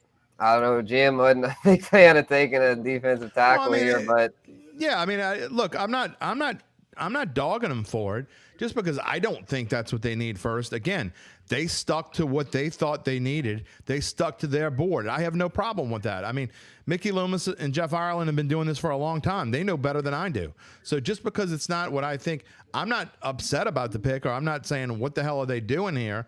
I think they stuck to their board. He went right exactly where Caesars Sportsbook thought he would go.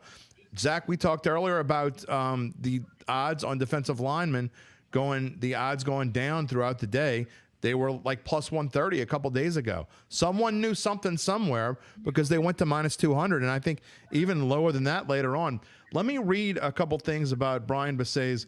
I'm not sure where this came from. It came from Rappaport, so it must have been on the NFL's page. But some interesting notes about Brian Bresee. I didn't know any of these things. I guess I should have, since there was so much talk about him. But he's a redshirt sophomore. A first-team All-ACC pick as a true freshman in 2020 before a series of injuries and other challenges impacted his trajectory. Tore his ACL after the injuries, tore his ACL in September of 2021, and then had shoulder surgery in January of 22. Then he missed 3 games this past season with a kidney infection, plus another game because of strep throat. And this past September, he lost his sister Ella after her battle with an aggressive form of brain cancer. Man, this kid has gone through a bunch of stuff. But right, man, yeah, he's a trooper. He can be a trooper, but the fact that he's had that many major injuries already is another huge major concern, and completely the opposite of what I just said about why you wouldn't take Nolan Smith. So that's concerning. But I mean, you're well, and say what you want about the Saints doctors, but they're going to check these guys out. Don't get me started on that. Zion Williamson, to me, and Michael the shoulder Thomas. surgery concerns me a lot more than the ACL. ACL injuries are dime a dozen in football anymore. Shoulder surgery, is that shoulder going to hold up long term? I mean, I'll say this: for an interior lineman, had 15 tackles for loss and 9 sacks over really just over 2 seasons, because in one of his seasons he only played 4 games. And so you're talking in 25 games, he's had 9 sacks as an interior lineman. That's a disruptor for him. Definitely. Yeah, I think it's going to be a case of a lot of these guys with the Saints is, can they stay healthy? And when healthy, he's going to be a stud. I think he'll be a starter from day one if he's healthy. Well, Clemson probably said the same thing. When he's healthy, he's going to be a stud. But when was he a stud? Yeah, the thing is, though, I feel like the Nolan Smith thing probably concerns me a little more, because I feel like that was a league-wide thing with Nolan Smith. Like, Bresee wasn't like he was expected to go in the mid-late 20s. Like he kind of went where he was expected to, as you can see with his over/under there, 28.5, and he goes 29. Nolan Smith might have something more than just the pectoral, because he was expected to go in the high teens and is still on the board. So it must be something pretty serious to where teams are getting scared off. So I'm almost certain that's why because I feel like someone else would have just been like, yeah, Nolan Smith, let's take him. So I think Brissy was the move. I thought Mayer maybe would have been the move, to where if Sean Payton was still in the building, I'm thinking maybe he'd have pushed for Mayer to add another offensive weapon. But I think Dennis and Nicky wanted Brissy. Sorry, Spencer. I told JT that I didn't think he was athletic enough to move to defensive end. He may be too heavy, but I'll note this. He was coming out of high school, he was listed as the #1 defensive tackle in the nation, according to ESPN.com. And he played basketball in high school and averaged 13.7 points, 11.9 rebounds. Well, most of them play basketball in high school. That's not. Now, that was several injuries ago as well. Look, the guy fits the bill as far as the Saints like athletic players. And for a defensive tackle, this guy seems pretty athletic. He's deflected 4 passes in his career. He's going to put his hand up, try to disrupt the line of scrimmage in more ways than one. Not a sexy pick, but like I said, I think this is sort of that you took a 3-iron and hit it down the fairway just to make sure you're going to get a par on this. And you know what, Zach? Maybe that's my problem with it. I don't know. I mean, I can't tell you. I'm like, I didn't know about all those injuries. I didn't know a lot about this cat before, but that is certainly worrisome to me. But again, okay, guys, I'm sorry, Jim, got to interrupt you because the Eagles pick was right after the Saints. They just took Nolan Smith. So dang, another Georgia defender for them. Jalen Carter and Nolan Smith picking at 10 and 30 in this draft. Pretty incredible that the Eagles have continued to add to that defensive line.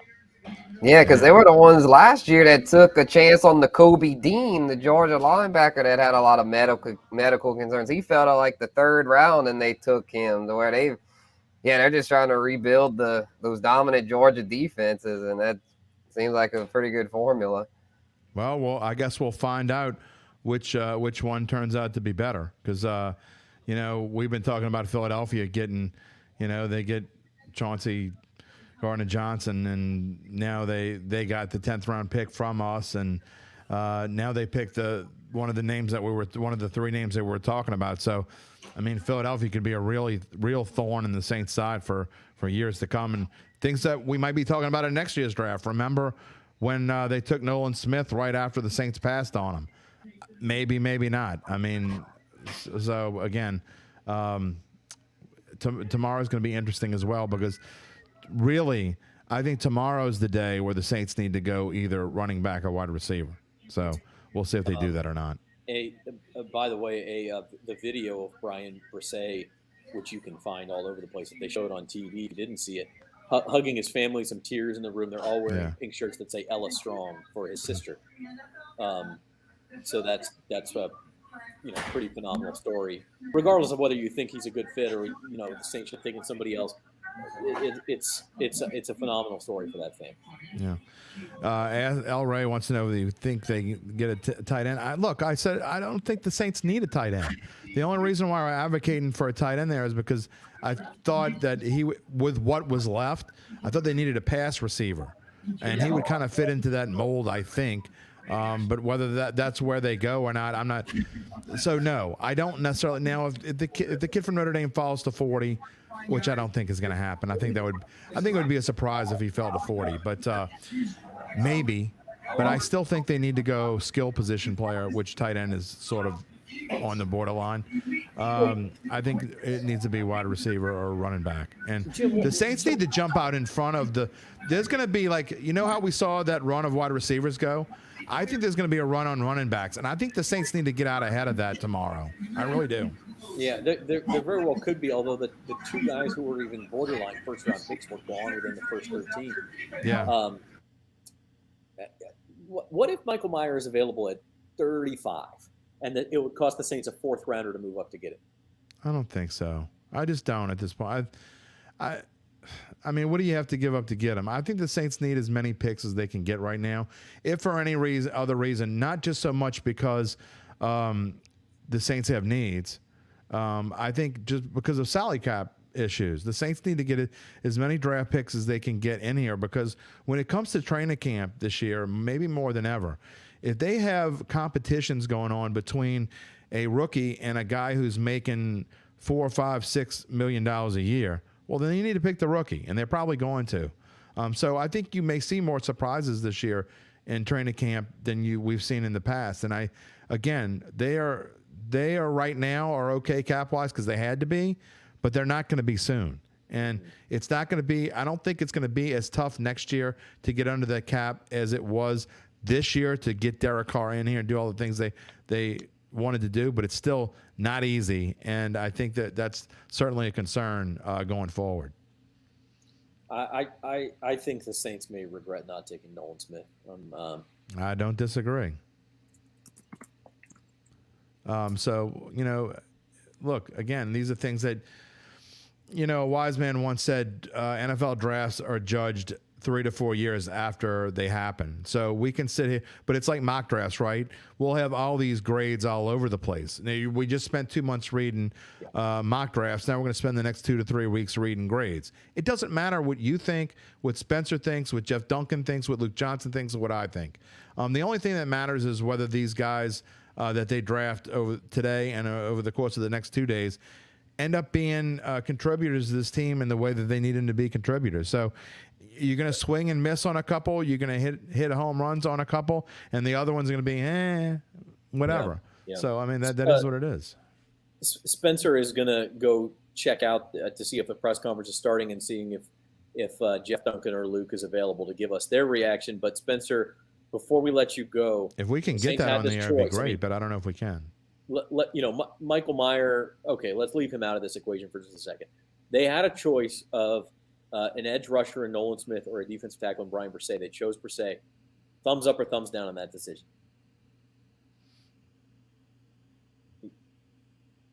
Thumbs up. All right. I'm good with it. I'm good with it. Took him a second. He had to think about it for a minute. I'm not sure if that was not the most convincing thumbs up I've ever seen. No, and the reason being is because I feel like Nolan Smith has more upside, and I tend to like to swing for upside. But Bresee also has some upside, and he's also probably more of a need. But he might not have quite as high a ceiling as Smith. I'm okay with it. Your dad's disappointed, but this is a perfect example of what I'm talking about, how drafts are graded later. Very disappointed when Smith was there. Another Davenport Turner or, God forbid, Sullivan. I mean, all those picks that are mentioned there, first of all, the book's still out in Peyton Turner. I know it's kind of like in a boat where we don't know what's going to happen. He still could turn out to be a decent player, and he's going to get a chance to be. Marcus Davenport, whatever. Jonathan Sullivan was just a dog. I got a story I'll tell you about him off the air. But look, all these things are hindsight, right? I mean, there's a lot of times teams make picks, and you're like, I mean, look at Tom Brady being picked in the 6th round, for God's sake. I mean, who in their right mind at the time probably ever thought Tom Brady would see the field? He was just going to be Drew Bledsoe's backup, and maybe you could turn him into something, and maybe he might be able to play one day, and he was forced into action right away because Drew Bledsoe got hurt. And so, I mean, you never know. I mean, and it might be the 5th round pick that is the pick of the draft. Alvin Kamara was a 3rd round pick. It may be a pick that's later on. We don't know. But the point is that, it doesn't matter what any of us think. It doesn't matter what you at home thinks. It matters whether Brian Bresee ends up being a starter and plays for this team for multiple years and does everything that a 1st round pick's supposed to do. Absolutely. All right, we'll let Spencer get going and see if the press conference is going to start or if we can get any reaction from our Saints team. And in the meantime, we'll take a quick break. Stick with us. We got one more pick. Kansas City Chiefs on the clock with the final pick of the 1st round. We'll do that, and we will wrap up the 1st round and set up the 2nd round for you tomorrow. Saints coming back on the clock pretty early tomorrow evening. Number 40 will be the 9th pick of the day tomorrow, unless they trade higher, so it could be even sooner. But we'll take our last break of the evening. Right now, word from our sponsors. Be right back. We are Tulane doctors. Physicians and scientists working side by side to advance academic medicine, develop state-of-the-art medical treatments, and provide inspired patient care throughout the Gulf South. Two-Lane Doctors. The future of medicine is here.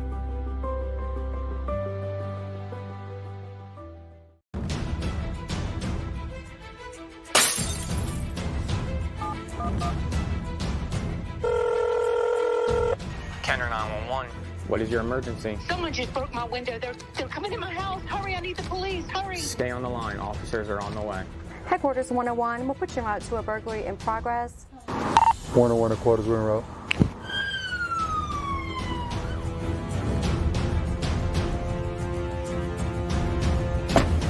If you're interested in a career in law enforcement, please come check us out in the city of Kenner.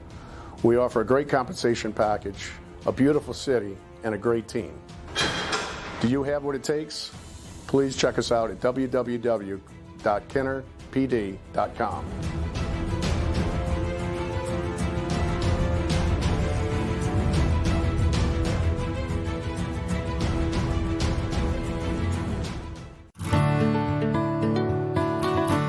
You're going to gain self-confidence every single day, so you'll leave here prepared to succeed.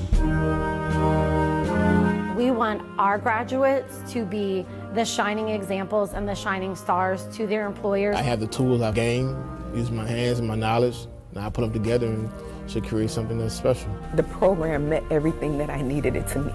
If you know it's a passion for you, then just act. Take that, come here, join the academy, and you'll be well on your way. Bill Strong Academy, give it up.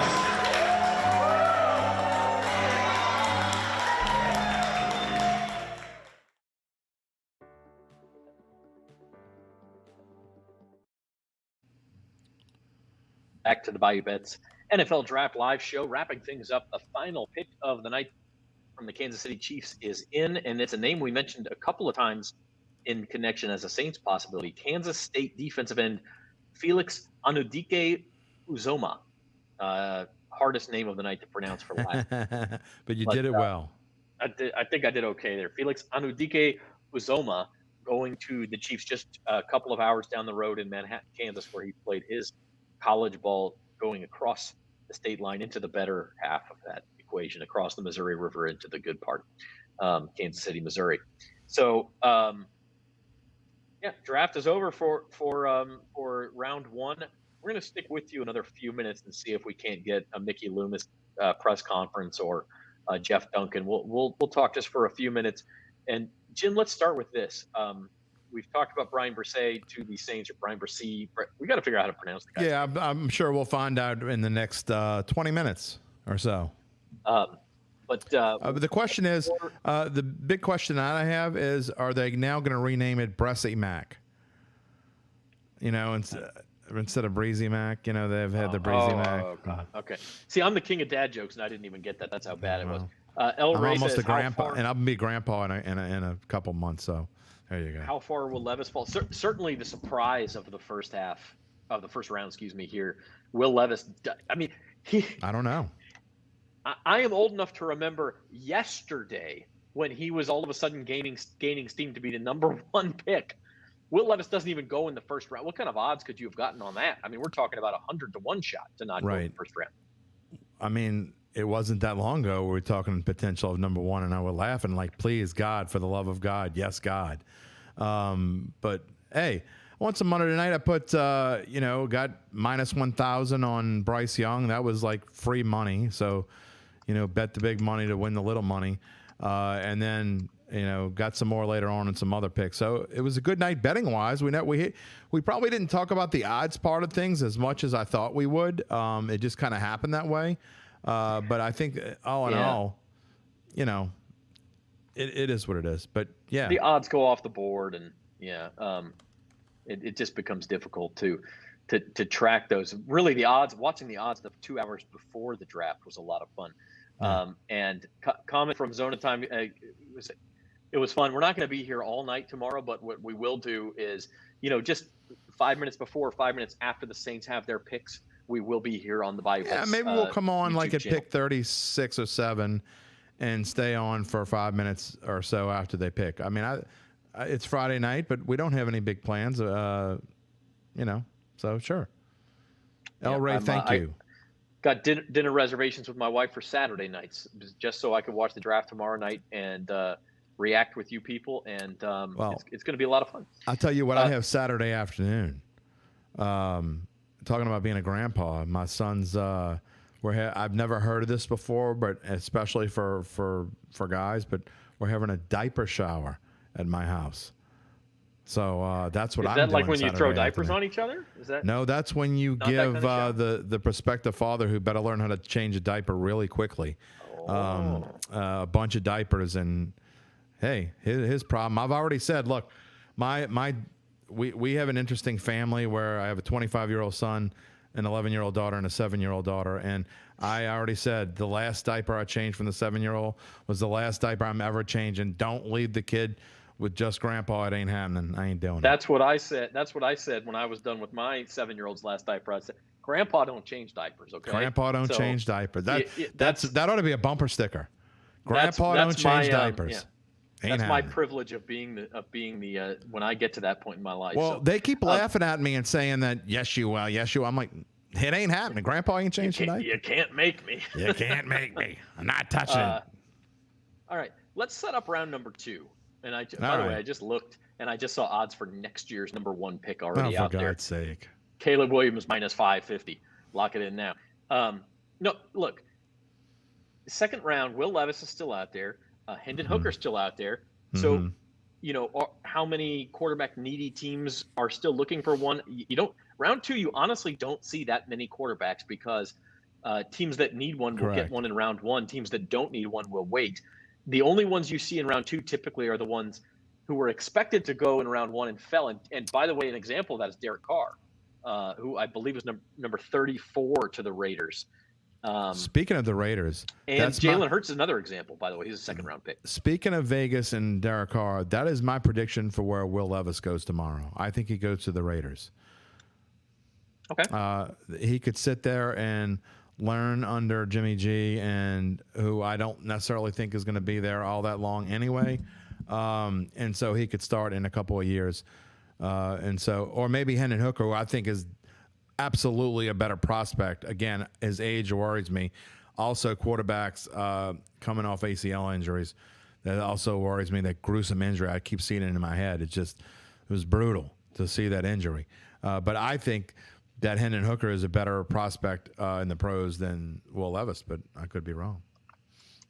My friend, one of my best friend just texted me, and he said the Saints read the paper wrong. They thought they were drafting Drew Brees again.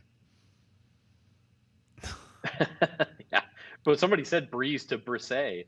That's pretty interesting. I believe is it the Pittsburgh Steelers who have the first pick tomorrow? Yes, it is. Yeah. Pittsburgh Steelers pick number 32. That's a pick from the Bears. Then it's the Cardinals. They don't need a quarterback. Yeah, the Cardinals, that was the pick they got from the Texans, who traded up for the number 3 pick. Yeah. Then it's the Lions who got that pick from the Cardinals. Maybe. So we could see the Lions. Maybe. Then it's the Colts who just drafted a quarterback. Yep, won't draft a quarterback.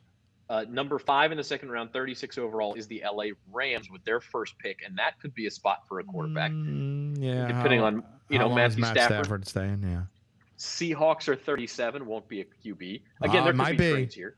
Might be. I mean, how long didn't Gino? I don't think did he sign a long contract? I don't think he's signing a long extension. Gino might not be long served for Seattle. And he's not a spring chicken anymore either. The team you mentioned, the Raiders at 38, could be a possibility. The Panthers are at 39, obviously will not take another quarterback. Then the Saints at 40, followed, interestingly, by the Titans at 41. Few picks from there, 46 Patriots, 47 Commanders, 48 Lions. I mean, there is a chance the Saints will have some suitors if Levis and Hooker are still around at 40. Again, I don't know that the Saints want to do that. They may just take their best available player. My prediction for tomorrow, I'm going to give it to you early. I think they're going to go, I'm going to predict they go Jalen Hyatt. That is Tennessee wide receiver. Tomorrow. Okay. That is my early prediction. I have reserved the right to change it, though, because we will go on the air before the Saints pick. Yeah, but the thing about Jalen Hyatt is you're talking about another sort of speedy, small receiver. And they've got that. They need the possession receiver, right? Well, I mean, I think that's what Michael Thomas is going to turn into. Could be. I mean, but can you count on that? Oh, you can't count on anything when it comes to that dude. I mean, you can't count on that he's not going to trip over his shoelaces going to practice on the first day of camp. So no, you can't. You can't. But I think that's what he's going to turn into at this stage of his career. And frankly, I think he'd be great at it if that's what he wants to do and he's willing to do. And I think he will be. Look, I like all the things that I've seen from Michael Thomas, what he said. So that's why I think that fits in. But the Saints absolutely need another receiver. There's no question in my mind they need that. They need offensive linemen. They need running backs. Running backs will probably more serve for the third round. How far does Zach Charbonnet fall? And Tyjae Spears of Tulane. Tyjae Spears. Absolutely could hear his name called tomorrow. Very Alvin Kamara-like kind of running back, although not quite as fast probably. We did not mention this tonight, Jim. Who won the NBA game, by the way? The Celtics won. Celtics won by 8, I think. Okay. So they won the series. We did not mention this. This is the first year since, I believe, 2018 LSU did not have a first-round pick. It's not crazy uncommon. It happened, also in 2014 and 2011 or so. I mean, not 2011, but it does happen every 4 to 5 years. It's not unheard of. But it also shows you how impressive the job that Brian Kelly did. The fact they don't have a first-round draft pick. It wasn't like the 2019 team that was just stocked and would they have 7 or 8. I mean, really, this is an NFL draft show, so I don't want to spend a lot of time talking about that. But and we may get into it at some other point soon in one of our shows. But man, the job that Brian Kelly did, and I guarantee you, next year that we won't be saying that. No, they will. Well, look, they've got several first rounders next year. I think we'll see what happens. Where will Kayshon Boutte go? Kayshon Boutte. Hey, I'm telling you, if he falls 3rd, 4th round, that's a guy the Saints could look at. I mean, he's a talented player. According to ESPN, he is, of the wide receivers that are available, he is 19th on the list. They have him with, well, my machine's is slowing down now, but 19 on the list means you can probably get him on day 3, and I think that's probably when he will go. Yeah. I think you're right, and maybe the Saints will take a flyer on him at that point. Although, as you say, don't always take guys with those issues. The other name we talked about him a lot tonight, still out on the board, Michael Mayer, Notre Dame tight end. Oh, if he's there at 40, I don't know if you can pass that. Well, if he's there at 40, I think you take him. My question is if he's there at 35, 36, I mean, and it's only going to cost you maybe a 5th rounder to move up 3 spots in the 2nd round. I think you got to think about it. This is a first-round talent. Who knows with this team? I don't know. I don't know. Yep. I'm still shaken by the breezy, whatever he is.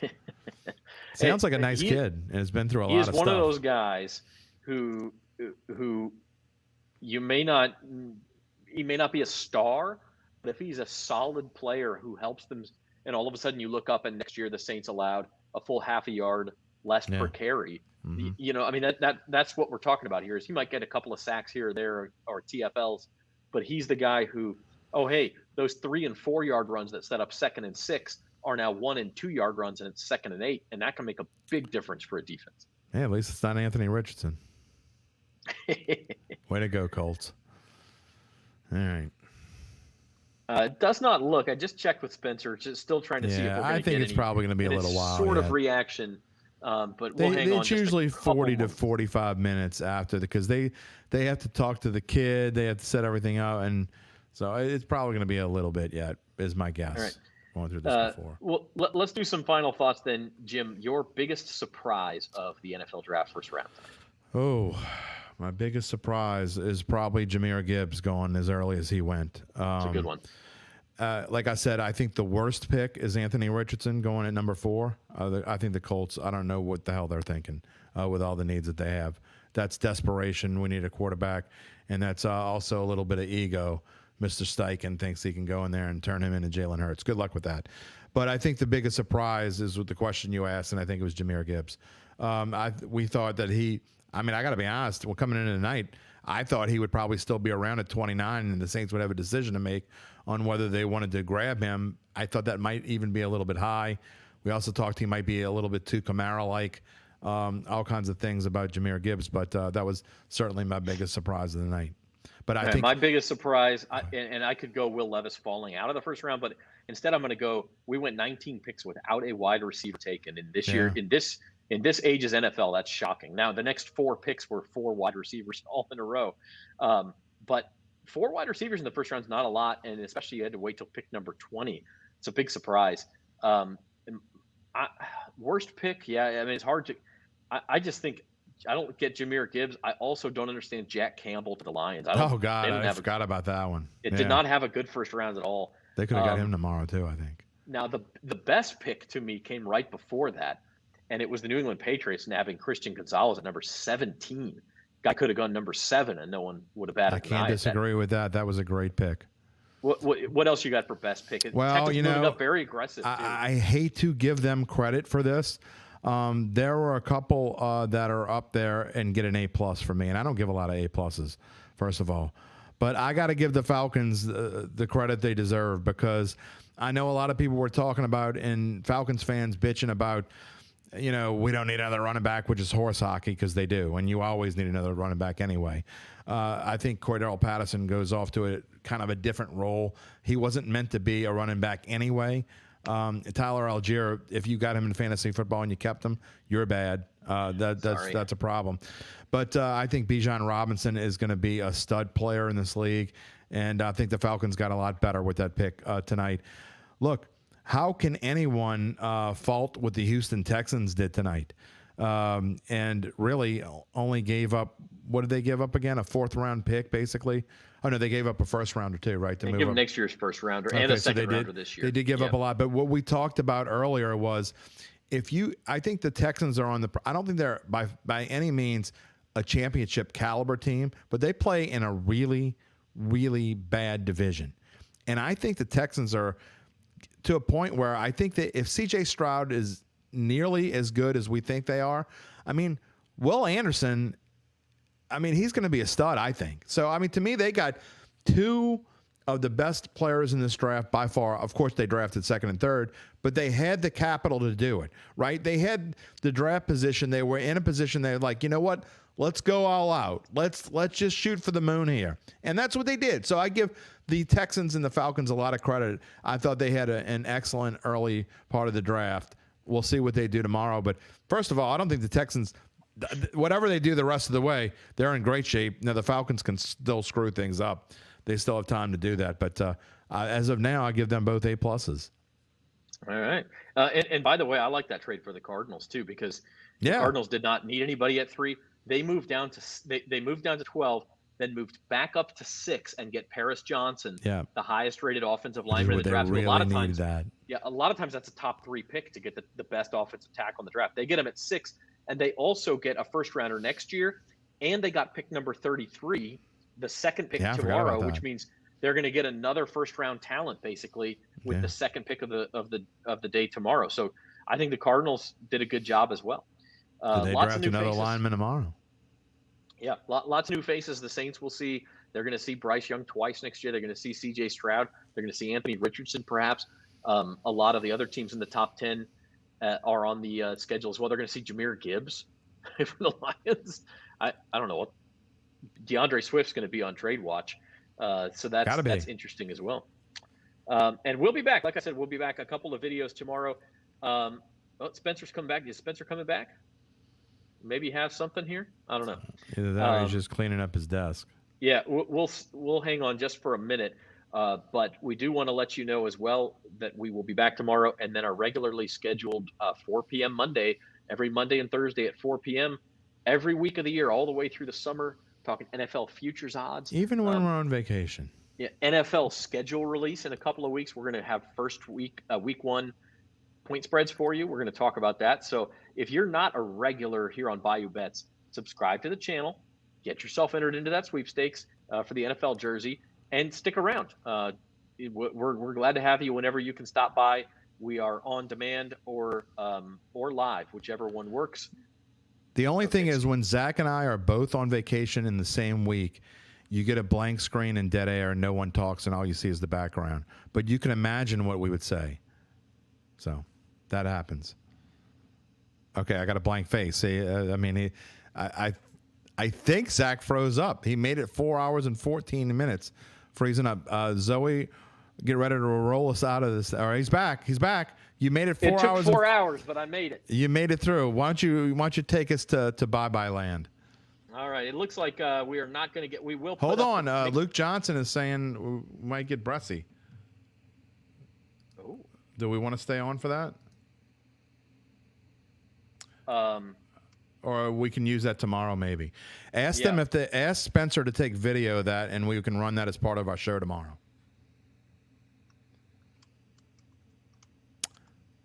We're on live air, Zach. Yeah, we'll see. We're checking to see if we can get one of these Saints reporters just for 5 minutes. If they're about to get Bressy, they're going to have to do that. Yeah, they're going to have to run to us.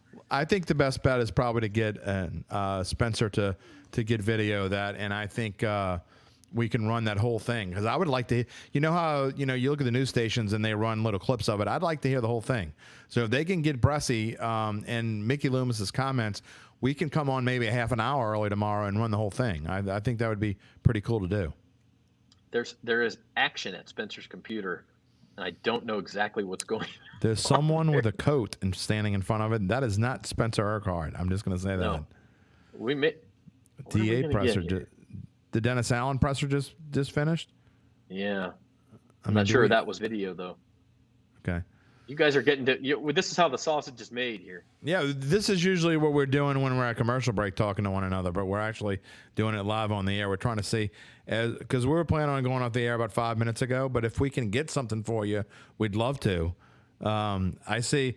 Why are there a bunch of people standing in front of Spencer's computer? That's like the spot to be is Spencer's computer now. Is that Spencer touching his computer? That looks like someone else.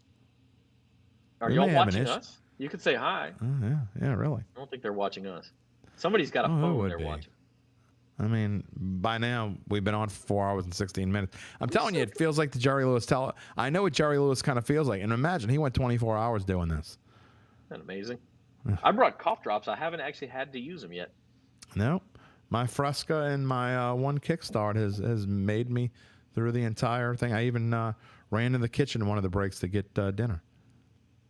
I don't know what we're looking at here. Are they must be listening to Brian Bressy. I think they probably are.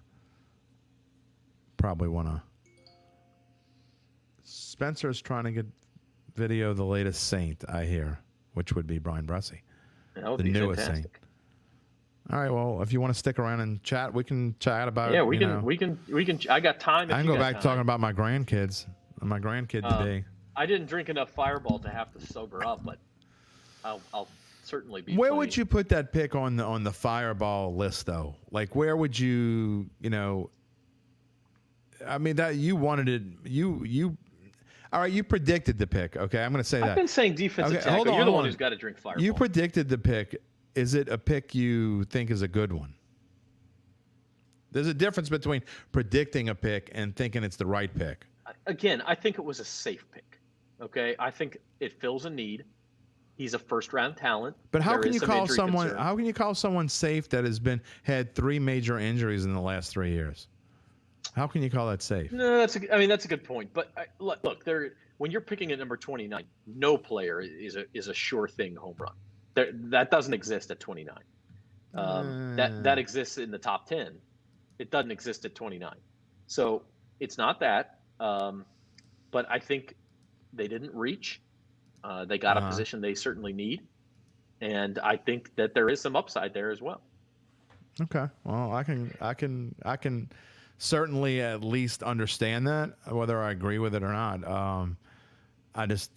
You look at this team, and to me, the most glaring need on this team, defensive tackle is definitely one of them. But I mean, is this going to be a difference maker? To me, you need a first-round pick that's going to be a difference maker. And but 29, man, that's tough. The tight end, to me, at that point with what was left, either Smith or the tight end, to me, or the 2 guys that could be difference makers. I don't think the first round is a time to be safe. I just don't. You know what safe gets you? It gets you nothing. It gets you a guy that's going to get cut in 3 years. The first round's the only place you can be safe. In the third round, everybody's a risk, right? I mean, like, this is where you do get the guy who's going to be. He'll be a starter for 5 years, assuming he stays healthy. I mean, I get that. We're degenerates, for Christ's sake. You thinking the safe way is the way to go? When have we ever done anything safe in our lives? Sometimes it is, sometimes it's not. All right. By the way, Dennis Allen, one of the things he interestingly said, somebody asked him if there were other options for the number 29 pick, and if one of those was a QB, and he said that was a potential. Oh, he's just saying that. But why would he? I mean, if it's not, just say no. If it was a potential, because the Saints don't give straight answers to anything. They never, since Mickey Loomis. And look, I'm not saying it's a bad thing, because I understand that's part of his strategy, and I get it. So they are going to say anything that comes out of their mouths when it comes to stuff like that is a bunch of bull dinky. Okay, I was wondering what you were going to come. They're just not going to tell you the truth, and so don't believe that. That's just setting people up tomorrow. Ooh, they might get Hendon Hooker tomorrow. They're not going to get Hendon Hooker tomorrow unless he slips to the third round, and then even then, I think it's probably unlikely, but at least it's possible. Then, this team doesn't. It's one of the last things they need. If you put a list of, they need a kicker before they need a quarterback, and that's not an exaggeration. Did you see Will Lutz last year? Yeah, Will Lutz was not. Yeah, it was not good. So I mean, so you can go and say whatever you want and say Derek Carr sucks or whatever, and you don't know that Derek Carr sucks, because I think he's pretty damn good, first of all, and he's probably the third best quarterback in the NFC now. So stick that in your pipe. But anyway. Yeah, DA calls Bressie an exceptional talent. He says it says a lot about the kid to overcome a lot of adversity, death of his sister, ACL, shoulder injury. Here's one from Kat Terrell. Dennis Allen said there was a cluster of 4 or 5 players the Saints anticipated being there at 29, not all the same position. Quote, probably some y'all would have yelled at us for taking. Probably so. At least he knows. There's no question. Let me ask, and I know you're not supposed to do this, but I'm a sports writer and I don't give a damn. Zoe, who isn't even on the screen, is this Twitter link you sent, is this video? No, that's Taryn. It's it's just a quote about Brian's exceptional talent. I was like, if it's video, if there's a way we can share that, we should. Have any of our writers done any video? No, unfortunately, I don't see any video. Okay. All right. Yeah, I'll tell you what we can do, though. Some of the comments I was just reading. Let's see if we can't share those from Luke Johnson's Twitter account. There's still a bunch of people hovering around Spence's computer, which I find hysterical, by the way. Yeah, that's... Poor Spence can't get back to his computer. I'm not sure what happened there. All right, so here we go. Here's some of the reactions. Again, that's the quote I read. Dennis Allen of people being mad that quarterback was a potential. By the way, I gotta give Nick Underhill and Mike Triplett and Luke Johnson credit. They were all over this pick from not just today. Luke's been talking about this pick for a while. I think this was a prediction like a week ago, and Mike Triplett and Nick Underhill both been talking about Bressie for a while now. So and they gotta give them credit for that. They got it. Again, these are some of the quotes I've already read, but probably some of y'all would have yelled at us taking. Here's a good one on Bressee's injury history. It says a lot about the kid to overcome. That's okay. I've read that one as well. What is that? Did you read that one? Oh, yeah, you did. Yeah, okay. It says a lot that he overcame the adversity. He showed a lot of fortitude in his ability to overcome. That doesn't say anything about injury risk going forward, of course. Well, put him through a workout. He did outstanding on everything we put him through from a physical standpoint and from a mental standpoint. Okay. DA said 2 players were sitting there that they liked when Cincinnati was on the clock. At that point, they knew that. Who do you think? Do you think the other one was Miles Murphy, who the Bengals took? Oh, I think that's a strong possibility. Or could it have been Nolan Smith, and they actually chose? Well, of course they did choose over Nolan Smith. Look, I said this earlier. I don't think Nolan Smith fits into the Saints organization. He just doesn't. So I don't think that was probably a legitimate possibility at that point. So no. I think it's more likely Murphy. So, I mean, I think they clearly, we talked about the odds change, and someone knew somewhere that they were going defense today. I don't know if I didn't want to believe it or if I just didn't think they knew what the hell they were talking about. But so I think that offense, I mean, they clearly was going defense, or they wanted to go defense anyway from the get-go. And so when you get through and you have these players that are available and they're still there, then you just wait. And they did. And they did a good job of that part, for sure. We had a great visit at Clemson. I found that one interesting. Well, it's off the screen now. Oh, sorry, I took it off. But yeah. you see they had a great visit to Clemson. They easily could have been talking to Miles Murphy at that time anyway. And again, Miles Murphy, a player that it dropped. Miles Murphy at one point was projected to go somewhere around anywhere from 17 to 21 or 22, and a player that dropped right in front of where the Saints were picking. So visiting Clemson, I'm certain that he was on their radar. I mean, I'll say this. I think no draft night is stress-free for a team, of course. Of course not. Because there's always possibilities.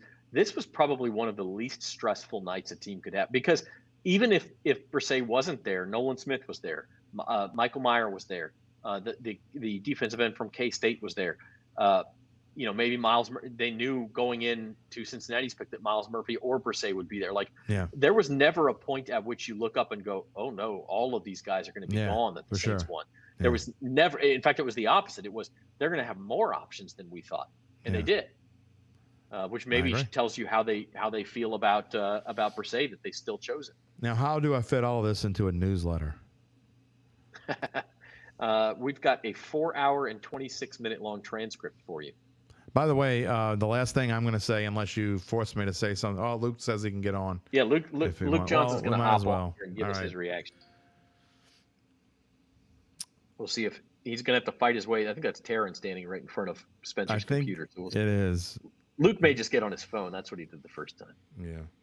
We still got a handful of people watching. Tell him to get on, because I still got to get I still have to write a newsletter. But the good news we do appreciate y'all sticking around. Absolutely. This is the Bayou Bets live. And by the way, if you haven't, we've asked you to subscribe to the Bayou Bets YouTube channel. If you haven't subscribed to our newsletter, it's pretty fun to read. And you don't have to read it if you don't want to. But it's free to go into your inbox every day. And usually Zach has some witty stuff to say when it's his turn. And Jim always does. Easy way to sign up for that, NOLA.com/Bayou Bets. That's you just put your email address in, hit submit. That's all you got to do, and subscribe to the YouTube channel. Follow all of our stuff. Again, we're live every Monday and Thursday. We're live, and I'm moving my camera around as we speak. 4 p.m. We're just waiting on Luke Johnson, Saints beat reporter. He just got off a Zoom with Brian Brisset. The first thing I'm going to ask him is how to pronounce the kid's name. Oh, yeah. Second thing is what it was like to talk to Brian, who I think it had to be. Look, it's an emotional night for any draft pick. But after less than a year after he lost his sister to brain cancer. Yeah. Pretty special moment for that family. Absolutely. And, I found that interesting about the mental part of it. I mean, I think we're pretty sure the kid's okay mentally. If you can get through all that and still be sane, then the mental part of playing football, that's the easy part, right? So I think he's okay with that. All right. Here is Luke Johnson. He's just getting himself situated. And we'll bring him on. Take a bow, my friend. You were right. Hey, but you still owe me $4. You still owe me $4 because they didn't trade up. That's rough, man.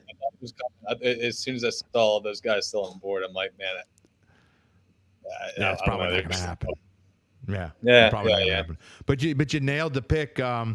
After you have talked to him now, what kind of things did he say that stuck out? We read some of your tweets on the air that we thought were interesting, but the one that I thought was the most interesting thing that he said, that DA said as well, is the fact that they went up there and they gave him all these physical tests and mental tests. Well, obviously, mentally, the kid's fine if he made it through all the things that he's gone through in the last 3 years of his life. I mean, football is the easy part, right? Yeah, no kidding. I mean, look, this guy had high high expectations on him, right? He goes to Clemson. Clemson's been this powerhouse program that's in the national championship game over and over and over again. He's the #1 overall recruit in the country. I think over a guy that's like Bijan Robinson. I think he was in that class. Lot of expectations on his shoulders, has a pretty good freshman year, and then bam, like ACL, shoulder injury. Next year, his younger sister dies after a battle with brain cancer. He gets a weird kidney infection that leaves him weak and limited. And insane. Man, it's just he's been through a lot for somebody who I think is only 22 years old. And he's still a guy is a first-round draft pick. And I think he played pretty good football. Despite dealing with the things he dealt with for the last 2 years specifically. I think it probably says, you mentioned the options the Saints had at 29. I mean, Michael Mayer, the #1 tight end on the board, was still there. Nolan Smith from Georgia was still there. Several other. It shows you how much the Saints thought of Bresee. And by the way, Bresee is how we pronounce it? Bresee. Okay. Yeah. Okay. It shows how much the Saints thought of him, that they chose him over some other options that maybe they didn't think would be there. Yeah, I started thinking like, I kind of figured there's a chance Michael Mayer could be there just because this tight end class is really deep, and I think this is like a choose your flavor type of class, right? But I don't think Joey Porter Jr. was going to be there. Miles Murphy lasted right before their pick came around. Who would have saw Will Levis lasting into the second round of this draft?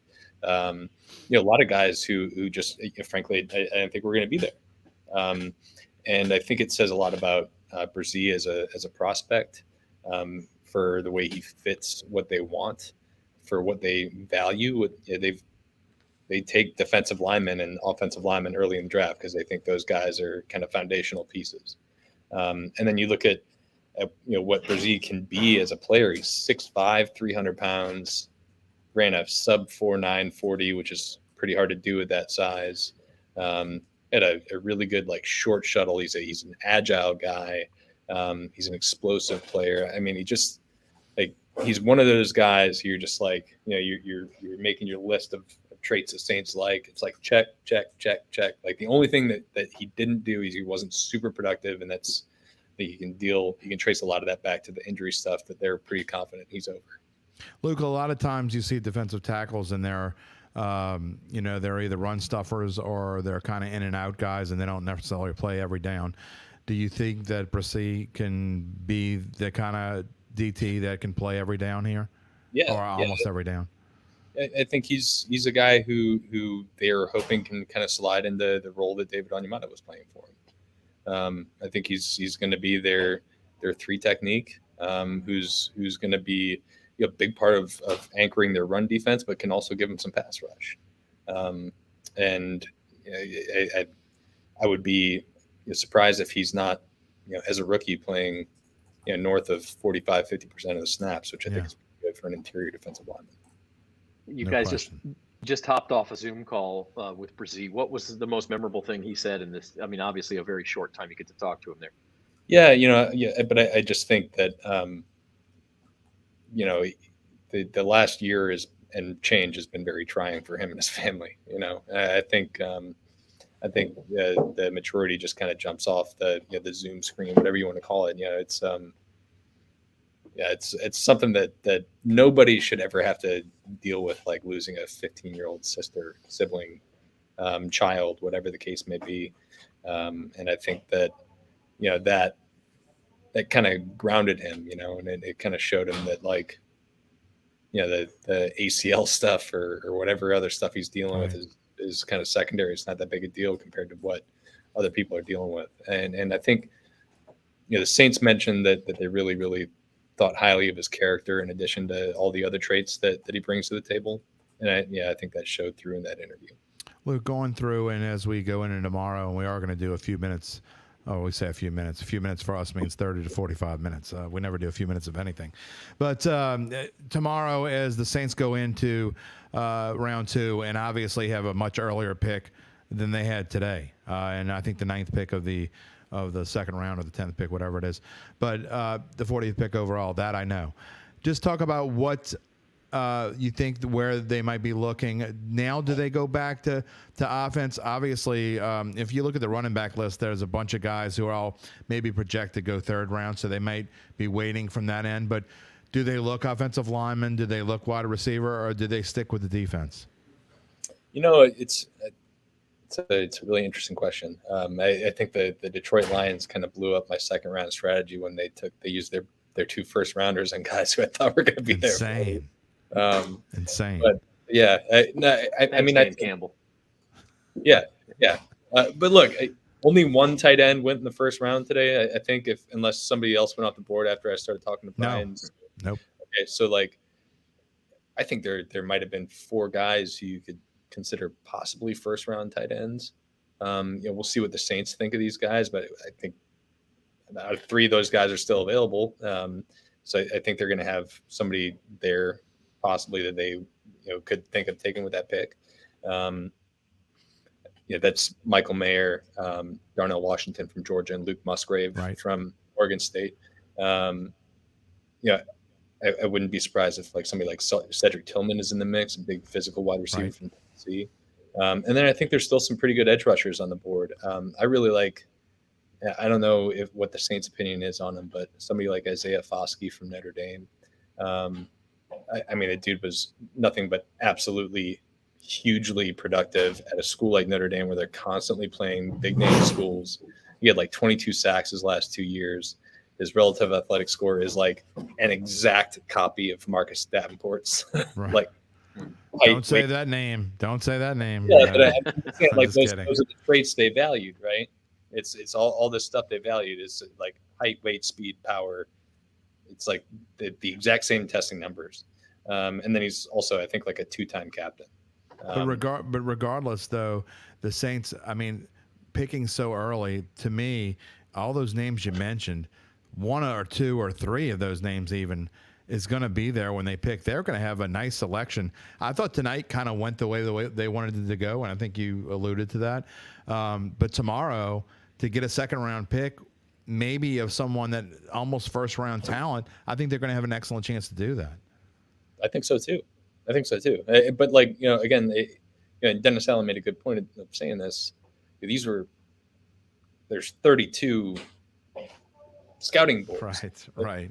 Everybody always has everybody has different opinions on who is what. And I make this point because I really, really respect Dane Brugler of The Athletic and all the work he puts into the draft. And I remember last year there being some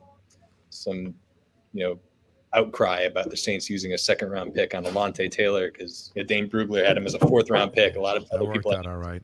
3 guy, yeah, and it was a great pick, right? And so I think once you get to this stage of the draft, there's much less of a consensus on people, and you might be thinking, well, that guy's a first-round guy, and the Saints see somebody like Alontae Taylor who other people might think is a day 3 guy, who's actually ends up being a really great player. So I think once you get past the first round, it's kind of a crapshoot. Luke, before we let you go, just one more question, because DA kind of alluded to it when saying what other players they were considering at 29, and somebody said, what about a quarterback? He said, well, that was potential. Really? Baloney. Yeah. Well, look, I think it's something that you have to consider, right? Of course, they considered it. If you're just being a smart NFL franchise and you're like, well, we did not think this guy was going to be there, right? And it could just be a very, very valuable pick, right? If Will Levis pans out and you just use a throwaway pick on him at the end of first rounders not throwaway picks, but you know what I'm saying? It's a late first round pick on 20 somebody. Picks after he was expected to go. I think you have to at least consider that. I don't know how much homework they did on the guy, and maybe they didn't do a ton because they didn't expect him to be there, and maybe that kind of goes into the decision. But I think they would be crazy if they didn't at least consider it. I think they made move and not taking him. But like if he's there 40 tomorrow, who knows? Like who knows? I considered eating chicken wings and jalapeno poppers at 1:00 in the morning, but I thought it probably wasn't a good idea, so I didn't do it. But so look, they didn't do it, so it's all good. There you go. Yeah. But hey, between him and Hendon Hooker, it's possible one of those guys is there at 40 also, and they've got to make that decision again. So anyway, speaking of 1:00 in the morning, we're pushing it here. So yeah, Luke, I still got work to do. Appreciate all your time tonight. Of course, guys. Talk to you soon. Thank you, Luke. Talk to you soon. Luke Johnson of the Times-Picayune Saints beat team joining us, and I think that's going to wrap it for us tonight because I think it's a good idea. Jim's an old man; he's got work left to do, all of that. So I got to drive home. I haven't driven home this late at night since I was on the desk. It's been a couple of years, so I got to do that. Listen, we really appreciate everybody for stopping by. Subscribe to the YouTube channel. Some special thanks also. Spencer the Guru, fantastic work out there being our point man at the Saints facility. Zoe Collins-Rath, our producer, she did yeoman's work tonight as well. Outstanding. And of course, to our sponsors, Two-Lane Doctors, but also the Kenner PD and the Build Strong Academy. We appreciate you all. And we'll be back tomorrow night. Look, we're going to do not the full night, but we will be doing just short little, we say short again, Jim and I, we say 10 minutes and it turns into 20, it turns into 30. We'll see what happens. We'll come on a few picks before the Saints are scheduled to pick, and then we'll stay on a little bit after and have some reaction. And we'll do that for their second-round pick and their third-round pick. Or if they make a trade, we'll, of course, come on. Check us out, Bayou Bets YouTube channel. And we'll be back, regularly scheduled show, 4 p.m. Monday, Jim. Absolutely, we will be. No Data 2 tomorrow. We had it this morning. You can go back and hear about how wrong I was on the show if you want to go listen to the podcast. But Dunk had some great insight on some of the things that we talked about. And Brussie's name was actually brought up during the podcast. So Dunk was all over it, and so were our beat reporters, and so were a couple other people, former TP guy, Mike Triplett and Nick Underhill. They were on it, and I was wrong. But it was fun, and we'll be back with that next Friday.